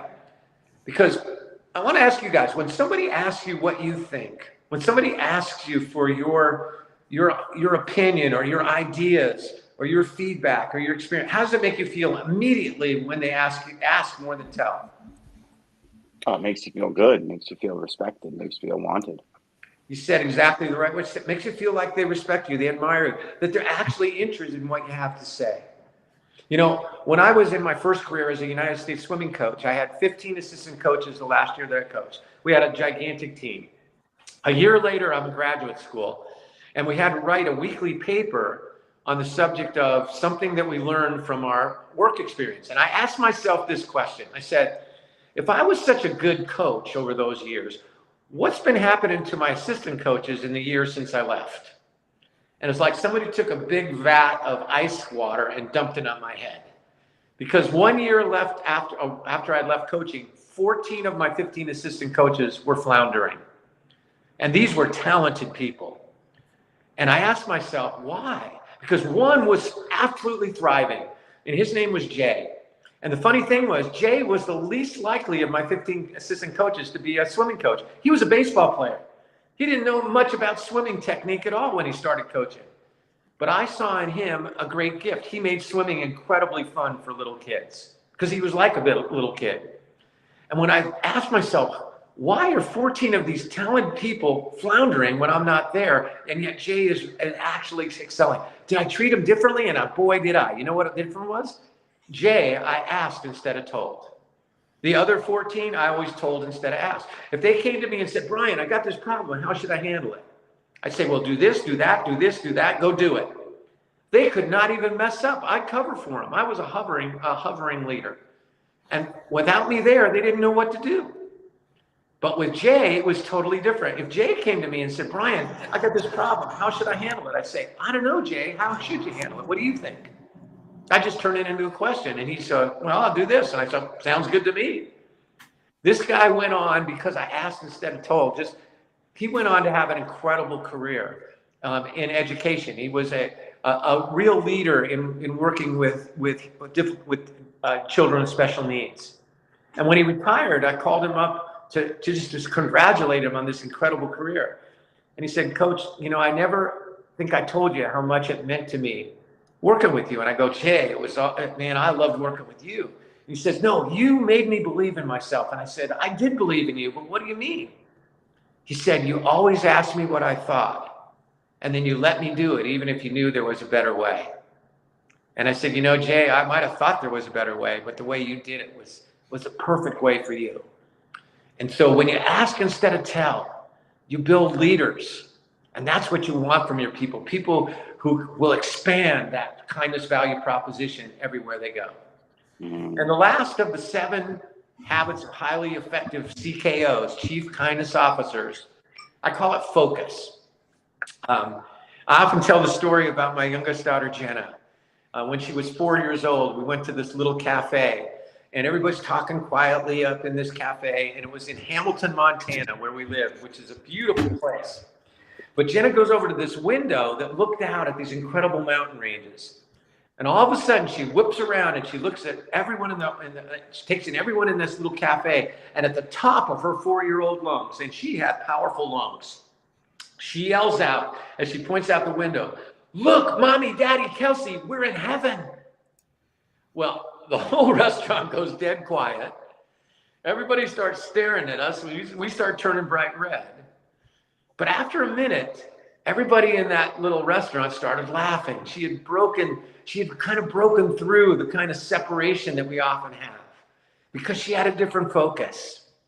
But the focus that I'm talking about came from that same experience with Jenna about 6 months later. And 6 months later, I'm flying in an airplane. I'm in a window seat, and it was one of those white puffy cloud days. You've all, flown in those days. And for a while, you're caught in the white clouds. You can't see a thing. It's white out. But if it's a day like this particular day when I was flying, eventually you break above the clouds. And it's like the bluest sky in creation, incredibly crystal skies. And that's the way it was that day. And so I'm looking out the window, and we break into the beautiful sunlight, and I'm looking down at these clouds. And I don't know whether it's because I remember that old movie, Heaven Can Wait or something, but for whatever reason, I'm looking at these clouds, and it made me think of heaven. And when I thought of heaven, that clicked in my mind, thinking about Jenna when she said, "Look, Mommy, Daddy, Kelsey, we're in heaven." And I started grinning on the plane. I'm thinking, my little girl, she's like the cutest kid in the world. And then all of a sudden, zoop. It hit me like a rocket ship. And for the first time I saw what until that moment I had completely missed. What I realized was that my little girl was brilliant. She was visionary. Why? Because she's the only one who saw heaven. It was right in front of all of us. All we saw was our cell phones, our data, our stuff. She saw heaven. She had a different focus. And so that's what happens with the CKO, is you shift your focus and you look at people for the heaven in them, including yourself. Because what you focus on is what you create, right? And when you change the way you look at people, the people you look at change. Change the way you see yourself, the self you see will change. So when you look in the mirror, see that CKO, that person who is more fully present, the person who never blames, instead becomes a blame buster, who's humble and gives credit, right? Who's truly grateful for every single gift, all right? The gift of a smile, the gift of someone coming forward and talking to you. So when you look in that mirror and see that CKO who just listens, who asks more than tells, all right, and shift that focus to remember that what you focus on is what you truly create. Thank you, Brian. That was awesome. Very nice. Awesome, my friend. I don't even know what to say. Thank you so much. It's so much fun, man. I love being with you guys. You're doing such great work, and you're making a difference for so many people. I read the comments that people put in on LinkedIn about the work that you're doing. You guys should feel mighty, mighty great this Christmas, and there's a lot of people grateful for what you're doing. Thank you. The ROI of kindness, everybody. Sorry, I got a little bit of a glare. Go grab it on Amazon. Grab it at your local bookstore. Brian, thank you, my friend. Merry Christmas. Merry Christmas to all, and to all a good night. And watch It's a Wonderful Life. All right, it's the best movie about being a CKO. It is. It's the best movie about the fact that every time you deliver one tiny moment of kindness, that's only the starting place. You don't know how it may go all the way around the world before it comes back to you. You never know where it's going to go, but you always know that you can start it. Awesome. Indeed. Thanks, Brian.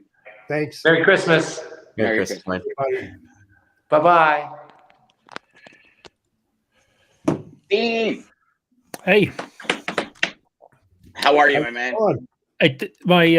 my ugly sweater doesn't come close to Jeff's Puma red tracksuit. This morning. Good Lord, what was I know, man. It's we had to turn away some viewers, Dean. You know that, yeah. Oh, I had a red one like that from the 70s. It was a Puma tracksuit, the white stripes, had the whole thing, but I think it was a Santa Claus, not a Puma. So No, Jeff's was, but it was from the 70s from Florida for sure. For sure. We said that as soon as we saw it. We said he's probably got the matching bottoms for it and everything. And I do. Oh, yeah, I know. I knew that, brother. I knew that. that was funny. Total transparency. Yeah. How are you, Dean? Great show this morning.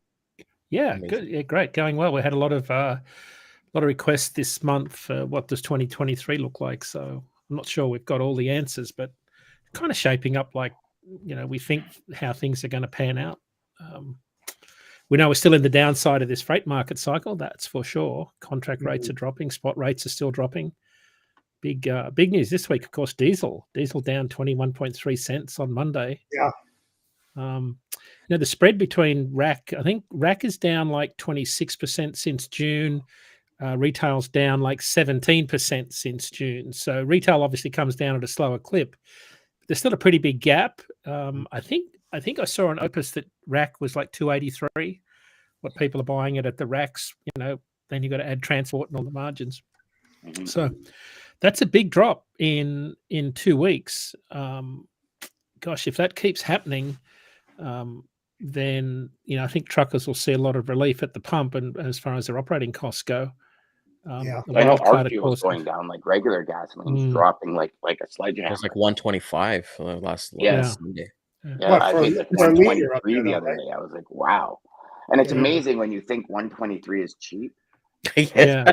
You know what I mean? It's like 60, 70 cents when we were kids, like yeah. I remember filling Yeah. the truck. I remember filling the tank of my Durango RT for like Mm. $43.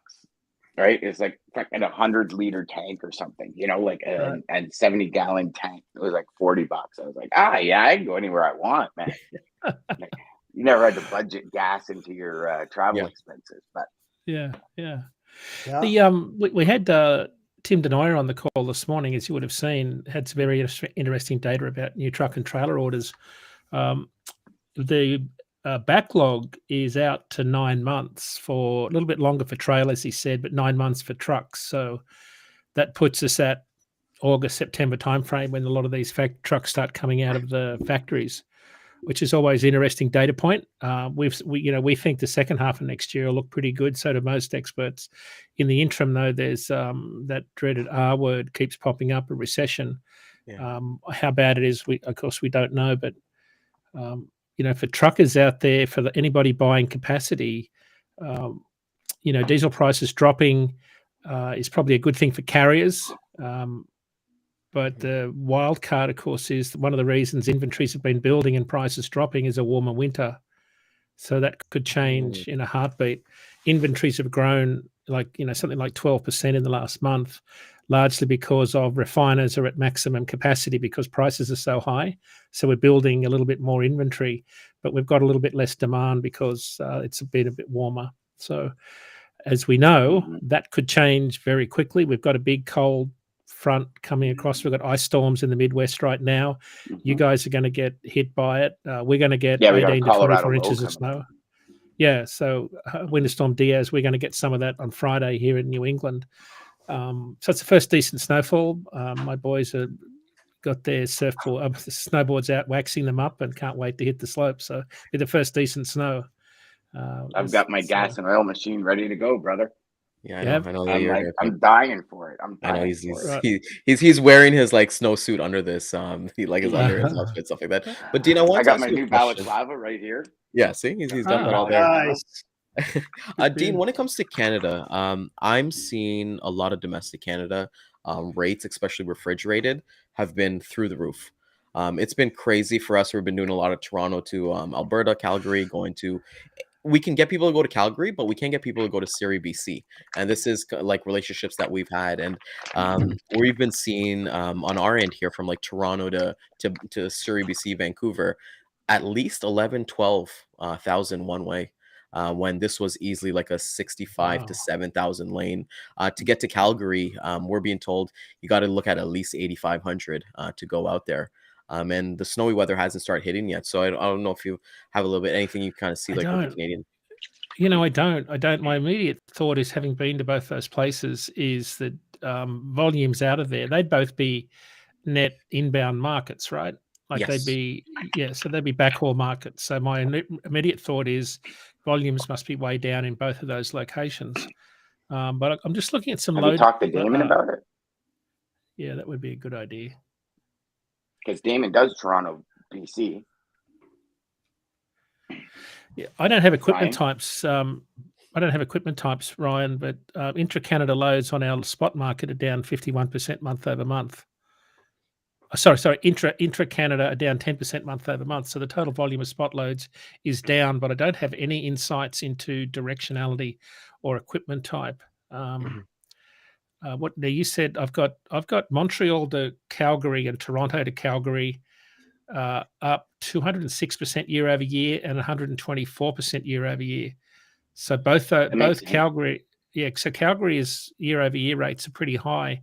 there's something going on in Calgary. I really don't have any insight into that market, Ryan. Oh, nice. So Ryan, you were saying it's up to 12 grand to Calgary? No, Yeah. 12 grand up to BC. It's about 85 to the truck, going up to Calgary. Yeah. So which used to be about 45 to 5 grand and about 65 to BC. Yeah. Is it exactly. anything to do with that's up quite a bit. Is it anything to do with weather? Like, is there? Well, no, so we've kind of found out. We've had those questions because I remember last year when BC had those floods, that's when we saw like 20 grand going one way to BC and things like that. And then it did come back normal because this is an annual lane that we've kind of been running. But I don't want to like monopolize the conversation just talking about our stuff. But like that's what we're kind of seeing. And I don't know if it's maybe the Canadian ELDs coming into place like next year, or people kind of getting ready for that on that aspect. But we've the been seeing challenge with that is, Ryan, most of the Canadian companies are already been on ELD since the US, the big ones, ELD, right? Yeah, Like the big ones at least. It's maybe a few of the smaller companies that just run Canada are not on it, but so many companies got it. It's like when ELD came out across the US, the larger companies like the Challengers, the Highlights, already had it. All these they've had it for years. So it's I don't see that playing out. I see it being a backhaul situation. Where the backhaul that used to come out of there isn't coming out of there anymore, so they got to run to the US, or they got to run. They got running to do. That's normally in Canada what makes the rates change so quick and so high. That's from my experience in Canada is the big thing. Do you think some of those fleets are starting to close down their length of haul so they keep drivers closer to home? Because that's one of the things you start to see Before from here Christmas? on in is, Could be. for those that celebrate Christmas, a lot of drivers want to get home. If you're up there and running into the US out of Calgary, I'd imagine that's that could be a 7-day deal right there. Maybe that's part of it. I'm just sort of spitballing. And part of it, here, people going back home, right? Like drivers, like I know, like especially like the Indian carriers and things like that. They're gonna go home. They've made their money for 9 months. They're gonna go home, spend it, and things like that. And that's what we've always kind of seen that lull as well. But as you're kind of mentioning, different things are kind of happening, and people are asking for like a 2023 outlook, which you really can't give an outlook. But is there some kind of trends that you're seeing that you think are probably like, hey, it's most likely gonna happen? Yeah, so the definite one is that demand is going to slow down. I mean, we're going to end the year flat, I think, is about where demand will end up, both especially in the total tonnage of contract and spot.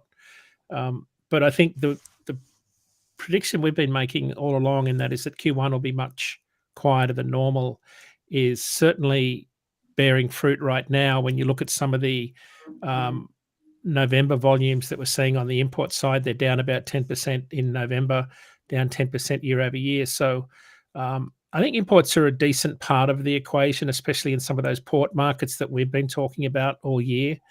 Import volumes are down 25% since the peak in June this year, May-June period. So this November is seeing a pretty big fall off in imports. That will have a ripple effect coming into the new year. I think that's one thing that's definite. What we don't know, though, Ryan, is whether diesel continues to go down, because that will start to put a floor under line haul rates. Because the inverse happens when diesel comes down like it is, line haul rates will start to go up, and that could expand the current freight cycle. If spot rates go up, and carriers keep coming into the industry, spot rates are still above where they would have been before the pandemic by about 12 cents a mile. So if diesel comes down and operating costs improve, you can see carriers improving their viability, and not as many carriers exit the industry in Q1, and that sort of extends the cycle. There's so many things that can happen. I mean, one thing that is pretty certain is that contract rates are dropping, and they will continue to drop well into we think the first half of the year, but certainly into Q2, they'll start to bottom out. That's when most of the forecasts have the market falling. The other certainty, I think, is, and again, there's so many things that could change this, but let's say everything stays the same as it is now. We don't have any more massive geopolitical risk or upheaval. The bottom of our forecasts for spot rates next year is still not as low as where they were in 2019. Right, so that's the point to keep in mind, is that the forecast is still not it's not all doom and gloom, but the other point that's sort of underpinning line haul rates is everybody's got a much higher operating cost for a truck these days. Driver wages is We're probably the coming off biggest part such of a it. high that it feels Right. like it's more of a Right. drop than But it is. it definitely feels more normal. Like with this more seasonality coming into the spot market in particular, every day we look at our data. We're tracking very closely with 2017, 2018 rates right now when we look at sort of the day of the year going back. So they were both not terrible years. 18 was a pretty good year. But certainly on the supply chain side, we can talk about this tomorrow, but things are definitely, showing signs of normality. This has been an incredible year from a whiplash perspective. We're still sort of reverberating from this massive pull forward of inventory in the middle of the year, and it's still bolstering markets like Texas. Break bulk volumes have supported a lot of that flatbed volume in Texas. It's been a real star in terms of flatbed rates all year. Just the state of Texas has been a bit of a windfall for carriers and still is tight. In fact, when I look at the import data for November, Houston was the only port on the top 8. So the top 8 ports account for 75% of imports. It was the only port that had a month-over-month gain. So that even though volumes are slowing dramatically, it's slowing the least of all of the ports. So that's a data point that I think is fairly certain, is you'll see a lot more volume on those ports that we've all seen this year that aren't called Los Angeles and Long Beach. Yeah. Dean, quick question for you. As we're kind of like talking there, but you didn't tell us about how your meringue went at your Australian party last week. We were supposed to have some pictures. We were supposed to get the Diener tomatoes. This is what the viewers are coming for. They want to know about the meringue and they want to know about the Diener tomato, my friend. The meringue went quickly, and you kind of not that I've ever done this. No, not that I've ever done it, but you end up with all this white stuff powder down your front. And what that looks like. Saturday for Dan over there. Right. So I assure you it was meringue, all this white stuff down my front that I'd spilled, because it's hard to eat a meringue without. Yeah, it's hard to eat a meringue without getting stuff all over you. It went quickly. My wife always makes a couple, so I had one, and I ate one on my own, which is a massive sugar fix. You ate a whole meringue on your own? Always, yeah. I can. I have to get You the are bowl, my the brother beaters from another mother. I gotta tell you. Yeah, always make two. My mum still does to this day. If we ever make a big meringue, and they're about a foot round, she'll just make the one base for me just to eat on my own. So that's the way to sugar do levels. it, brother. And I'm seeing my doctor tomorrow about my high sugar levels. So that's probably it's nothing. It's nothing insulin like this can't fix, brother. You're all good. Don't worry about it. Yeah, we had a good time. Thank you. When they said you're type 1 diabetic, I said, really? I said, perfect. So I can still eat as much sugar as I want. I just correct it with this. That's it. Instead of being type 2 where you got to manage it with diet. Nah. Forget that. Diabetic Dan. Wow.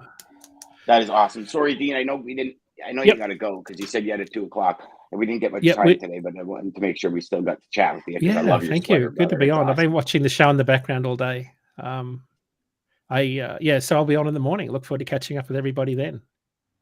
Yes, definitely. Data Day, Wednesday tomorrow. Oh, yeah. Yep. My favorite day. Hideous sweater day. Gotta wear my hideous sweater. Look at that. It's a trucking sweater. I like it. I got one made with my truck on the front. Pretty cool. Nice. All right. Nice. Maybe I'll wear my ugly Christmas sweater tomorrow too. Sure, get it on. I'll get it on. Jeff can get his out of the closet again. But, Jeff can wear whatever it was that he decided to put on this morning out of the closet again and go from there. Yeah, exactly. All right, guys. Exactly. See you later. All right, Dean. Thanks, my man. Bye-bye. Have a great day. Take care. See you later, Dean. Hey, Greg. Greg, can you hear us?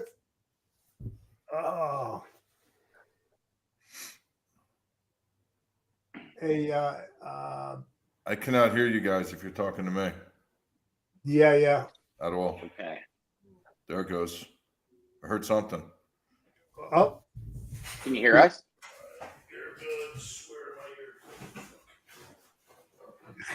I don't know what to do with my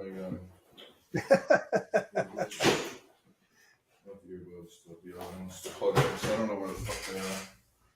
I never use those. I can't hear you guys. You can't hear us? Try again.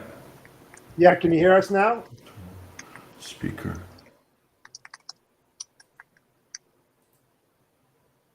Try again. Try now. Can you hear us now? Now I can. I got you. Awesome. Now you can hear us? Yep. All right. Well, what's up? There you go, my friend. Hey, Well, thank you so much, Greg.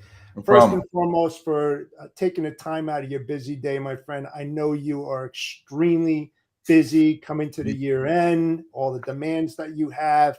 Man, it's great to have you on the show. Thank you so, so much. My pleasure, Jeff. And it's great that you're doing something like this. So I'm happy to contribute my 2 cents worth. Oh, it's more than that, man. I know your capabilities, my friend. So we are so prepared. We have so many things to talk about. I don't know where to start. We've had so many disruptions this whole year, Greg. I'm not preaching to the choir. There's so many different things that are happening around the world. So with that said, my friend, take it away. Let's blow some people's minds. Well, I mean, I don't know where you really want to go. I mean, I sent you a bunch of charts, so maybe we just kind of start with that kind of little sequence because it's kind of the macroeconomics. So you have a variety of things we can talk about. Certainly supply chain logistics is a big part of that. We will get to that more towards the end of this because a lot of that has cleared to some degree. A lot of it's kind of the same too. So, right. And I think when you talk prices, I mean, you know, you watch the shipping rates real closely, as do I. And I mean, shipping rates are down, you know, anywhere from 70 to 80 something percent from their peak, but they're still up 50% from where they were in 2019. You know, so you're going to have these incremental increases in price along the supply chain throughout the supply chain that are kind of going to persist, if not, you know, stay as permanent. So I look at it first from the perspective of the Fed and saying inflation is transitory. It's not, it's permanent. We know that now. Transitory was the wrong word for them to be using in the first place. And what's funny about it is inflation's starting to come down now just when they're getting as tough, you know, as they can be at their toughest point monetarily.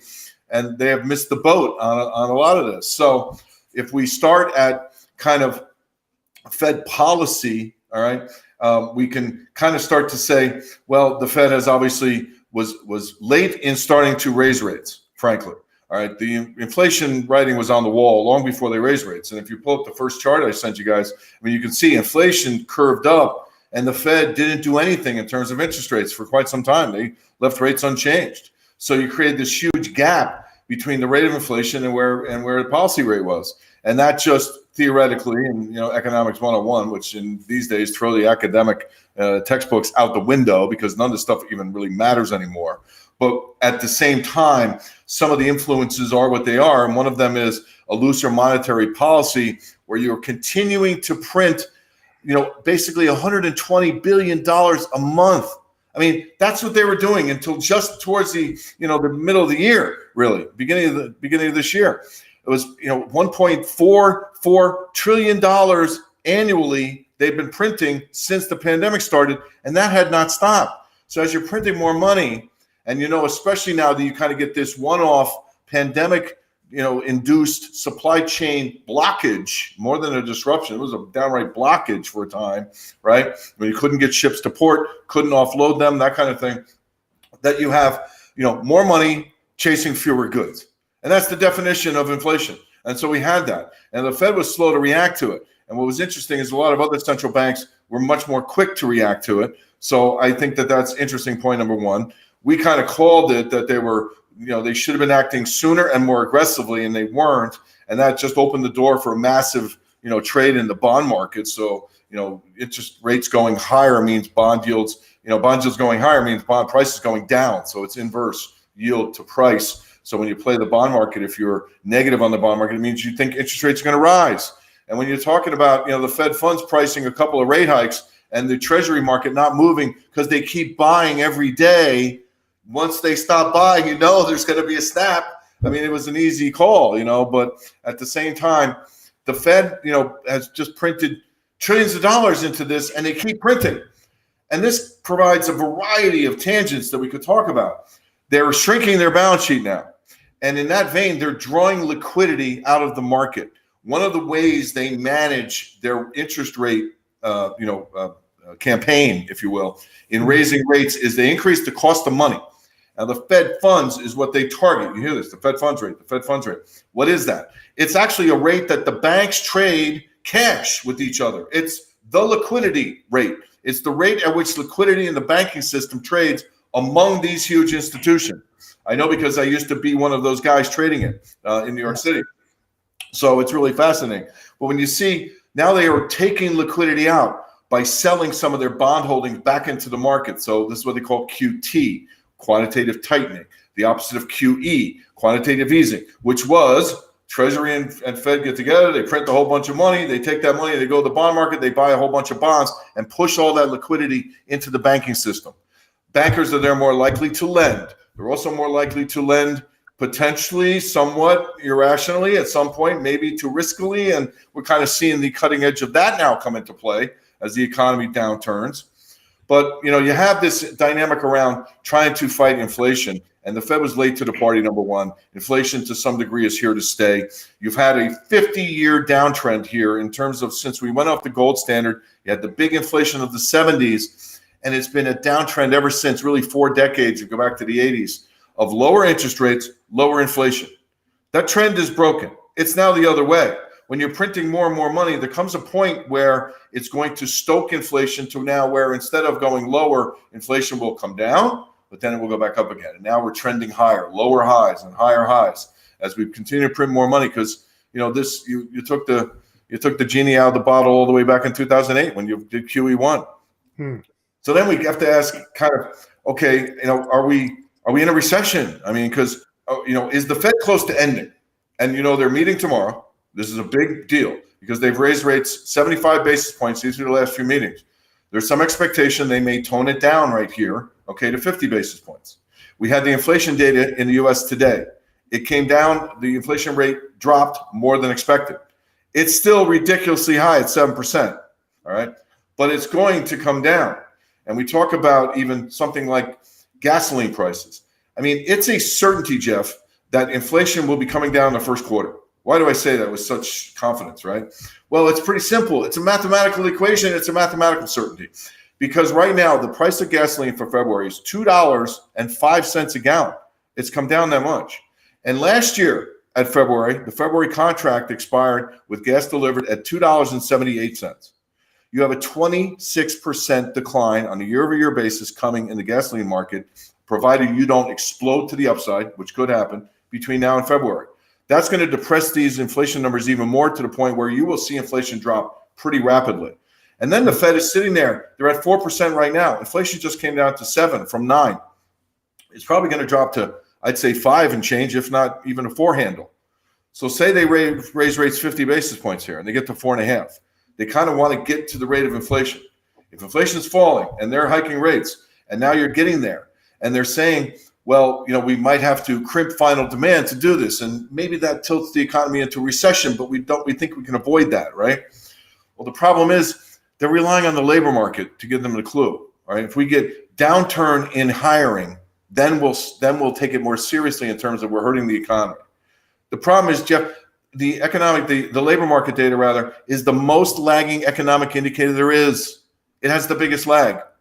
At the last Fed meeting when they raised rates, Chairman Powell mentioned the lag time from raising rates and drawing liquidity out of the system to when it has an impact on the economy. And there's a lag time there too.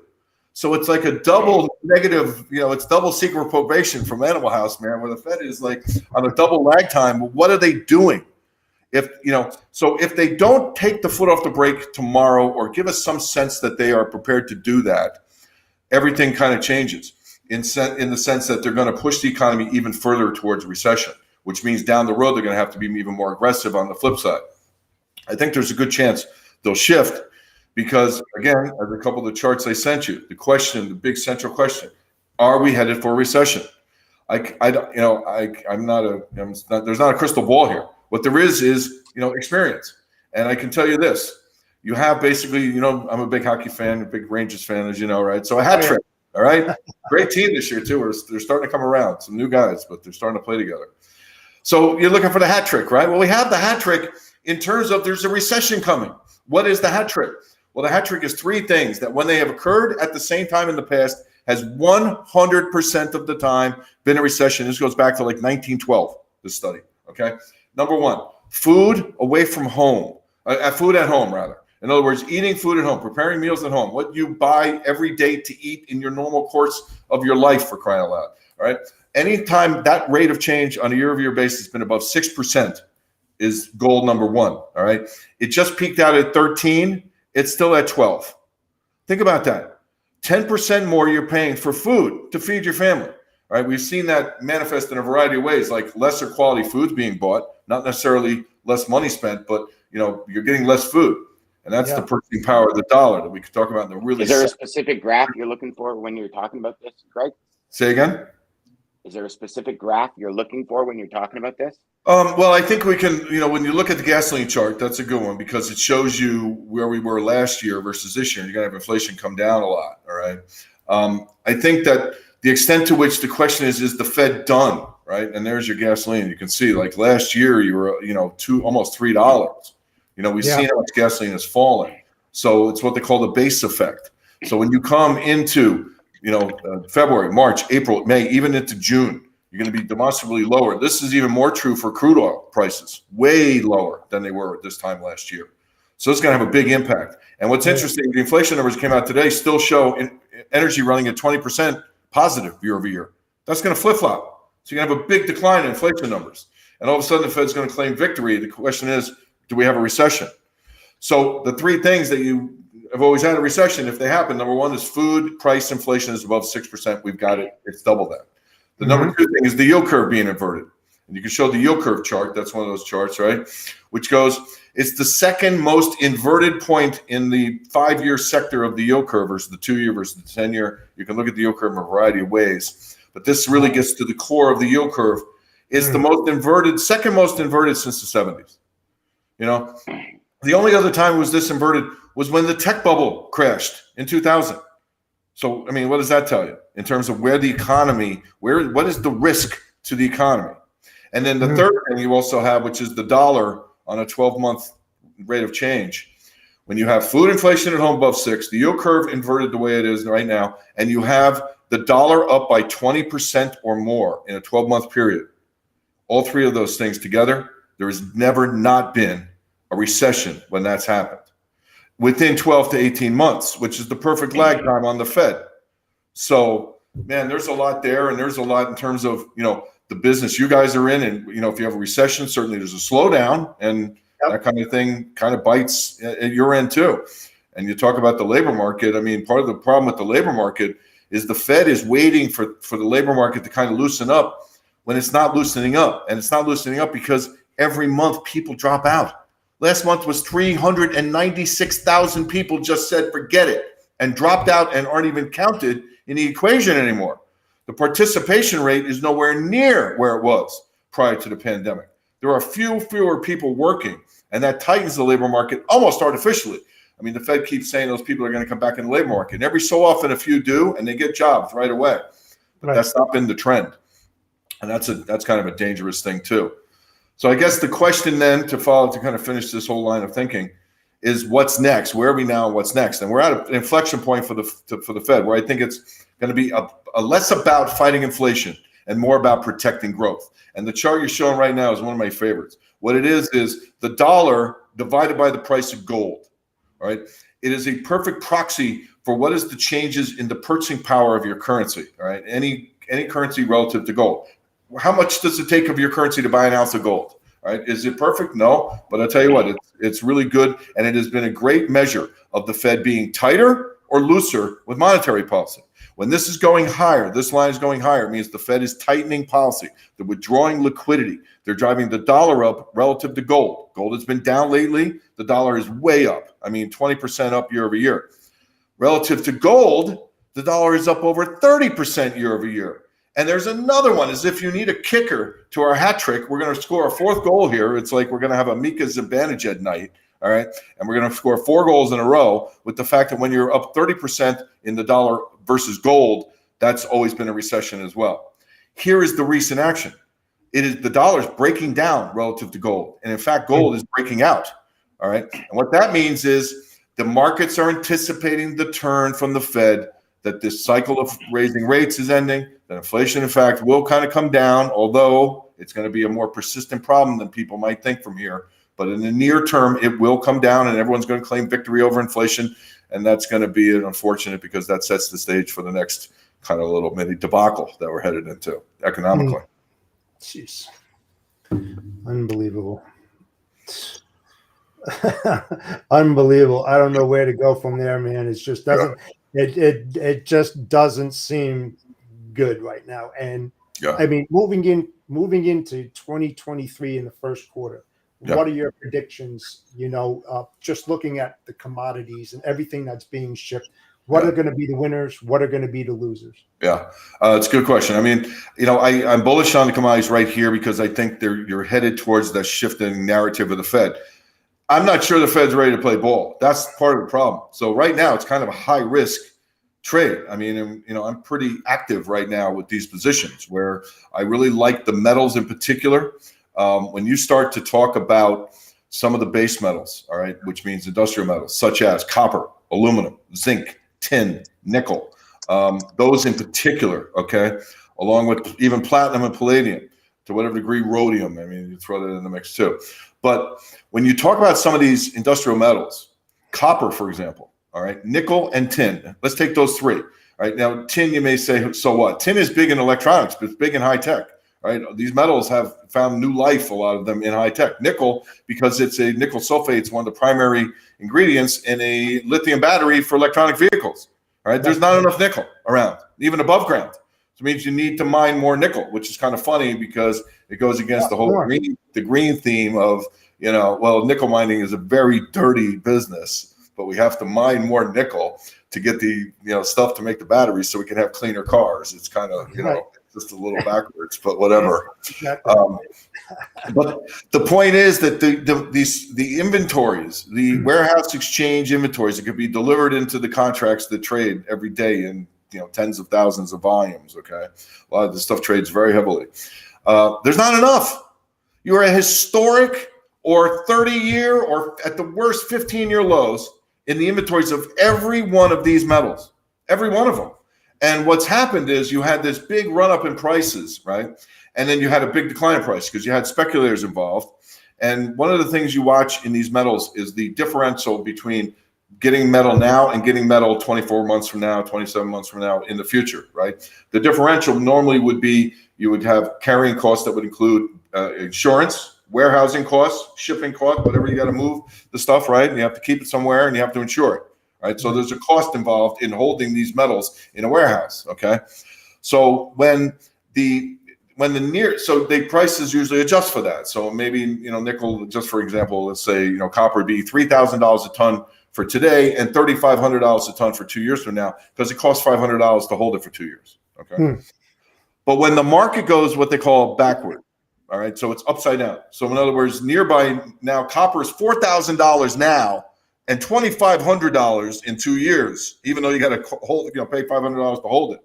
Why? Why is that? Because there's not enough copper around, and the market is trying to pay a higher price to attract metal to the market to meet the demand. All right. So you have a situation where you had these markets went way up, and then they came way down, and all those spreads, all right, all that backwardation collapsed, and everyone's like, okay, well, there must not be no problem in terms of the amount of copper and tin and nickel that we have in inventories. It must be not a problem because all these, you know, spreads that everyone watches that would indicate a very tight market had collapsed. Well, what people didn't really kind of look at is that speculators, they don't play the back ones. They're not playing the spread. Speculators buy the front, they sell the front. So the front went way up and exacerbated what was a legitimate, you know, positive spread, and then they collapsed the market. Point is that these metals got crushed in price, unreasonably so, to levels that relative to the amount of metal around it's insanely cheap. It really is. So those metals I like, those miners I like in terms of investments going forward. Another thing I like, getting back to kind of where we're talking about with the dollar, one of the things they need to do is make sure the dollar doesn't go back into a higher appreciation mode. One of the things that people don't understand is the dollar goes higher means something else is going lower. In this case, it's pretty much every other currency on the planet. Right? Not only that, there was a point about maybe 5-6 weeks ago when the dollar was at its peak, maybe 7-8 weeks ago, where there were 29 global currencies at or near all-time record lows. I mean, that's mind-blowing to me. And what that does is, if you are a country that imports your commodities like India, where you import your energy needs, right? You're using rupee to pay for that, but energy is priced in dollars, so you have to convert your rupee. Not only is it the price of oil has gone up, but so your currency is exacerbated by that by another 25%.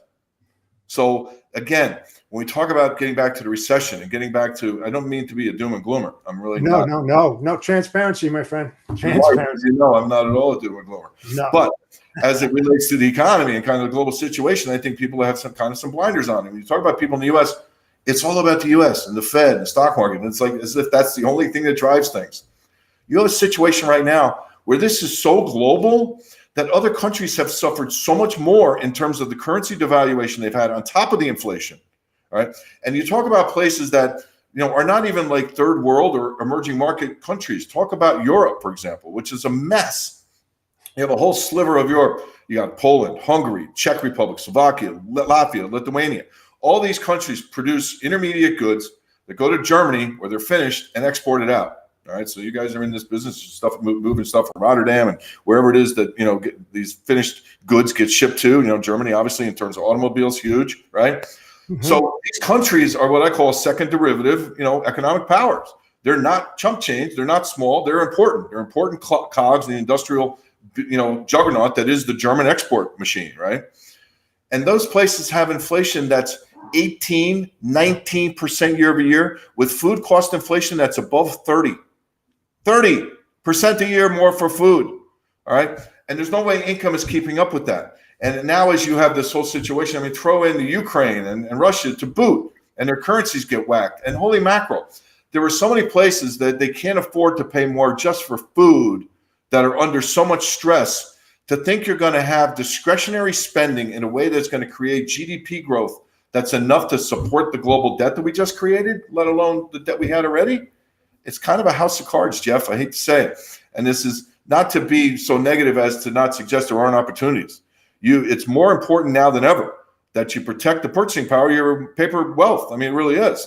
And to whatever degree, investing in paper is not going to be the same. That's my view, is you have this kind of lurking shadow of an economy out there. Everyone's very seemingly sanguine about the whole thing. It's almost a laissez-faire attitude. And it kind of, when push comes to shove, and all of a sudden bond yields are not coming down when the Fed is trying to add liquidity. You've gone on a serious, one thing I will say, just even to back up, is you take the lower half of the income scale has gotten crushed in this country. All right. And then not only that, you get these guys that come on TV and they'll say, well, we have this big pool of savings left over from the pandemic. That's not correct, man. That is factually not true. All right. Bottom line is, you went from having what they do a monthly budget, a monthly savings number, right? Commerce Department, whichever it is, I look at it every month. So you had a peak on a month-to-month annualized basis in savings in this country above $6 trillion at the peak of the pandemic. You had an enormous pool of savings. It's gone. All right. It's less than $1 trillion now. All right. And it's lower than it was in 2019. Not only that, but in 2022, you have 4 of the 5 largest ever single months of consumer credit expansion in history. All right. So what does this tell us? Well, it tells us, okay, it's great you're earning 4% more, but inflation is 15 for food. All right. So you're behind the dime there. All right. You spent your savings. You borrowed to the max. What's the next step? If you have any kind of turbulence, and especially if you have any further price inflation down the road, which and I know, when we talk about the real secular bigger picture, there's more turbulence coming no matter what. So from that perspective, it sets up, you need to have protection by investing in other things that you probably haven't invested in before, and having more diversity than you ever thought you could. And it's kind of easier than a lot of people think it is, although it's not easy. If that makes sense. That makes sense. And you talk about the disruptions, the pandemic, number one, how it affected the exporting in the PAC Rim, primarily China, and you look at Japan and how it affected all of that. What do you see? Mexico, Canada, China, Japan, India. I mean, what do you see coming into the first quarter? How long is it going to last? I mean, is it sustainable? Do you going to see improvements, or are you just going to see, the bottom fall out? Well, I mean, I think you've seen a lot of improvements already. I think that China is kind of a manufactured crisis, if you will. We could talk about China in a minute because that's a huge thing. All right. You want to talk turbulence, you want to talk uncertainty, you want to talk, expect the unexpected. That's China. Okay. So setting that aside, I think there's a couple interesting things to note about global trade, and they're more macro. First off, number one, the U.S. is back to being a dual deficit nation. All right. I mean, out of nowhere, it seems. All right. We got this giant trade deficit again. We got this giant budget deficit again. The budget numbers came out last night, actually, for the month of November. $250 billion of red ink. All right, in a month. All right. Now, November is usually a high month anyway, but still, these numbers are off the chart. Public borrowing is almost $2 trillion. When it's time when the Fed's not buying $1.44 trillion. Think about that in terms of interest rates. But as it applies to trade, we're not exporting. I mean, look at here's a good one. You should get a kick out of this one. I just happened to notice this the other day because I keep an eye on these things, but I can't say that I had looked on the outgoing shipping rates in a while. Okay, when you look at the differential between what it costs to send a container from China to, I think it's Long Beach, versus Long Beach to China, which is like a tenth of the cost, right? I mean, how cheap is it to send containers from Long Beach to China? What does that tell you? Yeah, it's because they want them back. Yeah, but they're back empty, right? I mean, it's not like you're shipping anything, right? So, I think that noting that we're back into this kind of trade deficit thing is a big deal. But I also think that it's so much more kind of sinister than that when you talk about trade because it's China's ultimate weapon. But put that aside for 1 second because there's a couple other things worthy of note. UK, now a deep trade deficit nation. Japan, I mean, it's gone from a trade surplus country to a trade deficit nation where I'm pretty sure if it wasn't the worst trade deficit, it was the second or third. I just wrote about it like 3 weeks ago in Japan. So you're talking about, more and more countries in deficit. You're starting to see the haves and the have-nots. And what's it all linked to? Resources. So again, it goes back to the commodity argument, bullish on commodities for the first quarter. And I think when you look at the ISM, if you have that ISM chart that I sent you, when you talk about kind of the logistics business and the supply chain here in the U.S., it is dramatically improved. We know that, right? So that, I think, takes a lot of pressure off for now until the next big thing happens. So, Greg, what's the ISM chart called? I think it's called the ISM supplier delivery chart. So it breaks down all the responses. It's the one with all the numbers in the boxes. It breaks down all the responses from the Institute of Supply. I have this one called CPI 10. Is this it? Maybe. That's not it. That's all right. Don't worry about it. Keep rolling. We'll find it. It's in there somewhere of the 152 charts I sent you this morning. But guys, you know what all this means, right? Can't you just put this in some kind of sensible order and I'll roll with it? So no, there's the food at home. That's food at home inflation. That's crazy. Yeah, look at that. I mean, it's a record. Yeah, that is insane. It's nuts. And look at every time you're above 6, it's a recession. So we have those other things in play, at least all three of those things.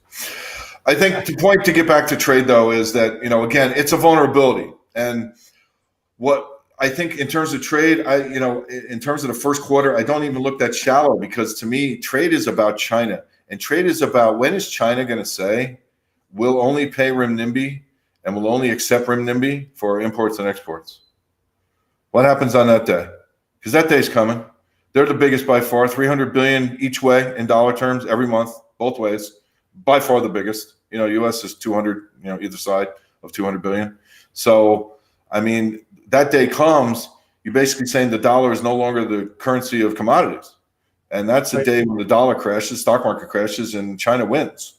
So, my view on this, Jeff. I mean, I am concerned that you have some kind of quid pro quo agreement among certain parties. If you look at Russia, you look at China, and you look at OPEC, including the House of Saud. All right.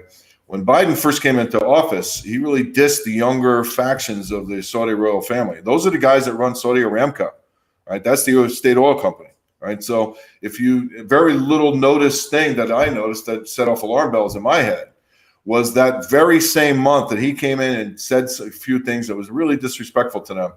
They suspended shipments to the U.S., and started shipping that same oil to China. Saudi Arabia is playing both sides of the coin here. They really are. I mean, the fact that China has gotten Saudi Arabia and Iran to talk, I mean, that doesn't happen. And that hasn't happened in, I mean, how many decades? All right. They're talking now. And they're talking in the sense of, you know, when Russia invaded Ukraine, you realize that happened right after the Olympics. All right. That Putin sat down with Xi during the Olympics. All right. Biden refused to attend. Okay. And to backtrack, you really need to know Xi first. All right. Xi's father was number 2 man in Mao Zedong's, regime, number 2. And he was actually killed during an assassination attempt on Mao. And Xi was 6 at the time. So the communists whisked him off. I mean, the kid grew up in caves being indoctrinated by communist policy, manifest destiny. Mao, he is the second Mao. And this is kind of what he's been groomed to be all his life. Sent to the U.S., Ivy League educated, very sharp looking, speaks English well, has a nice family, polishes well for the cameras. But it's manifest destiny. It's the second kind of coming of Mao, and it's this Asian manifest destiny. Why do you think we've had incursions with the Vietnamese and Philippine Navy?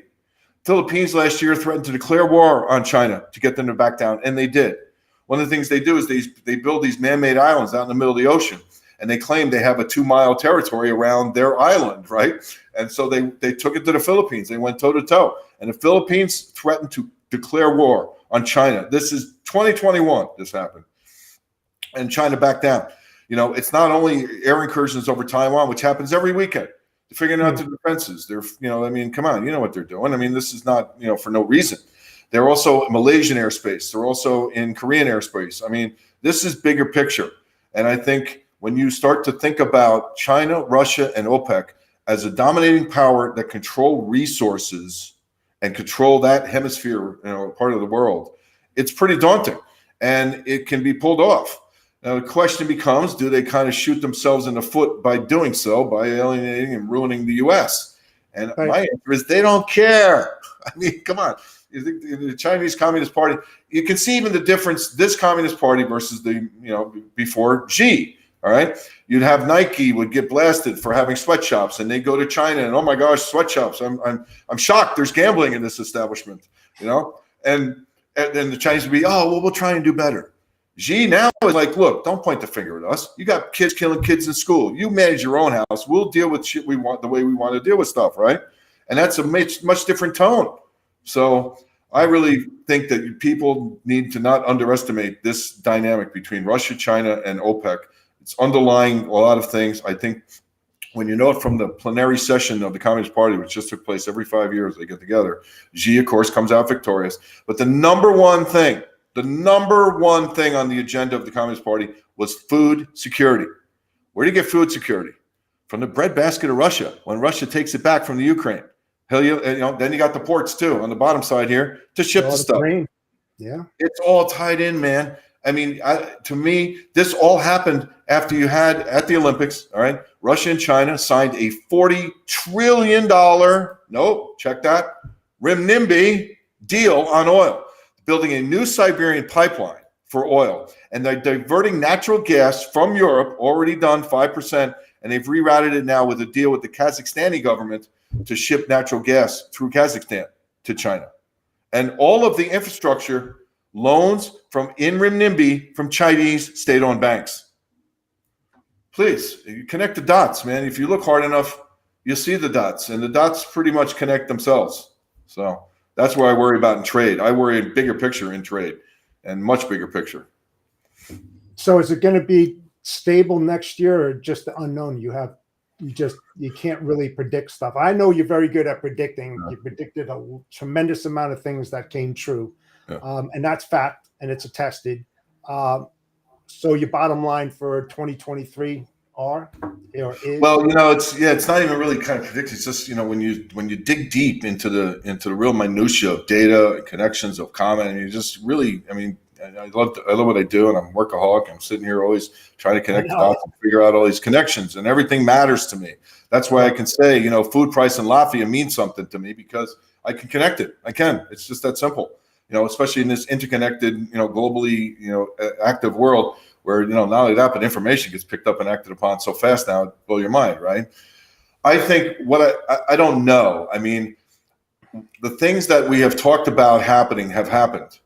And I think that it's just a continuation of that, which is more natural disasters, more violence in the streets, everything going up a notch. You know, here's my call for 2023, Jeff. You'll appreciate this. It's the year of Mandelbaum, taking it up a notch. All right. And that doesn't mean that there won't be great things. I mean, you know, everything's polarized. I call this, as you know, the age of polarization. Yeah, because what it is. And there's that. Yeah, talk about the age of Aquarius. Yeah. And that's the data that people don't understand in the 2160 year cycle and how it's affecting what we do here on Earth and many different things. Go ahead. You see it, and I mean, you know, it is very much scientific, and you know, I shy away from calling it the age of Aquarius anymore because it's not about kind of Aquarius or you know hippy dippy movement of the '60s or you know anything that has to do with like astrology and what sign are you, and people get a misconception of what it is when you use that phrase. And I know you use that phrase because I've used that phrase, but I'm just so you know, I'm moving away from using it because it connotes the wrong thing. It's not what it is. Okay, it's pure science, and what it is the age of polarization.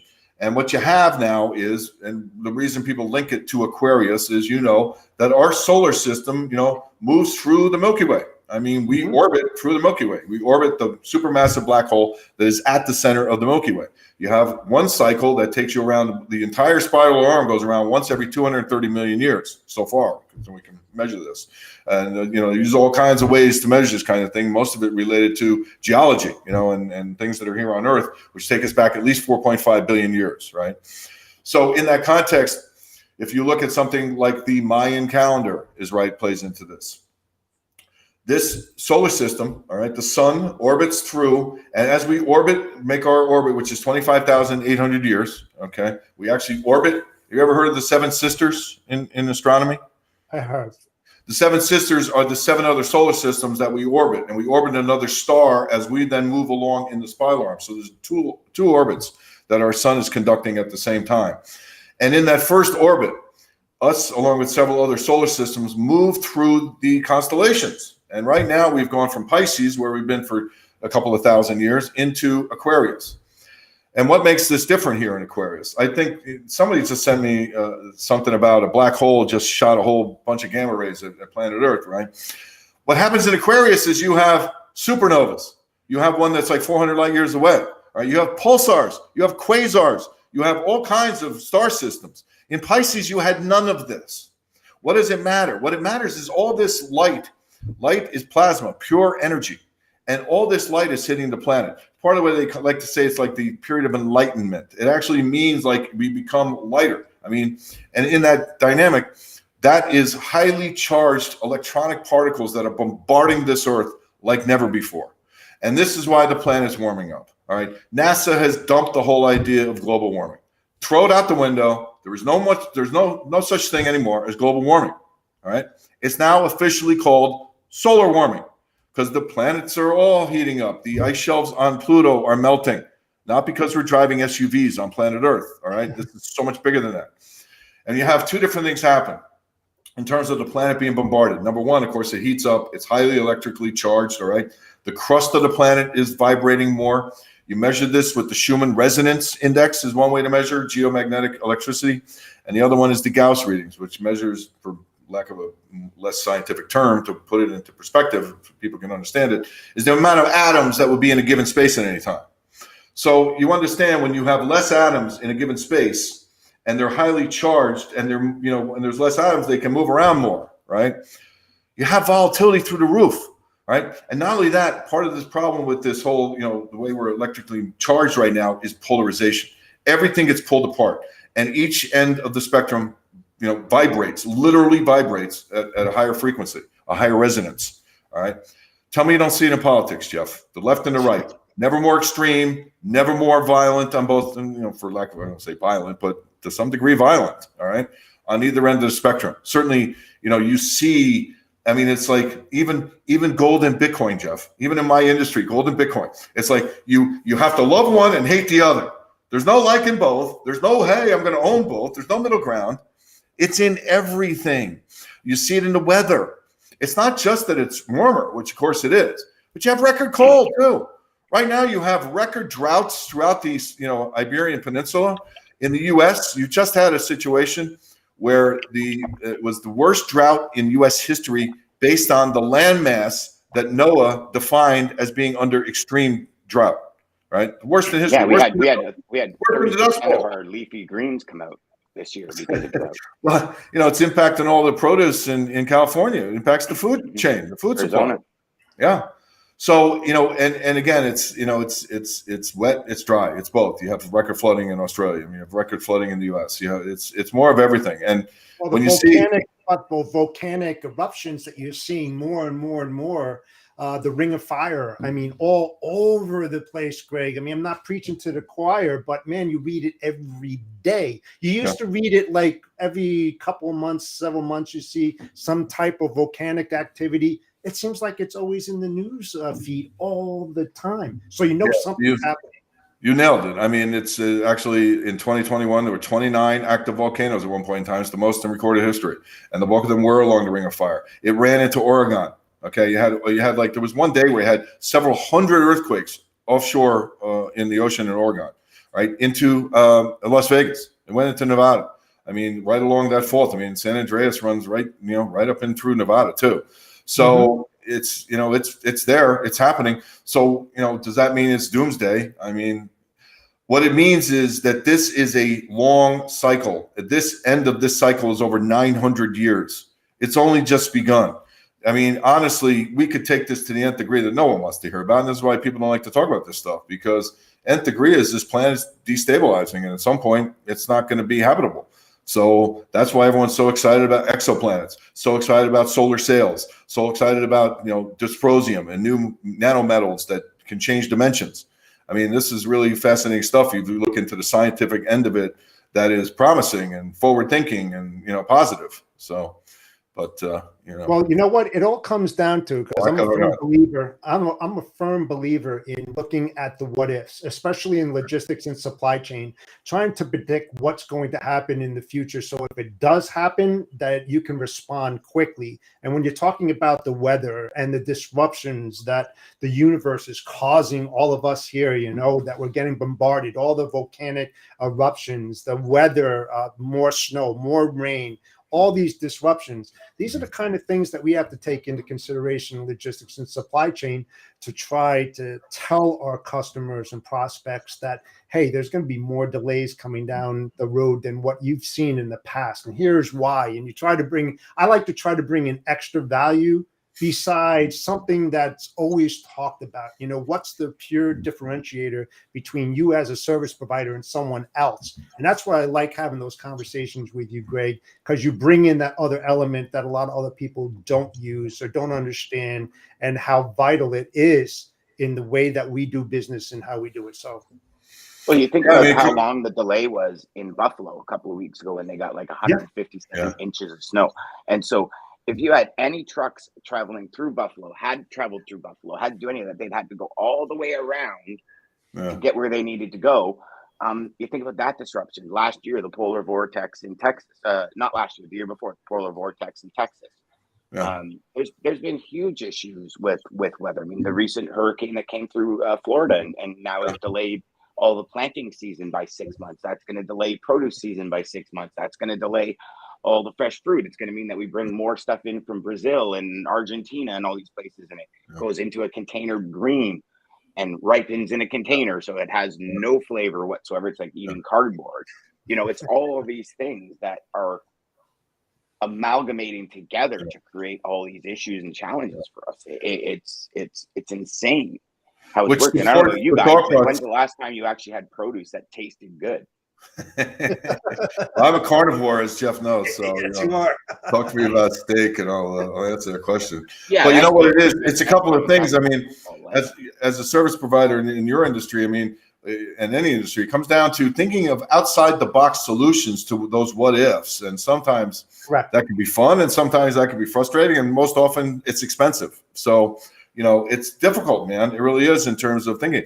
What I do believe is that what you just said is really pertinent, in the sense that this just supports the thought that the trend in price inflation is turned and it's now higher because it's not going to be easy peasy. It's not going to be hand to mouth. We've gotten so spoiled too in this country. It's kind of mind blowing.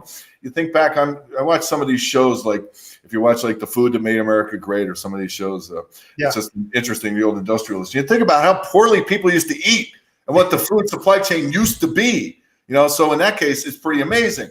But then when you go back and I think about when you couldn't get meat at the grocery store during the beginning of the pandemic, and then you couldn't buy a freezer. Why? Because all of a sudden everyone needs freezers. And it's just one of those things. You talk about thinking ahead.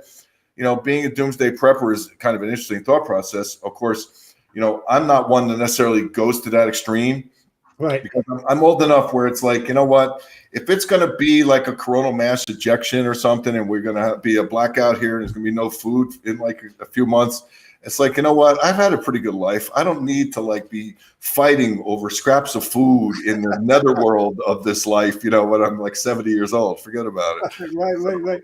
But you know something? Whatever happens. Right. And the other thing that's something that's been in the news most recently is the idea of vertical farming. Yeah. And not using, the ground in order to create your produce, but actually in these greenhouses where it costs a lot less than what they do when you're running all those tractors and everything. And you can go up 3 stories, 4 or 5 stories with cabbage or whatever you want to grow. I mean, it's just unique concept. And here we are with the what ifs. What happens? We have the drought and we don't have the water to, and the nutrients to get these products to grow. Put them in a warehouse, vertical farming. It's just unbelievable what's going on.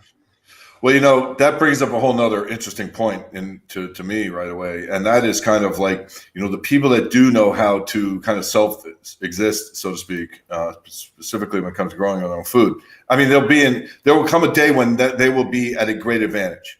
All right. But that also gets back to the other point that we didn't talk about, and it kind of goes back to almost what happens during the next recession. Okay, we want to take it back to the global macroeconomic theme, right? And then to the theme of, the bigger picture. I mean, we also know within this context of the polarization of people, you see it in terms of the violence that we have out there versus the acts of charity when you have a natural disaster. I mean, that's very much the same thing. Polarized, you see it both. Both are in greater volume than we've ever seen before, right? But within that context, that the next time you have a recession and it's, food is expensive and maybe gasoline's hard to come by, or maybe they put in all these electronic vehicles and it's hard to even find a gas station. Who knows where this could all go? But in the sense of kind of civil unrest, Jeff, is one of my biggest concerns because of the politics. All right. Yep. This country's strength was the 2-party system, and now the country's downfall is the 2-party system. Why? Because of the polarization. And, we can talk about Donald Trump all we want, and you can say you want him as president, you don't want him as president, whatever. And, while policies that I would be, attuned to are the conservative policies of less government. Okay. So a lot of Trump's policies were something that I would favor. Having said that, you can't bring the guy back. He's too divisive. It's that simple. And the people that want to bring him back, it's like, no, we need unity. And the problem is you're not going to get it. So why go even more divisive from here, to me, is real problematic. And having said that, when you take these ideologies that are so far apart and people are so into them and so believe in them, no matter how kind of harebrained they are, to be honest with you. All right, in terms of some of the green energy dynamics and just all of the things now that seem to be just so far out there, where you have a whole generation that's basically allowing machines to do their thinking for them, to do all their things. I mean, saw this commercial, you've probably seen it too. The 4 teenage girls are in the car driving, right? And they're all on their phone and they're all talking. The driver's looking like this and everything. And they weave into the lane where there's a tanker coming at them, right? Yeah. At the last minute, the car corrects itself, and none of the girls even know they were just about to die in a fiery crash. Right? And it's like, you want to know something? Ask Alexa. Google is now going to be the authority on everything in the world. And you want to know anything, just ask your machine, and your machine will tell you. All right? You start your car with a machine. You monitor your home with everything. And so you want to talk about that kind of dynamic, number one. All right? And then you want to talk about, because it's almost like, what is it, a combination of Mad Max and Terminator? I mean, because Mac's side is social unrest, and to the degree to which when you don't have food, and when it becomes more difficult, and when there's unemployment, and you have some kind of real downturn in the economy, all right, the people at the lower end of the income scale rise up. It's just really that simple. And I think you have this already, kind of in place dichotomy, this anxiety, this hatred almost. And I think the chances for some kind of big upheaval from a social unrest standpoint is always another big risk kind of to just the standard of living. I mean, bottom line, inflation begets a lower standard of living one way or another. And that's one of the ways it would go. I mean, think about the last recession we had in 2007, 2008, Jeff, like where you live, right? Was one of the things they did in Camden to balance the budget, all right? They had to cut police by 40% in the city with the second highest crime rate for a city of its size in the country. That's a lower standard of living through economics that you don't really feel as a lower standard of living. So all this stuff, man, it has such an impact on what we do in supply chain and logistics. It's just that a lot of people just don't think of those alternatives or even bring that into the mix. Yeah. And it really all does have an impact on what we do in this industry. It really does when you really think about it. Well, how do you do it? I mean, you tell me. I mean, you guys would know better. I mean, to me, for your industry, probably one of the biggest problems is employees and truck drivers. And I mean, how is that right now? Is that we've got overcapacity right now for drivers. We have a lot of overcapacity. Wow. We're showing overcapacity. I think warehouse workers are still tough to get. Okay. I think there's always been a challenge with good ops people for companies. I know I was at a $1 billion company, and the biggest challenge was always good ops people that stick around and that care. That's probably still a big challenge for a lot of companies. I don't know about growing your fleet, but I do know a lot of companies are putting some pretty unbelievable pay structures in place for drivers, and they're retaining drivers longer. Let me ask you this: what has been done to maybe circumvent some of the problems we just had? I mean, like port congestion, or getting trucks in there. Is there? I mean, outside of running 24/7, which thank God they did, and frankly, I was surprised they weren't doing that the whole time. I mean, have there been significant changes in kind of the infrastructure of the business, even in shipping goods, across the country? Oh, I would think so. I mean, dray into the port, in and out of the ports is a totally different beast than cross-country trucking, right? Right, I understand. Cross-country trucking, a lot of companies started to get dedicated lanes and went under contracts in the last couple of years because shippers wanted to, lock in capacity. I believe that shippers went back to the old school relationships and started giving their key suppliers more and more business to build that relationship and lock in that capacity and lock in rates and lock in the adjustments. I believe there was those types of changes across the industry. Some of the like at the expense of small businesses, do you think? I mean, obviously, or no? Yeah, I think so. I mean, I think at the expense of everybody. I got a buddy of mine, small business, runs bed sheets into Canadian Tire. Right. And he's lost his shirt for 2 years.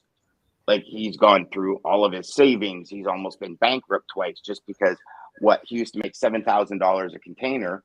All his bed sheets came from China. It was $4,000 a container. When those containers went up to 20 grand or 15 grand, that ate all of his profit. Yeah. But it was like, it's only going to go for a couple of weeks. And then when a couple of weeks hits, it'll only be a couple of weeks longer. And then a year's gone. It's only going to be 6 more months. I may as well stick to it.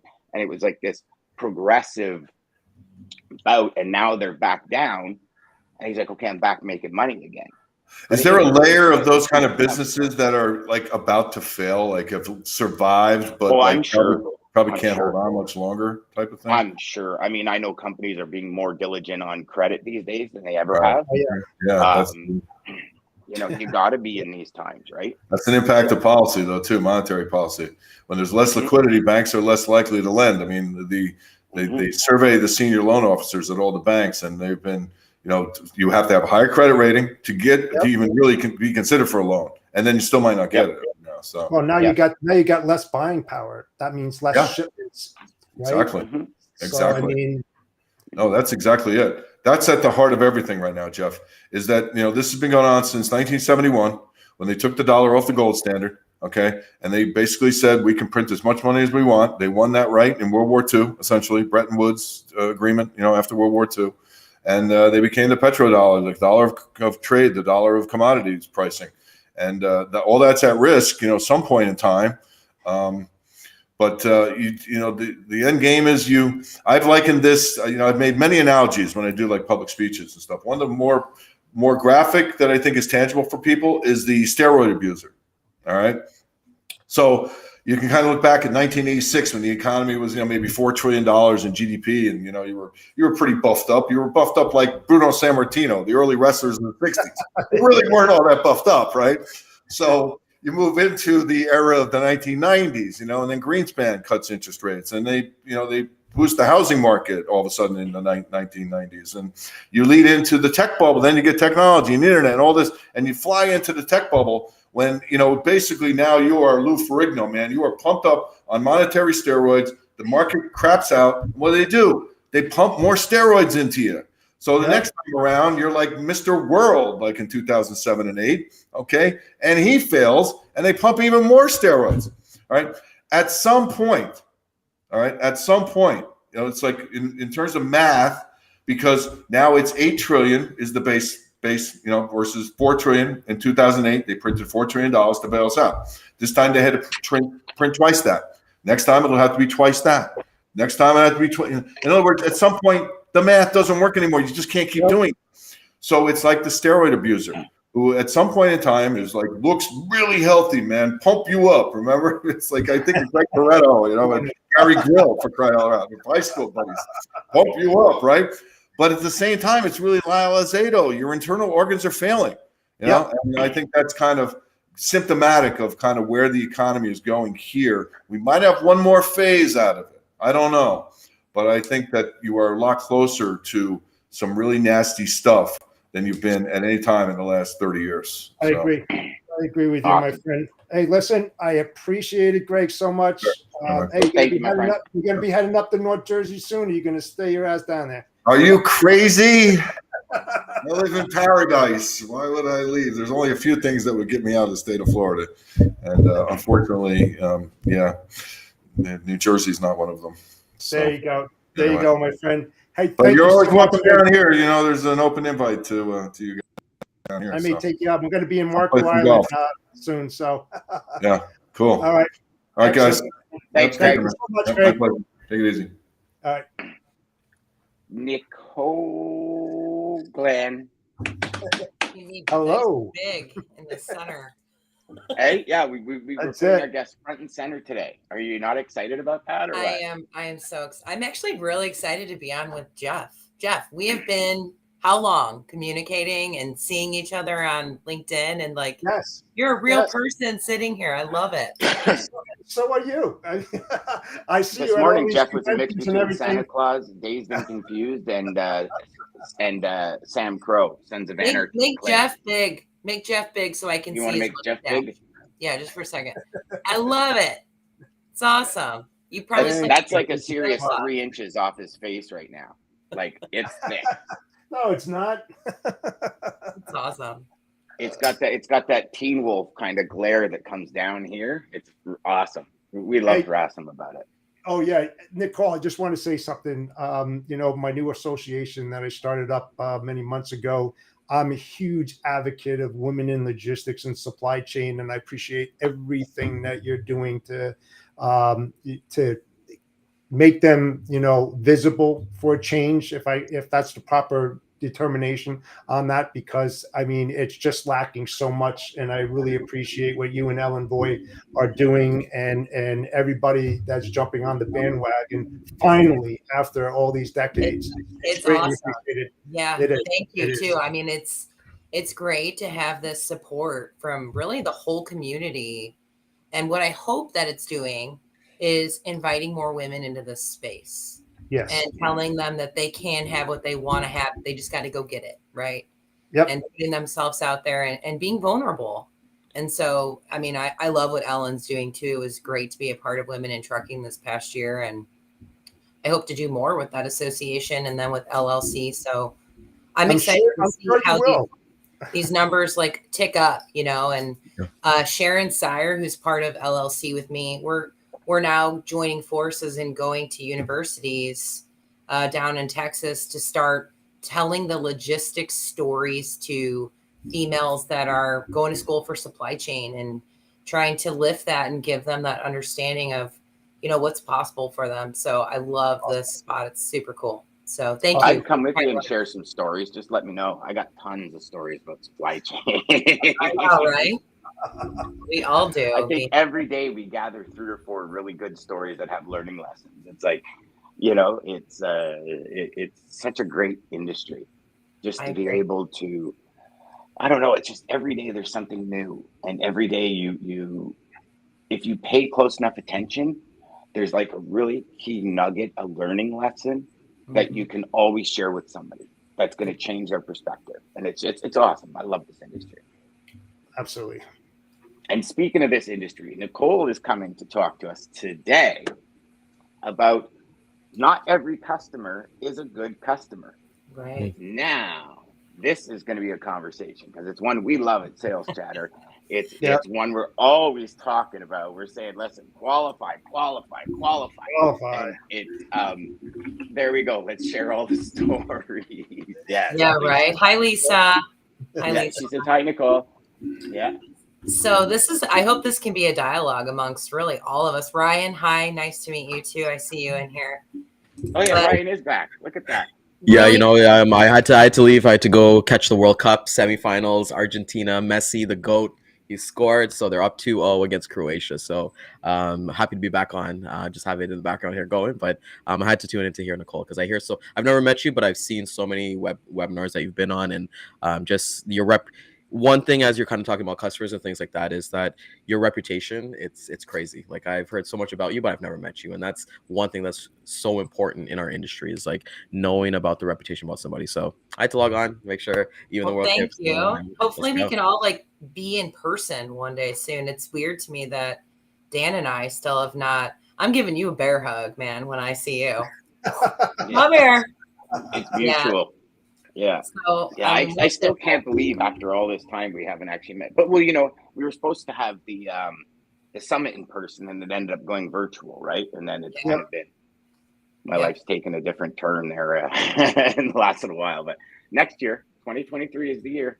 Yes, all of us are going to meet in person. Conference sharing and where everybody's going, and try to plan something that makes sense for everybody. But I love this topic today with you guys. I mean, that's what I was saying. I hope it's like a conversation because this is one of those things that we see. Obviously, people are very eager in this space when you're in a sales role and you have this whole list of activities. And once you get a bite, you immediately want to go, right? You want to turn on the floodgates of love. Like, give me everything you have. And I go to so many of these conferences and I talk to, every level of logistics professional. And I meet a lot of salespeople at these conferences and I'm like, so what do you do? And they go, I'm a truckload broker. And I think I just talked about this the other day and they don't really know their own narrative. So when they're presenting to the customer that narrative and they're not getting specific, the customer is going, okay, this person's a truckload broker. I'm going to throw everything at them. And then it's never a true match on what's going to be good for the companies, both ends. And then you have this eager sales rep trying to come back to their sales manager going, I got this awesome RFP. And it's like, who do you know there? And they're like, no one. I've been blasting out through my sequences. And they gave me this. And if I do round 1, maybe we'll have a chance to talk to them about round 2. Right. Mm-hmm. And that's really kind of what I want to dive into is first of all, not all beginning stages are right for you. And then after you do all this legwork and you think it's a match, then you start this kind of dating of you and the customer, you see that it's not a match. And you see some of these sales reps that just try to hold on for dear life to that, to drum up something, but there really is nothing there. So, or you have the conversation, they throw lanes at you because you're not specific. You quote them, they're not your greatest lanes. They throw more lanes at you, quote them. But on the fourth or fifth turnaround, you would have probably found that triangle that you're really good at that they need help with, and you haven't even spoken to them about it. But one more thing, there's a lot of companies out there that throw those RFPs out there to go fishing. And that's all they're doing. They have no intentions on doing any type of work with you.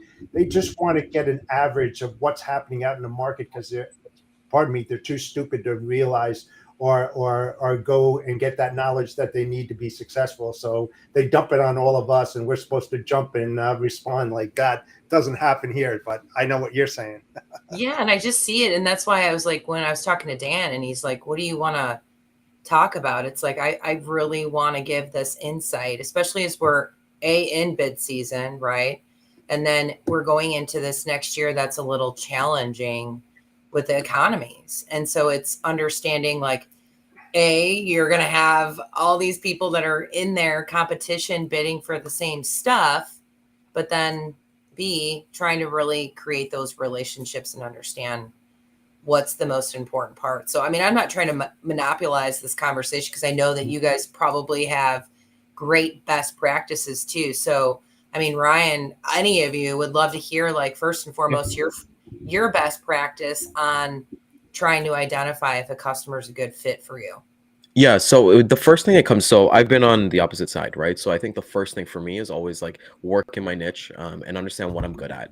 And it's not necessarily what I'm always good at. I always have this conversation with my ops team, figure out what they're doing for other sales reps in the company, see if there's other lane fits and things like that. And that's where I kind of sell. I kind of sell based on what ops can do. And for me, when I love that you said that, because like not all customers are a great fit. When we kind of get into the industry, or even when we go to a different company, we kind of want that low hanging fruit, right? We'll maybe go after the lumber customers or go after like the literal garbage customers, and those things. You think that you're on a lead list, and it's like, oh my god, I need 8 feet tarps on a flatbed, and they're paying $2 a mile, and it's just not a fit. So for me, the best practices is understanding what my ideal client looks like. The conversations. And the one thing for me, it's not about business. It's not about the amount of freight or volume that they have. It's how can I get along with them? Am I going to be able to call them on a Friday and shoot the shit with them? The world, like I said, I missed the last episode. I mean, the last segment. So I watched the World Cup. Can I talk to them about sports? Do I understand those things? And those for me is a fit for me, because I want to work with customers that are like-minded. This industry is way too big. The biggest mistake I did when I kind of get into this industry is I went after all the big gorillas in the room, right? And those are the ones that they just add you to a lead list. You got your 1-year RFP, and then you're racing to the bottom of the barrel. So for me, it's like finding out what you're good at and just get like-minded customers around you, and you can just kind of grow from there. I love that. You said the key word to me, which was operations. It's working alongside of your operations, not against it. You know, because I mean, how many times have you guys seen where, because I feel like I ride the middle, right? I'm a company owner, but I was in operations and then in sales. So like I have that understanding of both sides. But it's really aligning that way instead of cramming either way, of what's going to work. You can't create that sales versus ops or ops versus sales mindset. It's, hey, what are we good at? But then it's also coaching your operations to sometimes get uncomfortable and start looking for different solutions and different opportunities so they can expand their networks too. Because I've also seen that where ops is like, ooh, that's a little outside of the comfort zone. And I'm like, that cheerleader going, you guys, we got to find this. You got it. That's where you want to be. That's exactly where you want to be. Yeah. But not very many operations people like going out like that either.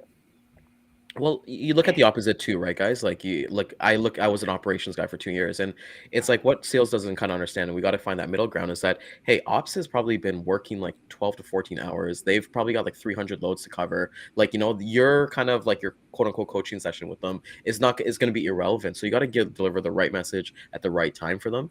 And I like exactly what you say, Nicole, because it's like when you have that conversation with them, one of my pitches when I talk to prospects or clients is that your freight never touches a load board. Like I don't deal with load boards. I only deal with our trusted suppliers that we use. And if they can't run it, I'm sorry. Like I got to walk away from that. But I like what you just said about challenge them. And that's going to be my nugget that I kind of take away from here as well. Absolutely. Absolutely. Where I come from, 35 years on the operations, shipping, logistics, 3PL, 4PL side, where I used to get calls from you guys and all the disaster phone calls that I used to get. And what am I going to say, guys? I'm not a sales guy. I never was a sales guy.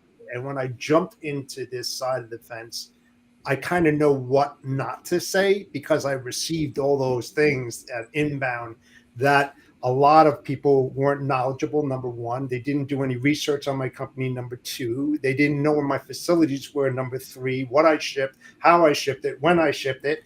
And that's all critical. You know, I don't talk about freight when I talk to a customer or a prospect. It has no relevance to me because the most important thing to me anyway to be successful is what's going wrong in your logistics operation that I can uncover, which I call the hidden bank opportunities. And that's where I kind of lean more to because I know that's the area that they want to talk about. They don't want to talk about freight because everybody, I would say a high percent, probably in the 90s, high 90s, that's all they want to do is move your freight, move your freight, move your freight, move your freight, move your freight. And that's not where it's at, guys. It really is not. I agree too. And we have a gentleman on our team that was on the shipper side.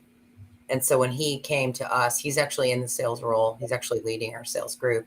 Nice. He's fantastic because he understands that what you just said is 1/10 of someone's day. They have production to worry about. They have, you know, the forklift drivers being there on time and inventory coming in and where to put that and, you know, customer service. They have so many different moving parts that I think logistics professionals think that somebody who's in procurement or even in the plant level is just sitting there waiting for your phone call, you know? They have not the case. Not the case. They want to spend maybe 5 seconds on the phone, and that's about the only time that you have to make an impact. They want it to be meaningful. They want to hear something they haven't heard. You know, that's what you have to find out. And where do you get that type of information? From research, to getting that knowledge, to understanding where their deficiencies are, their inefficiencies are.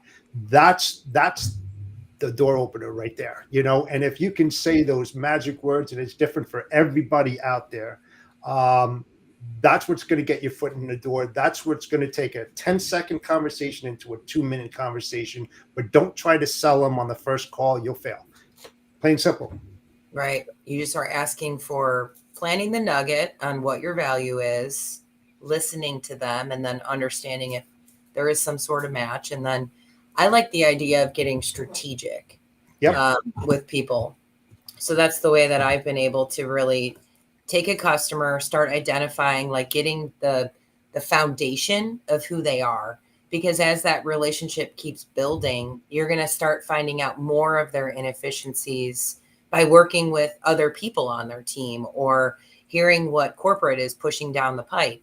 But it's asking those questions consistently, like, and scheduling those conversations, but then putting action items behind it. Because I think that's where a lot of people go wrong. They'll go, tell me all of your woes, Mr. Customer or Mrs. Customer. And then they're like, okay, thanks. And then nothing happens. But by the way, when's your RFP coming out? So it's starting to understand how can you help them and bring a different spot of solutions, maybe something that they're not even thinking about. Like I had a customer during the pandemic that was struggling hardcore with capacity for truckload. And so I said to him, I'm like, I know this is not your norm, but I have this really cool refrigerated solution.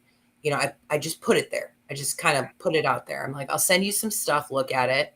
And he looked at it. He's like, I don't know if QA. I was like, okay, well, let's talk to QA. Let's see what QA needs. I'll take that on.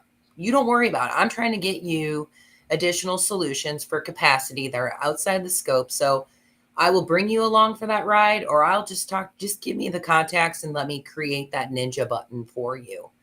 And so finally, I think it took 2 or 3 attempts where he finally went, you know what, I'm in deep shit with my reefer capacity. I need some help. And so he gave me those contacts and we did different testing phases and different things. And that's going to be a lifelong partnership because I was trying to solve a problem for him and his organization, thinking outside of the box. I challenged him a little bit. I wanted to understand their strategy and how I can bring something to the table, even if they said no. It's like, well, then I can utilize that learning experience and bring that to a different customer too. So I think it's that solution-based, consultative, strategic approach that you need to take when you're really developing a relationship with it. Absolutely. And another thing is to know what's the value that you bring to the table? What's your niche? Where's your expertise? Find that out first before you start going after customers. Don't be the jack of all trades. You stay in your expedite lane. I know that you do, and you build those relationships from the inside out. It's not about just a business relationship, but it's more about a personal relationship and a long lasting one, because this, Nicole, that it costs a hell of a lot more money to find a replacement client than one to keep on board. And that's a pure fact. So you want to try to bring all those tools to the table when you open up that door, and learn to agree to disagree, which is the most important thing. That's the base for a long-term business relationship, when you have those cordial conversations and that you understand each other and where you both need to be. It's gold. I should say platinum. I agree. Well, best practices though too, because I know we're kind of deviating from the original concept of what some customers are compared to what you're trying to make them be. And so I would just want to share a nugget. And I know Dan probably has a ton to say on this too, but why does everybody think I say a lot of stuff? I don't. Well, I don't know. Look at your host name. Look at your. Talk a lot. Come on, man. I'm the only one that kept my name the same since this morning. I just have to say. I don't know. Right, you got to change his name to Sir you change it. Yeah. No. But I think my one top tip that I just want to tell people in regards to going after the right business and finding the right customers is that key concept of what Jeff said, getting an understanding of who they are, and then bringing that back from what Ryan said, making sure that aligns with your operations. And when it doesn't, take that information that you got from that customer, right?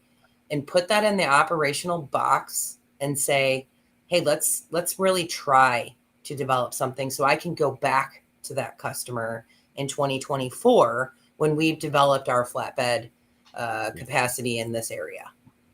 So instead of trying to do all this and be that jack of all trades, it's okay to go, you know what, we're not in the same spot or the same needs right now, but I would love to obtain that RFP because your lanes are probably going to be the same next year for the most part.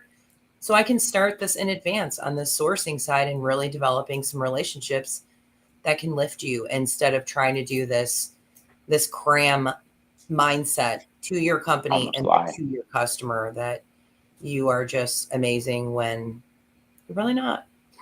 That's actually a really great idea, Nicole. Yeah. That's a fantastic idea.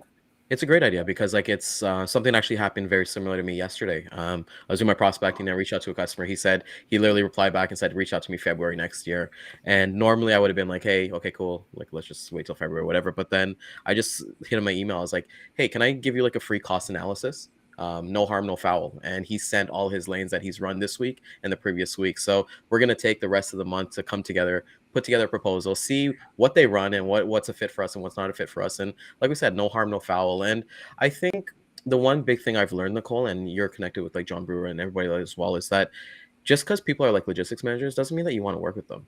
You can be having a relationship with them to bounce ideas off of. I mentioned this earlier in the show. Like, I'm a big wrestling fan. There's another logistics manager who's a wrestling guy too. And we just talk wrestling all day. We never talk business. We haven't moved a load. We probably won't move a load, but it's just to understand that people are people and not think that, oh, he's a shipping manager, or basically kind of put people on a pedestal. Because that's where you kind of like understand, like, hey, it's just not gonna, I don't want to bring myself down because I know what I bring value to whoever I work with and I choose myself and like with yourself as well at the company that you're with. I mean, I'm totally in with you on that. And you have a sense of confidence that Not everybody has, though. And so they just have to keep that mindset too and listen to these types of things, because when you're walking into this industry and you have no customers and you're given Zoom info and you got to go make a day, they feel very different than you and I do. You know, they're really trying to establish something, and they also have a manager over their head going, you know, did you hit your activity listings today? And so they're just trying. So that's why this advice is great, because it does matter to listen to what a person is saying and befriend them and understand. And you just never know where that relationship will take you. You know, I got an awesome parody song from John Brewer and Michael Vincent out of it. And no, the reality is, like, we're always trying to help each other and introduce people. And that's the spot when you do make friendships with people, that it goes somewhere. And I think what we're seeing too is people are now on LinkedIn so much. I mean, how many messages do you guys get that I connect with you and now I have to buy your leads in the first? Oh my God. Oh, it's terrible. Assistants, you know, getting those digital assistants to book you meetings and things like that. It's it's terrible. Well, and here's the thing when it comes to like-minded customers and qualifying customers under who you are and what your niche is. There's so much less turnover. And I don't know about you guys, but I've been through a lot of customers, and I stopped one day and I said to myself, where would I be if I never lost a customer? Like, think about that. You wouldn't be on this talk show. It would be insane. And I realized in the last 7 years of my career, I've probably 700 or 800 times the revenue that I've made, and it's with the same customers. And when I brought a customer in, they didn't leave. Yeah. And it's because I started qualifying them better.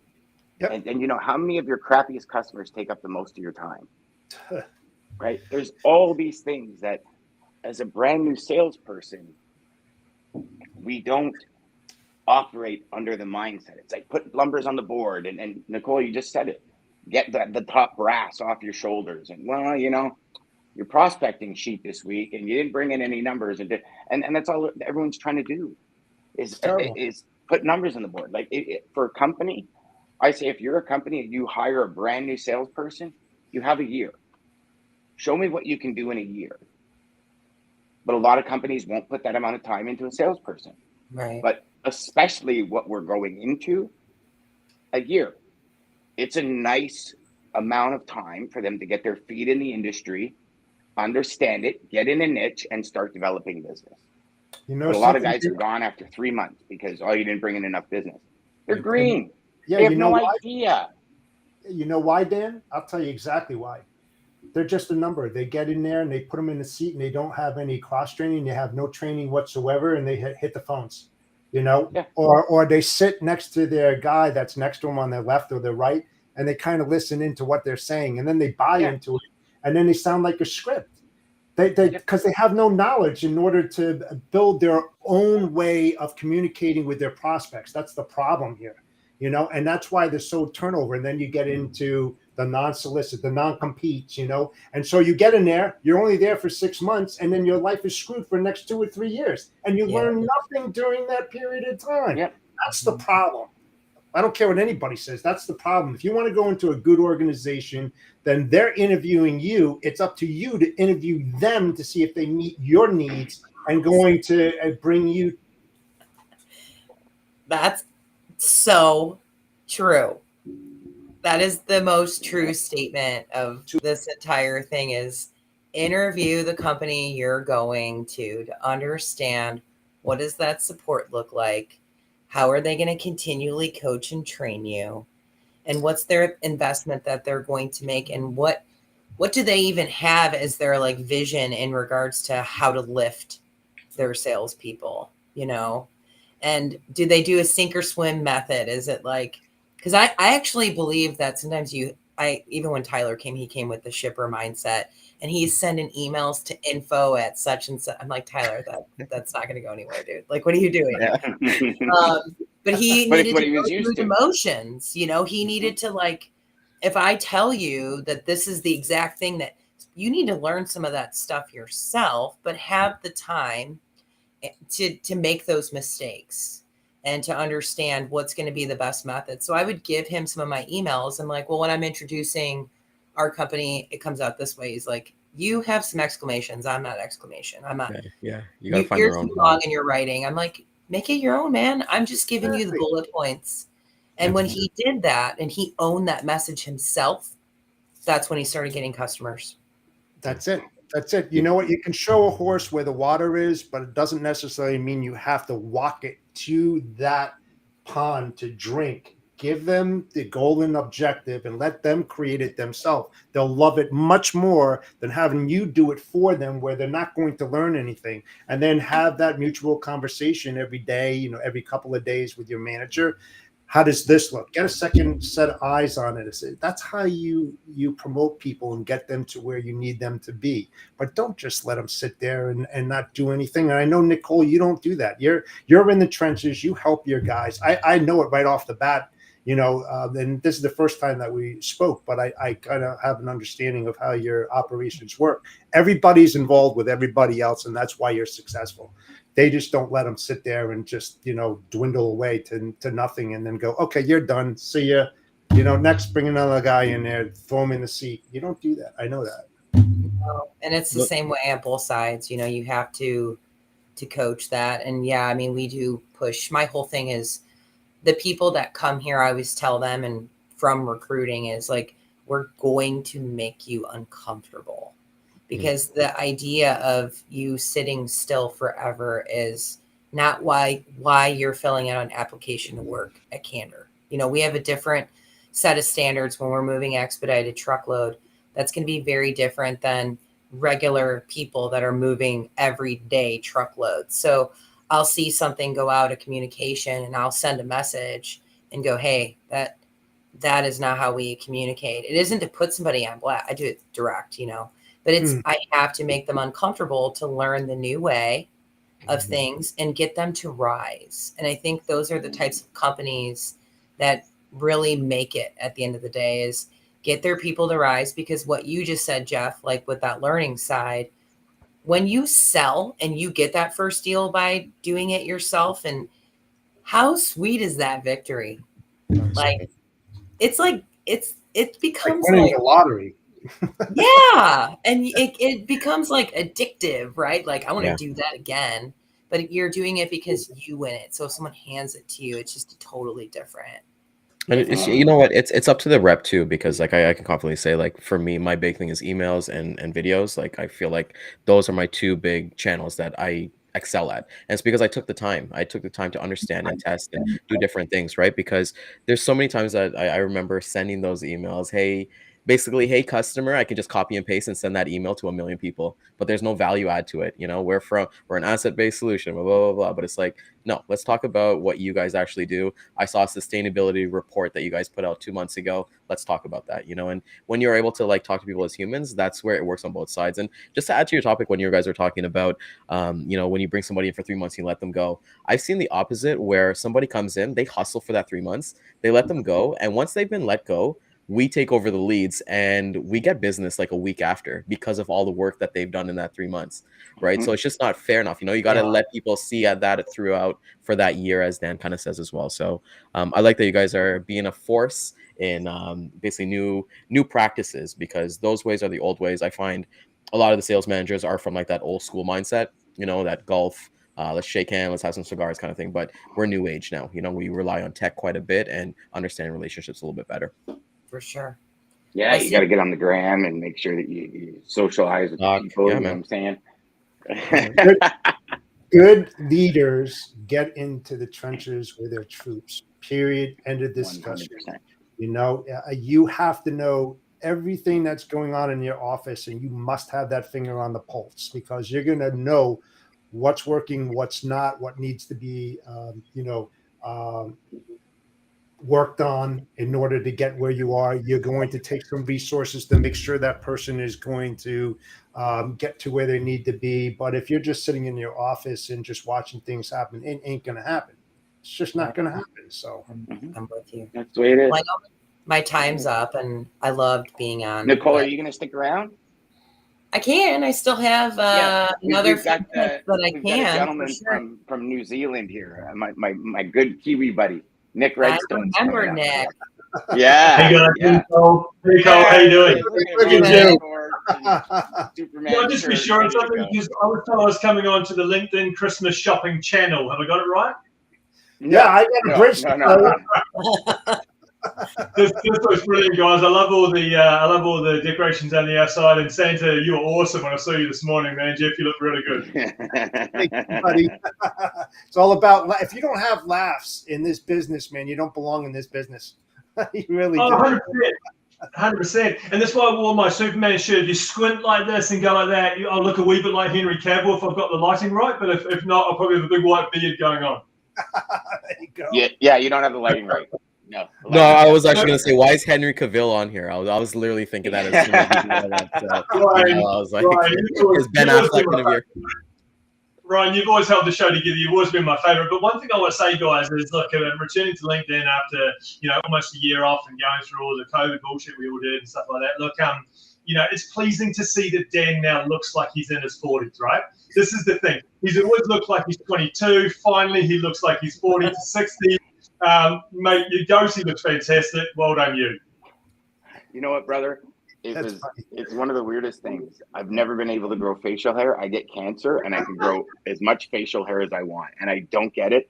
I was at the hospital 2 weeks ago, and they're looking at me, and they're like, "You have facial hair," and I go, "I know," and it doesn't stop. It's like everywhere, and they're like, "Okay, that's weird." I'm like, "I know." So yeah, I don't have that growed up a problem. little bit. I don't have that problem. Yeah, Jeff, you and I had that problem. We came out of the womb like this, mate. Yeah, this is what it looks like straight away.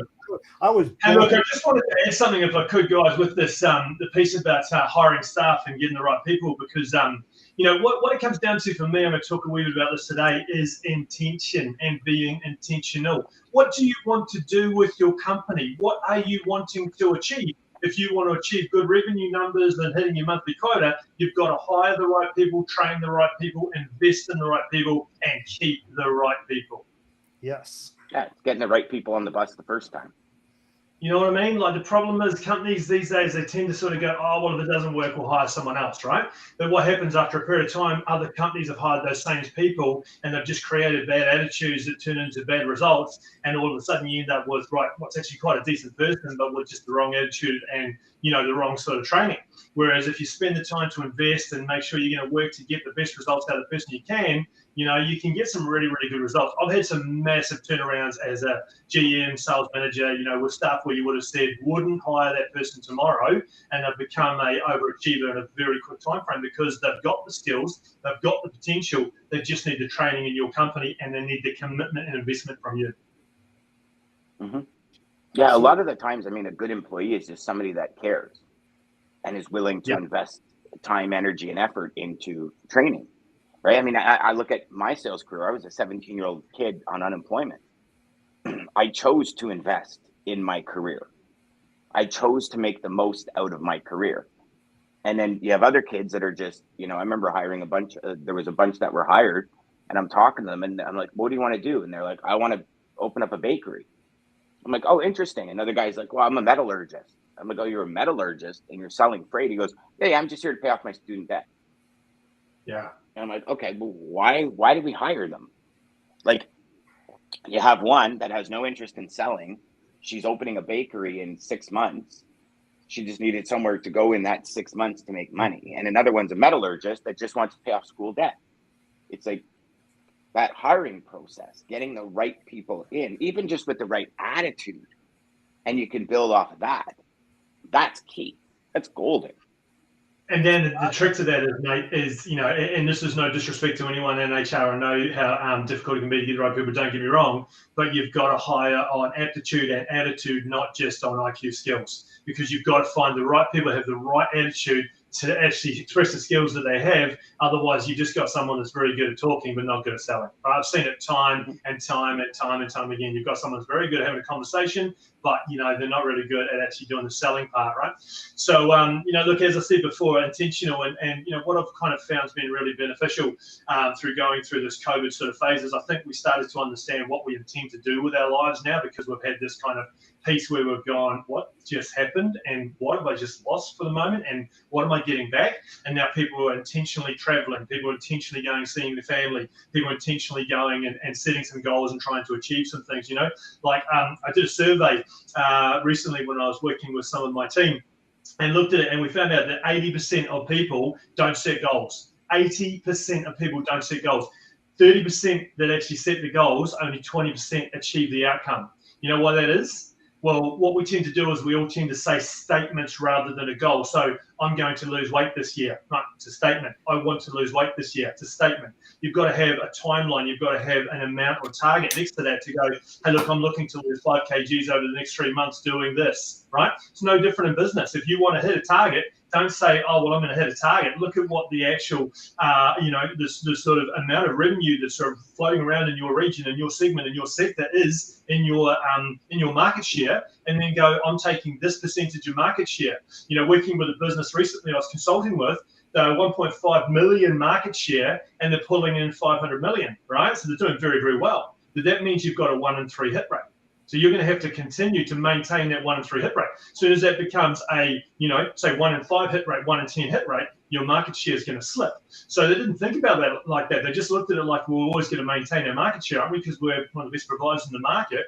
Well, no, not necessarily, because if someone else comes in as a new player and picks up that there's $1.5 billion to grab at and gets it right, all of a sudden your market share is going to slip away very quickly. So that's one of my big things this year, is saying to people, be intentional, be clear about what it is you want to do, be very clear about what it is you want to actually achieve as a goal.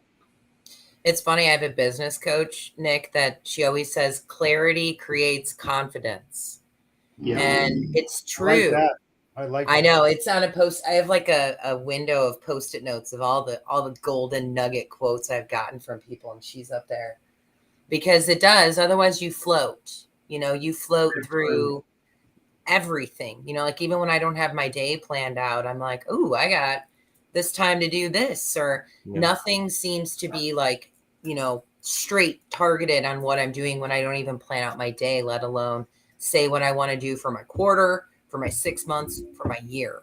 And that's way different. But having those goals in front of you with intention too, I think people want to like go, I want to lose weight, like you said, but then they also don't have that in front of them. And you ask them in a week, like, hey, what are those goals? They don't even know them. They don't write them down. They don't know what they are. You can only achieve a big goal by achieving a small goal through the process, right? So, for example, if you want to do something, you've got to go, well, this is how I learned to get the behaviors to actually create the goal. I've gone back to old school coaching, guys. I've gone back to actually doing one-on-one. I'm coaching 20 people a week. It's just going awesome. But the reality is I've moved away from the group coaching piece, because right now people as individuals want that one-on-one contact when it comes to doing coaching. And I'm calling it transformational coaching because, like, I'll give you an example. One of the guys I was coaching was born with a speech defect, right?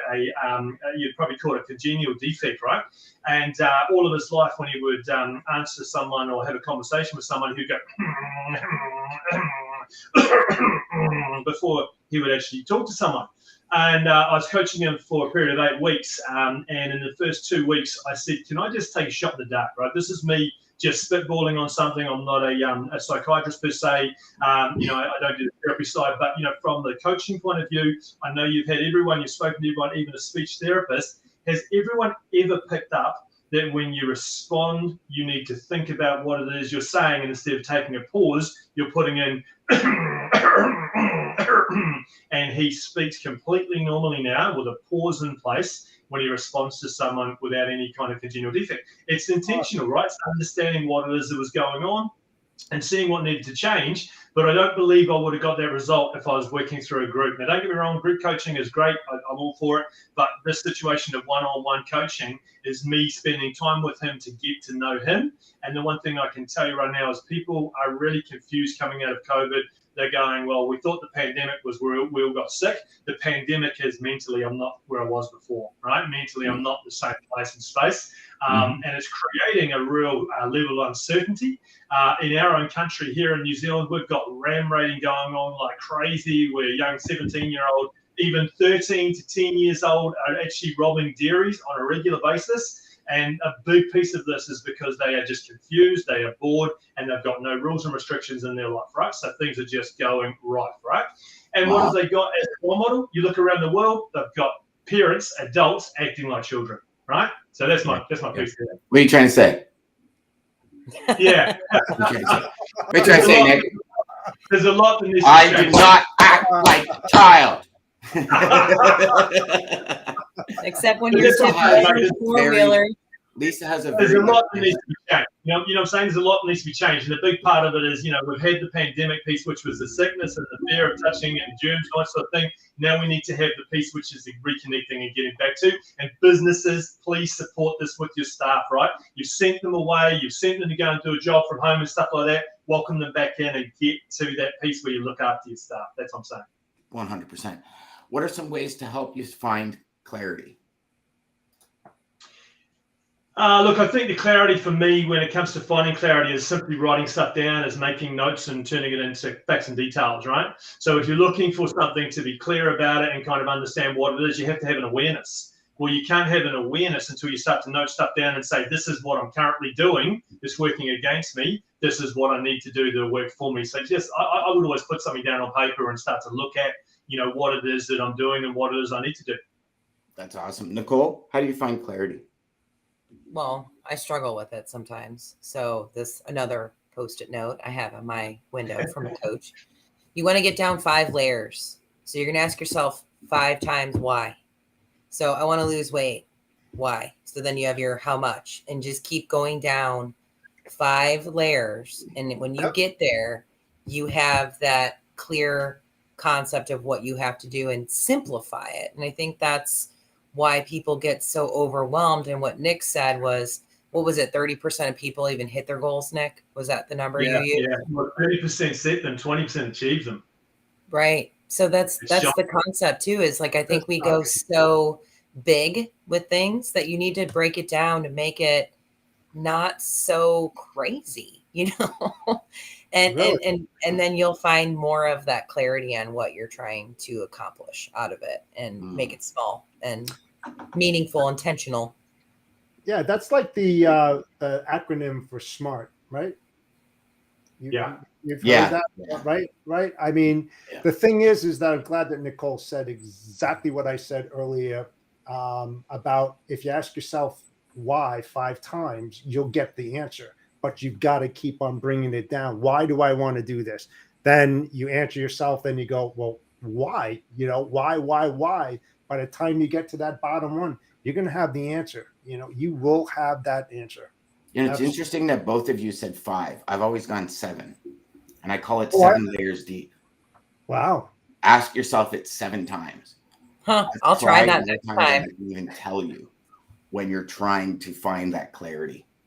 Then you've got to really start thinking, and that may take days. Well, you're thinking big then. You're talking big. Yeah, exactly. Ryan, how do you find clarity? I'm kind of like the opposite. So I believe in systems and processes. So I like to be calculated. So the first thing when I look at clarity, I believe that there's no such thing as multitasking. I think you can only give focus to one thing at a time. So like as you're talking about, let's say like losing weight and things like that, look at that specifically. What do I want to achieve by that? It's not just by going by the scale every day. I need to eat a certain amount of protein every single day. I need to drink a certain amount of water every day. I need to maybe do intermittent fasting. I need to have these little steps that are going to make me achieve my goals. So even when we're talking for the business sense, if I want to acquire 10 new customers, 10 new shipping customers, I got to figure out how many calls or how many emails, how many videos does it take to get to one customer? And then I got a 10 exit, right? And that's where it's going to work for me. So for clarity, for me, it's all about having those systems and processes of how I'm going to get there, and just doing those every single day. Oh yeah, that's work in repetition, because you got whatever they may be, you have to continue that day in and day out in order to get to those goals. Because you have to commit to it every single day. Because what may be today, you may not think it's the same thing tomorrow, but if you got it written down, like Nicole has her golden nuggets out there, or whatever we do, you got to read it, and you have to have the intentions of reaching it by a specific time goal. setting those standards, but repeating it day in and day out. Yeah, and kudos to I always go from where I am. I consider myself a bridge builder. So I always do a drawing of I'm here and this is what I want. And then I draw a bridge. And all I do on the top of the bridge is actions. And on the bottom of the bridge is all of the things I need to learn. So I know if I need to hit this goal, I need to learn this. If I need to hit this, I need to learn this. And if I, because with each action comes an education. Yes. In life, like we're never going to grow past where we are now unless we educate ourselves. We skill up, we level up our skill. So I would say, okay, so you take Ryan's 10, for example. So, okay, then I need to find the data to do 10. So what I'm going to do is I'm going to do X amount of calls and X amount of videos per day. I'm going to learn how to do that down here. And then I'm going to take the actions, get the data. Then I'm going to take the data, then 10X that data. But as you 10X it, you actually have to skill up in the process, because now you're bringing in 10 new customers. And if you already have 10 customers, now you have to manage 20 customers plus keep your sanity. So you have to level up that back end skill as well. So there's always two sides to that bridge. So let me ask you this, Dan, how do you identify the skill that's needed in order for you to get there? If you're building those skills, who's telling you it, or how are you uncovering it? Okay. So what I did when I was in sales is I needed to learn more about people management in order to build my business. Because I could build my business if I couldn't help manage my operations team, or if I wasn't a good manager, I'd lose operations people. So I'd be consistently rolling over my team, which would be consistent with service failures. So I said, okay, I need to learn people. I need to learn how to manage people. Once I do that, I can have a well-oiled working team, which then can support this business. Then it was, I need to learn how to deal with managers. I need to learn budgeting. I need to learn, all the other stuff that comes with a team. And then and you just keep going back and forth. It's actually when you sit down and look at where you are and where you want to be, it becomes very clear if you just give yourself an hour or 2 hours with it. Like, it's not something you do, and I don't do it in 3 minutes. I do it in an hour or two. And I say, okay, what are some of the ways that this goes? And I Google, what are some of the steps to becoming a manager? And then you kind of see, okay, well, I'm already past that, but yeah, that makes sense. And you just kind of put the pieces in place. Yeah. And you find some of them you won't need, or some of them you'll learn and kind of overflow. Right. It gives me that map, if you will. What Nicole wanted to say something. I was going to say, like, you're pretty self-aware, Dan, and a lot of people walk around this planet with a lot of blind spots, or the even concept of what they need to do that. So I mean, what you said was awesome. Googling, you got there and you were like, I Googled that, and it gives those steps. But find a mentor, people, and be vulnerable in it. You're not going in there to try to prove that you're a champion. You're going in there to learn and be intentional, and then share with that person where you want to go and see what they say to you. And again, the whole concept is, do not try to inflate yourself. Walk in there vulnerable and listen. Like, if you had Dan as a mentor in that spot, he's going to give you those things. And again, you're going to have to consistently get uncomfortable with the fact that you don't know, and you need to be intentional, like Nick says, to develop that game plan. So yeah. Let me give you guys a thing here, which is what I use called WAD. All right. WAD. What needs to happen? What action needs to take place? And then D, the doing piece, right? So using all of the things you guys talked about, Ryan, your piece for processes and that sort of thing, yours would be the action piece, right? Nicole, you're looking at the what piece, and Dan, you're looking at the doing piece. When I looked at it and went, how am I going to coach 20 people and make it productive and make it effective?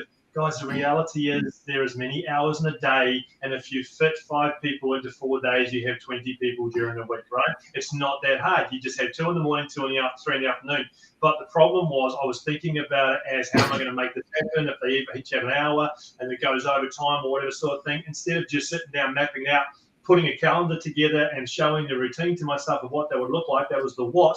The action was that this is what it would look like as I was doing it. And the doing part was actually just setting my alarm, making sure I was on time all the time so that I don't run over or I don't run over that, right? So, at the end of the day, all those things can be achieved. We're talking about when it comes to goals in business or in your personal life and stuff like that. But one thing I want to introduce you guys to is there's one thing we talk about with clients, and that's this. The first person you talk to every single day is yourself.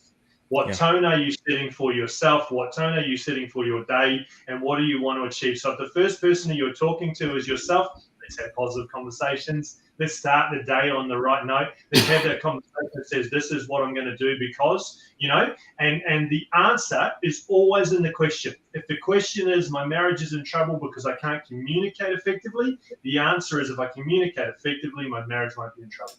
Right? The answer is always in the question. If the question is, we haven't got enough revenue coming in, what could we do differently? If we do something differently, we'll have more revenue coming in. The answer is always in the question. It's really that kind of easy.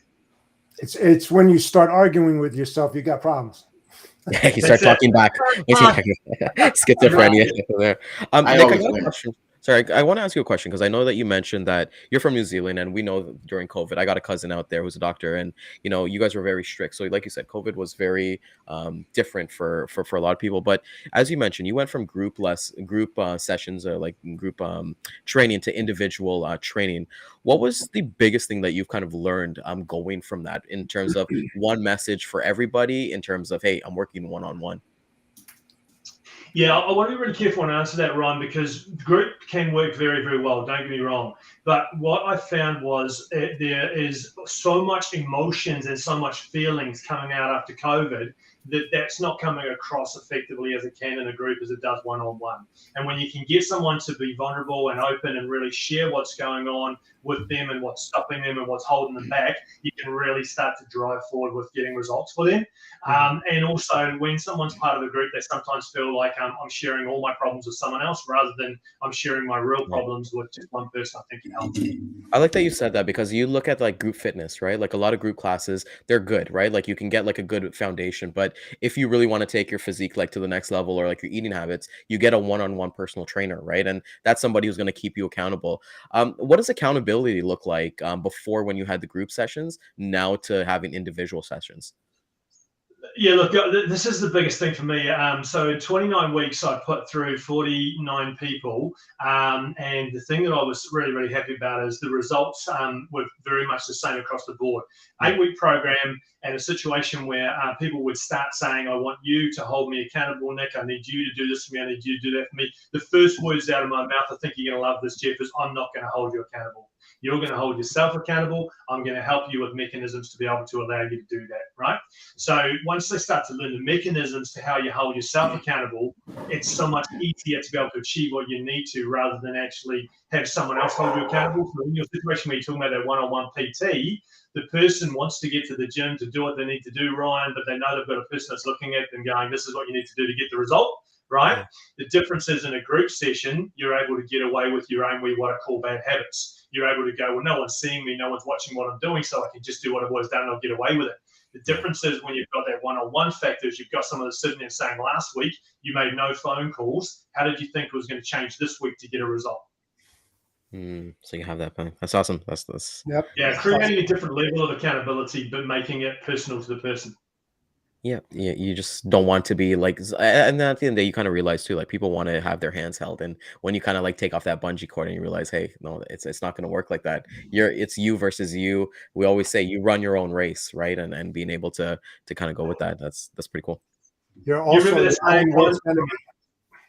Yeah, you remember that saying, Ryan, we had, mate, in our DD coaching show, where we said, if it's going to be, it'll be because of me. Not me personally. If it's going to be in life, it will be because of you. You will achieve everything you can achieve, and you will do everything you need to do to let yourself down. And failure is the biggest teacher. So how quickly do you learn?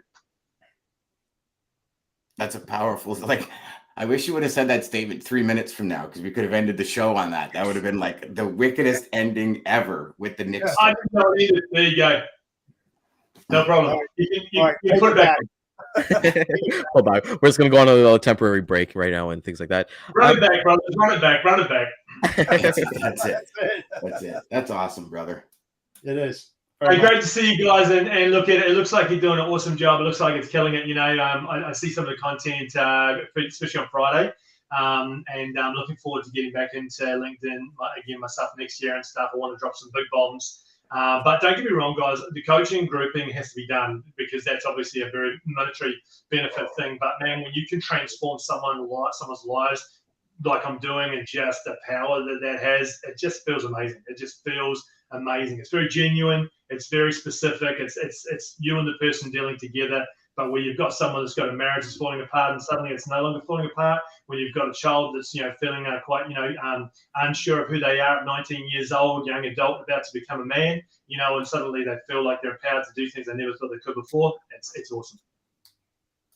That's amazing. Yeah. You got to come visit us out next year. Like, you got to get some Canadian or US dates, and we got to see you in person, man, because I know it's crazy to think about it, because like you're bringing up the NRDD show, and I'm not gonna lie, I kind of forgot about it, but I was at a different place in my life at that point, right? And like up until now, it's crazy to think about. So I definitely, I know Dan, you guys got to kind of meet up in person too, man. It'd be pretty cool. Oh yeah, I mean, Nick and I, we got a lot of things we got to do. We do. And look, Ryan, I would say that too, mate. I would say from what I've seen from you and the way you have grown and the person you've become, and even just in your actual physical mannerisms, mate, you look like a different man. So I hope things are going real well for you, man. Thank you, brother. I appreciate that. All right, guys, I better take off, go and do a session, but I will. Thanks very much, and I'll see you later. Enjoyed it. Awesome. Thank you, brother. brother. Take care of yourself, Appreciate you man. joining us. See you guys. See you later. Awesome. So that was Nick. I've got the best for last for me personally, that I think is the best ever. If you ever want to know who is like the greatest elf on the shelf mother person there is, you got to go to India, because she is amazing with it. Put up the wrong one there. India, thank you so much for coming out this morning. I'm sorry, Thank you so much having me. Yeah, we've been here all day, so we don't know. We lost the track of time and things like that. And I resonate with you a lot. You, Clarissa, you guys are like my people. I just feel like, the positive vibes that you guys bring out. And, Jeff, what I love about India so much, and Clarissa and everybody else, is that they're willing to help other people. They're serving people. That's what it's and about. whether it's, and and that's what it really comes down to. And I think our topic, we're going to talk about our first video, but I'd love to hear some other topics from you, India. But welcome to the show first of all. Thanks for coming on. Thank you so much for having me. And video marketing. We're getting to a point. We're getting to the end of the year. I've been doing a lot of videos, seeing a lot of things come across from it. You've been killing it. Oh, thank you. I'm trying. It's only because I have amazing people like you. But video marketing, what do you want to tell people? Especially going into next year, kind of get a leg up on the competition, because people are not answering their phones. They might not be answering their emails, but they'll open up your video and give that 30-second to a minute clip going. Yep, definitely. I was just actually on a podcast, and I was saying that video is definitely the future of marketing. Like, it's not going anywhere. So you have to, just buckle up and start doing it. I always say, like, if you are lacking camera confidence, if you're on Instagram, you can start in your stories. You can start with a webinar. You can start, in your prospecting emails. That way you're only talking to that one person. And then as you, keep building and keep recording, you'll gain the confidence. Yes, you will. I can say that for myself. And it's honestly, you're so smart by saying that, because you start with the stories. You want to start with reels. You want to kind of take those small steps, baby steps. The baby steps to go with it, right? Yep. And as you mentioned, you were on different podcasts talking about that, right? And Yep. I know that I think I saw a post on your Instagram that, hey, looking for basically customers and what you've done with prior clients. What's kind of like your 2023 strategies or kind of goals that you kind of want to achieve with your new clients? I just want to make more impact. Video is definitely, like I said, not going anywhere. And I just want to help as many people as I can gain the camera confidence and get their brand out there and grow it to where they see it with video. Nice. Okay. Jeff and I had a conversation last week. We were talking about personal branding, and maybe we'll talk about that a little bit more, about your personal brand, because gone are the days, India, that you work for a company and then you just share all their social posts. I feel like that's kind of lame, to be completely honest. It's kind of the cheap way. Can you talk to us a little bit about personal brand and how video kind of affects that as well? Yeah, definitely. People want to know you. They want to know who you are outside of your business, what you're putting on social media. They want to know what you're doing on the weekends. They want to know what you're doing when you're closing. I think that's the power of video. It's just connecting with your audience, and they may be watching a video and they're like, wow, I didn't know they live close to me, or I didn't know they like, that drink at Starbucks. Right now, like you mentioned earlier, I'm doing Elf on the Shelf. I've had so many people in my DMs, like it's crazy, like the silliest things. People, you're just more relatable to people. So that's what I love about video. You see, India, I do things a little bit different. You know, people have Elf on the shelf and all of that. I've got Elf on my chalkboard. I love it. This morning I had Elf on my my monitor. So we're kind of There you on go. the same lane. We're starting a new trend. We are. That's adorable. You know, it's crazy to think about. And, you know, I think, you know, we're going to Christmas. Just a question for everybody. We're just off topic here. Have you guys done your Christmas shopping yet? I'm done. Get I'm out of done. here. I'm Jeff? done. Yep, Oh my I'm God. done. My wife goes, you know what? Can you get me some Lancome? Can you get me Sephora? And I was like, nah, you know, you get that all the time, you know, and she walks away. I get on Amazon. I'm like, rush order. Yeah, I just emptied my bank account and it's just like, you know, Or so you'll what start seeing all the ads pop up. Yeah, that's it. Well, on that topic, let's get into it. Like, India, what's the best gift that you ever got for Christmas? That I ever got or that I ever bought? That you got. Well, we'll talk about That buying, but I let's talk about got. receiving. Yeah.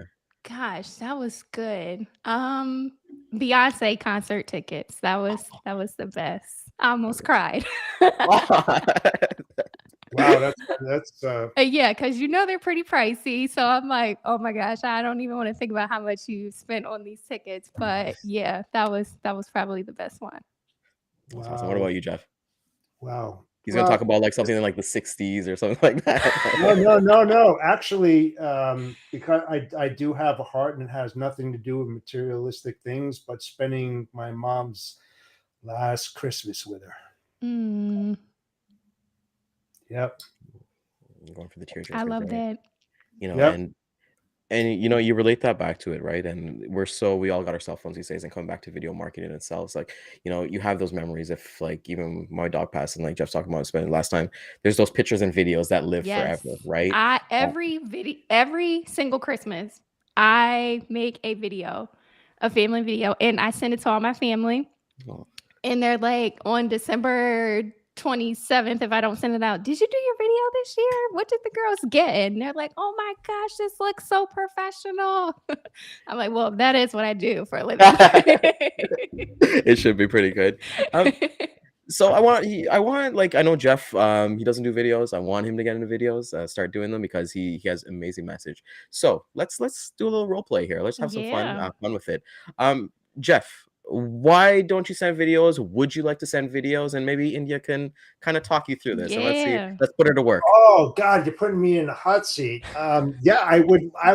No, I'm honest, and first and foremost is my integrity and honesty, right? I would love to try that. I really would, because you know, I know what to say when I'm asked, you know, but doing it on a video, I mean, let's face it, Ryan and Dan and DJ knows this as well.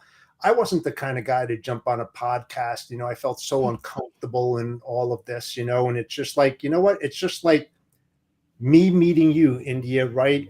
Someplace and introducing myself. Well, the same damn thing happens on a podcast, right? Yeah. You don't have them there physically, but you're talking to them and you're interacting with them. The only problem with the video message, you know, whether you're going email, is that you're the only one that's talking and you're delivering the message, and it has to be meaningful and impactful, you know, and it's short. It's not like you're going to waste 10 or 15 minutes doing it. So, I mean, I'd love to try it. I'm willing to try it, and I'll give you a call, India. Yeah, definitely. You know, I'm always here to help, Jeff. I feel like you have so much knowledge. So, and I was kind of going to go into this. I think, are we still talking about like your first video, Ryan? Yeah, let's talk about it. Let's go into it. I can't wait. Oh, come on. I want to laugh. Let's go. So like your first video is really all about building the like, know, and trust factor. Like if you haven't put out any video content before, this is pretty much two ways. So I always suggest a brand highlight video. That's probably the most impactful. So if you are a service-based business, you can, you know, show up talking head and have some B-roll in there, and, you know, just talk about your services, your offerings, maybe throw some testimonials in there really quick, nothing long. This whole video, I don't want it to be over 2 minutes. So make sure that you hit those points, and you're introducing yourself. You're kind of talking about those pain points that your target audience is experiencing. The second option, so like I said, I'm giving you two options. The second option is if you are lacking camera confidence. So it's the easiest. It's the FAQ video. This is one where you know what questions your clients or your audience always asks you, either in email, on sales calls, on comments on social. So just, making a list of 10 of those questions, before, and this is a video that you don't even have to script.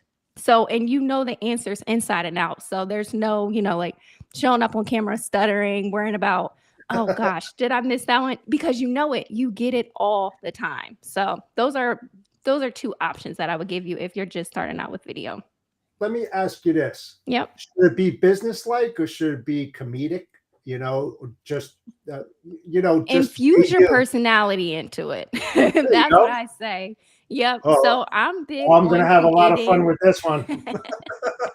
Please send it to me. I want to see. Yeah, I always say, like, I'm big on creating authentic video content. Like, I don't want you to show up on camera any, differently than this podcast. If you are talking to your wife or your cousin, like, obviously I want you to be professional, but if you're not, uptight or, serious in person, don't show up that way on video. Right. Yeah. Yeah, absolutely. And if you're an introvert, I feel sorry for you. And that's where you can do like the voiceovers, and there's so many things because and I feel like people, even for myself, when I was deciding, hey, I want to do a podcast and kind of come on, you kind of get what was kind of the word, but you kind of get like there's so many things that because like there's so imposter syndrome is a big one because it's like you look at your favorite ones. Like for me, I love Jay Shetty, and I'm like, am I gonna try to be like? I've never heard of him before. What? You gotta look him up. He actually has the #1 health podcast in the world. Jay that's Shetty. Why. Yeah, that's why I don't watch it. Yeah, that's why I want to be awesome. But with that being said, that imposter syndrome, maybe you can attest to that too, because it's like I feel like when we come on camera, we're maybe turning up our own personalities, maybe cranking it up, maybe 2, 3, or even 10%. What are your thoughts? How do you deal with imposter syndrome? That's a good question. I mean, I have that happen too, but at the end of the day, that's what makes you you. And I think that comes across in video. Like I would say some tips to combat it is what makes you you, and there can be a connection that's going to bridge you between whatever you are lacking or feel like you're lacking. If you don't like the way you look on camera, if you don't like the way you sound on camera, maybe someone else in your audience is experiencing that and they're like, wow, she's showing up like this. I know I can do it. Or, let me reach out to her. I really want to work with her because obviously we're both like goofy in person or whatever the case may be. So I think just kind of, stepping back, figuring out why you feel that way in the first place. And then, like I always say, like, it's really, I think it comes down to not knowing how to show up on camera. Like what video content to even create. So I got a question for you. And good questions, Jeff. Keep it coming. Okay, I'm gonna interview you, and here's your time to shine. Okay. Why would somebody go to India Brown to have her develop their own personal video profile to be shared with others compared to your competitors? What makes you special? Good question. Really good question. I have the social proof to back it up what I say. I know there are a lot of coaches or experts out here. They proclaim they have all this success, but if you were to ask them, show me the receipts, show me, how you took this account to this amount, they might not be able to do that. So that's one reason I have the social proof. Number 2, I am fully invested in you and your business growth. I think my personality can attest. I'm bubbly. I'm, fun to work with. I'm professional. I'm relatable. I think those are pretty much the top 2. I can go on, but I don't want to take too much time out of this. No. Please. I mean, seriously. I mean, this is your time to shine. Got many people watching this and stuff like that. And this is something that's new, but not new. And a lot of people don't do it. So why should they do it? what's the biggest takeaway and benefits from an entrepreneur like myself, a business owner who's not video savvy or on Instagram or Twitter or all of that? How does one get themselves out there to be noticed? Work with me. Oh, My God. Instagram handle, Lisa, is Video by India. And So that's my handle. But I never stop learning. Like I am an authority in my field, but I never stop learning. Like I look up to some of the greats. There is a good book that I love. It's called They Ask. Gosh, what's it called? They Ask, You Answer by Marcus. I want to say Marcus Sheridan. Really good book. I'm always reading. I'm always listening to podcasts. No matter how much I know, like I'm always doing something to stay ahead of the competition because there are more and more video marketing strategies popping up. So I need to make sure that people know India versus them. And it goes to a test too, right? Like if anybody missed like the first episode that we had you on, your background was like, hey, you wanted to go into the FBI, and I then know. you Yes, want to go that's into right. things.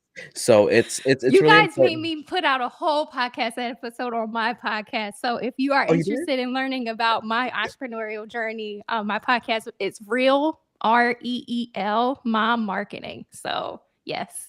Oh, thank you so much. I love that. Yes. Yeah, Lisa is amazing like that and kind of seeing like that. And I love that you said that because you have that, like there's so many marketing out there and you got to pick and choose. And I think Yep. Clarissa, when she was on earlier, she was talking about, you want to make people feel like they can be themselves with you and that they can be completely open, right? And Yep. I think video marketing, and to Jeff's point here, is that I think it's going to be one of the biggest things for next year going into it for business specifically. We can all put ourselves out there on TikTok. We can all do a TikTok dance. We can all do all these different things. But I think video is important. And I'll share with some stats with you. I'm a big video person. Like I can send out 10 videos and I know I'll get eight out of 10 of them opened by tracking, right? I wouldn't get that with a phone call. I wouldn't get that with emails and things like that. And those are being able to put those personalities to be here, because if you didn't put out a video, India, we wouldn't be chatting right now. So I it's like know. you became somebody to kind of go from there. So I think as people are looking that we want to resonate with somebody and being able to like put out videos, especially your first videos.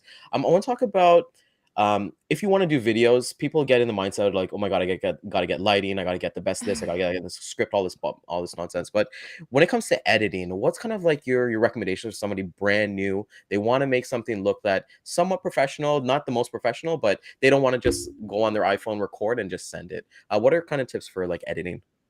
Yeah, so editing, there are a few editing apps that are free. CapCut is one. That's a good one. I'm trying to think of another one. Filmora, I think, is free. That's another good one. I use Final Cut, and I think that's maybe like $300. Yeah. Yeah. So I mean, that's a little advanced. If you're just starting out, I would say those two are good. As far as lighting, a ring light with a tripod is just fine. Your cell phone is just as good as any DSLR or camera out here nowadays. So that takes care of lighting. Audio, I think we talked about this on the last episode, but a Blue Yeti is good. And then I think it's either Rode or Shure, but they have like the little lapel mics. Yeah. So you can put them on your shirt, or if you watch like a lot of TikTok videos, you'll see people like holding the mic. So if you want crispier audio, that's fine. I think that's all the equipment. What was your other question? I'm sorry. Just for editing, like kind of getting for the editing. But just to ask you as well, if somebody's coming on to sign up as a client with you, what are some things that you look at before? What are the conversations like before they even start making a video and things like that? What are some things that you need to know as a video marketing strategist before you can even put together a plan for them? One, I want to know all about their business. I want to know what they offer, or if they have a product, what it does. Like that first step, that whole step of my process is the 4-step process. I'm deep diving into their business. I want to know about them. I want to know about their programs, their offerings, what challenges may have came up in their video marketing in general. I'm looking at their analytics. If they were creating video content, I'm seeing what performed well and what didn't. Checking their FAQs. I'm asking them, what questions keep coming up. So that's good to create video content for. Their pain points. I want to know all about their audience. Obviously, we want to create video content around that. So what are their pain points? Who are they? Their demographics, their buyer personas, etc. And then like in terms of editing, I think in 2023, even this year, I think people are going away from the overly edited videos. I think just putting out the content is what people have been, doing recently. And I think it's been working perfectly fine. I'm not sure if I mentioned this on that last episode that we were on, but I posted a reel on my Instagram of me cleaning my desk, and it got like 51,000 views, like 3,000 likes. And all I did was just put like a picture of a tweet on the reel. And I'm like, what in the world? Like all my extra elaborate, reels didn't, do nearly as it's crazy. So yeah, I think the overly edited, I'm not going to say it's dying, but I just think the more authentic video content is, where we're going in the new year. And I like that you said that because people don't understand what editing truly is, right? Like they think that, hey, you record like a 5 to 10 minute clip and then you can edit for 5 to 10 minutes. But I used to do YouTube back in the day, and it would really take us like a week to Yeah, actually it's edit. a lot of It's a lot of work because post-production. you're going the keynote through the Dolby Premiere and things like that. But I like what you're saying, and I think the influx of like video podcasts, those have kind of like helped with, hey, we don't need to necessarily make this super edited or anything like that, right? And I think with 2023, as you kind of mentioned, more people are just, they want to see people as opposed to not be, because like you're in PA, right? You're in Philly. Yep. Jeff's in New Jersey, right? What opportunity are we ever going to have to meet in person? I know, that'd And be you so know, fun. it's crazy to kind of think about that too. Yep. Oh, it's a high probability. But hey, I got a quick question for you, Ryan. It's one thing to create a video introduction of yourself and the value that you bring. What do you put on the subject line that draws the interest of the recipient when you go and send that out? This is my tip. This is my tip, and this is more because it's I'm sending it as an email. But my email tip for everybody, this is my number one tip, is that I will put their name. So if I was going to email India, I put her name, and then I put the two brackets, the two bracket thingies, and then I put my name. So when people associate the name, they'll be like, "Oh my God, it's somebody that got to open it." So I keep my subject lines, brother. I keep them less than five words. Short. Yeah, I keep them short. I don't say Wellington, like the company I work with, introduction. I don't even introduce the company. I just put their name, the bracket things. I forget the greater than, less than sign. Parentheses. There we go. See, and then I put my name, and that's what and the tools we talked about. If you can talk a little bit more about it, India. I use BombBomb. I use Vidyard. What are, like, I know you mentioned Vidyard as well. What are some of the key things that you've seen with Vidyard and your clients? Yeah, I mean, I love Vidyard. I love Lisa. Lisa, I can't wait to get off and connect with you. Yeah, Vidyard is amazing. The book I was mentioning earlier, he's actually I think the founder and CEO of Vidyard. So, and I'm connected with him on LinkedIn. So I'm like girl fan crushing. So, I mean, Vidyard, you can embed the video in the email, which is amazing. It doesn't slow down your emails. It doesn't impact your deliverability or anything. Of course, you can see all your analytics, how many people are opening, and the playthrough rate. That's always important, so you can kind of see where exactly you lost them, or if they watched it through the end. That's another thing that I was going to say. Like, I love how measurable video is. Yes. Because if you're using, YouTube or Vidyard, you can't really tell on like a reel, like where exactly you lost them. But if you're using those two things, you can go back in your back end and tell exactly where you lost them. And then you can say, okay, well, that didn't work. Let me try it like that. I love that you said that. That was probably the biggest game changer. So, like Jeff, like Yep. when you send an email to somebody, right? You don't know what part they read and what part they don't read. But Yep. when I use like Vidyard and BombBomb, I'm able to see like, hey, they watched like the first 10 seconds, and then the amount of times that they've watched it. I thought it was a big help too. It's like it'll say, okay, they watch it 3 times. So then in your mind, you're like, they probably forwarded this to somebody Yep. else, That's what I was to the gonna right say. person, Yep. or Yep. just like, yo, check out this email or check out this video. So I think Yep. it's pretty amazing. I think people need to technology as we're kind of evolving. I think people need to embrace it a little bit more and kind of go with there. Just to switch up topics a little bit, let's have some fun with it because I know we got Yeah. about 7 minutes left. Let's have some fun with it, right? I know you're a big Criminal Minds fan. Yes. And Do you know that the reunion is on? Like, are you watching it or are you not really? I'm a not fan? watching it. Yeah, I'm not a big TV person, but like all not right. yet. I know like the thing is that with my wife and I, we have to like watch it together. Because like one of us will like watch an episode without each other, then it's war Oh in our yeah, I house. had But that happen. see if we're from there. What are for yourself, as you mentioned in different podcasts, and it's okay to plug everybody. What are 3 other podcasts that you're listening to right now? Social Proof Podcast with David Shands and Donnie Wiggins. They're amazing. They're based out of Atlanta. What other podcast am I listening to? Hold on, let me Empower Her with Casey Get Ready. I think her last name is. Get Ready. It's G. I know, or is it Get Merry? Hold on, I'm looking it up now. I have to say, wow. Get Merry. It's GHETMIRI. That's her last name? Yes. Yep. I think her husband is from gosh, I can't remember. I can't remember. I know it's different. It's awesome. And then Dan Kinney's Magnetic Marketing. That's definitely want Yep. to check out a couple of those episodes. They're pretty awesome. Yep. And I think as we're gonna wrap up here for thing, it's what is one question that you've kind of thought like, hey, maybe when you're thinking about video marketing that you want to leave as your imprint as being a video marketing strategist?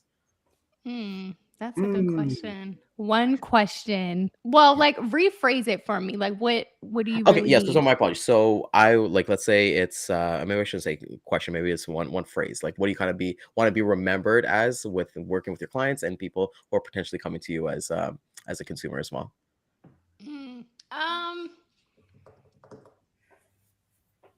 I just want to be the results person. Like I know, like I want people to say, "Oh yeah, you definitely have to go to India because she's going to, grow your business. She's going to make sure that you do X, Y, and Z. She's going to help you get there." I just want to be known to have that clear path and to get results.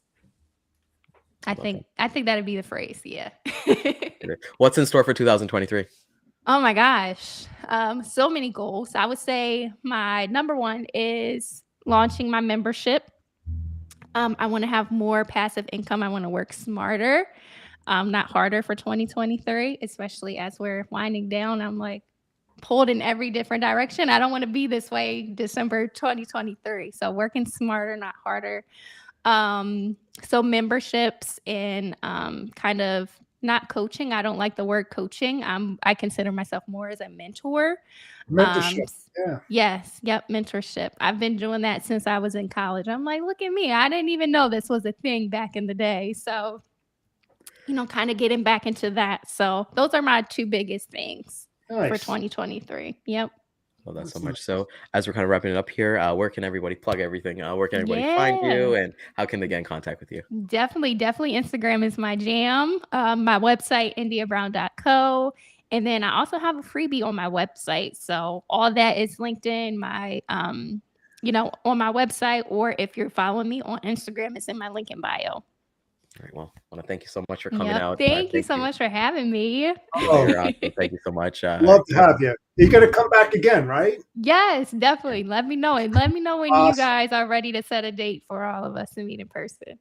Let's do it. Yes. Let's do it 100%. So have yourself an amazing Christmas. You Looking forward to all the rest of the Elf on the Shelf little pictures and all that stuff. So I'm running out of ideas over here. I know, right? We're gonna have to. If anybody has it, maybe you and Lisa will connect and share some ideas there from there. So, thank you so much, India. Bye. Yeah, thank you. Oh man, let's put it. Wow. And then there was 2. and then there was 2. unbelievable, from the time that the cool bodacious Santa showed up in the morning to this afternoon. Unbelievable. I mean, it went by fast, my friend. It It went went by by fast. I fast. thought I would have a headache. I thought I'd be like tired. I am tired, but like I thought I'd be like a thing. But top three takeaways, man. Top three takeaways. What do you got for me? I would have to say Nicole Glenn for sure. Coming from a business person and being able to relate to the same type of things and the takeaways that we all face, I think is critical in this business, and it's a good learning point of the things that you need to do, and like the steps, so forth, and so on, to be meaningful, successful on that side. Earlier this morning, earlier this morning, just all the things that were going on, that IQ being able to, do their show from our show, the support, I think, was fantastic as we're growing our podcast and having, really good people that joined us, and Greg and Nick and India and Dean. It's just so many different takeaways from today that, there wasn't one bad thing at all. At least I didn't see it. I think it was, I wouldn't say it was on the gold side. I would say it was definitely on the platinum side. You heard things that you didn't hear before, like from Greg Weldon. Just all different types of options that you can take into consideration when you're talking with your customers, and how other things are impactful to the decisions that are made, and why things are happening in the world in which they are currently happening, and it's not going to get any better. It's like preparing yourself. So I think today is more about preparing, and how to venture forward and get to reach those goals and objectives. I think was the biggest takeaway of it all, when you really take the whole thing. Yeah, it's time has elapsed, and there's just so many things that you can go back to. And I think for me, I think we gotta, like, shout out to Lisa. Lisa's been watching all day, and I remember last year Oh when I yeah. was watching this, I was watching this all day too. And it's just it's cool to have like these nuggets, but it's just like my biggest takeaway, and as corny as it sounds, is like, getting the four of us together, and I thought, DJ, you, Dan, and just like having that, Sure. just being able to talk. And there was never, for me, there was never like silence or anything like that. There was never any, oh my God, what am I gonna say? It just flowed naturally, and I genuinely felt like I was with friends. And and with everybody coming here, they added different things. And we wanted today to be a professional personal development day, right? It could have been, we could have just talked about like, okay, how to make sales calls. We could have talked about finding the right job and things like that. But people are busy with their lives. They want to level up themselves before they look at outward, right? So I think for us, like, we've had like an amazing guest. Brian Byro's always full of positive energy, and Yeah, it's I the people forgot thing. Brian. Apologize, Brian. I really do. I mean, I was just thinking outside the box and just throwing names out there. But yeah, you were great as well, my friend, for sure. That's awesome. So as we're going to wrap up, we want to thank everybody for coming out today. Whether you're watching us for the very first time or you've been watching a seasoned viewer like Lisa and Damon, we're just so thankful. This is what we do this for, and we have tons of fun. So tomorrow we're back at it with Data Day with Dean. I know Dean's time was a little cut today, but we're definitely going to get that full hour tomorrow for sure. Maybe we'll go an hour and a half. We'll see how much energy we have. But thank you for our corporate sponsors, Daman at Centurion Trucking. I was going to say catch us on the replay, but we don't have a replay because we've been going live all day. But with that being said, shout out to Brandless Rescue Goods. Like, as I mentioned, they're doing their Giving Tuesday today. Anything that you purchase online, $20 will be added to that order to a maximum of $400. And catch us on the replay. Rewatch this. I know it'll be hard to digest the almost 7.5 hours of content, but we did this all for you, for you guys to level up 2023. Jeff, hit us with something to take us away. You know what? Just continue doing what you're doing. Watch us take away some of the nuggets that we tried to bring you day in and day out. Things are going to get better. We have more good things coming in 2023. It's just a lot of fun, and I'm so glad to be part of this podcast that I have been supporting for a very, very long time. And now that I'm part of the cast and crew, I can promise there'll be bigger and better things definitely coming down the pike. So thank you so much, everybody, for joining us. Have a great day, and we'll see you in the morning. See you in the morning. Take care, guys.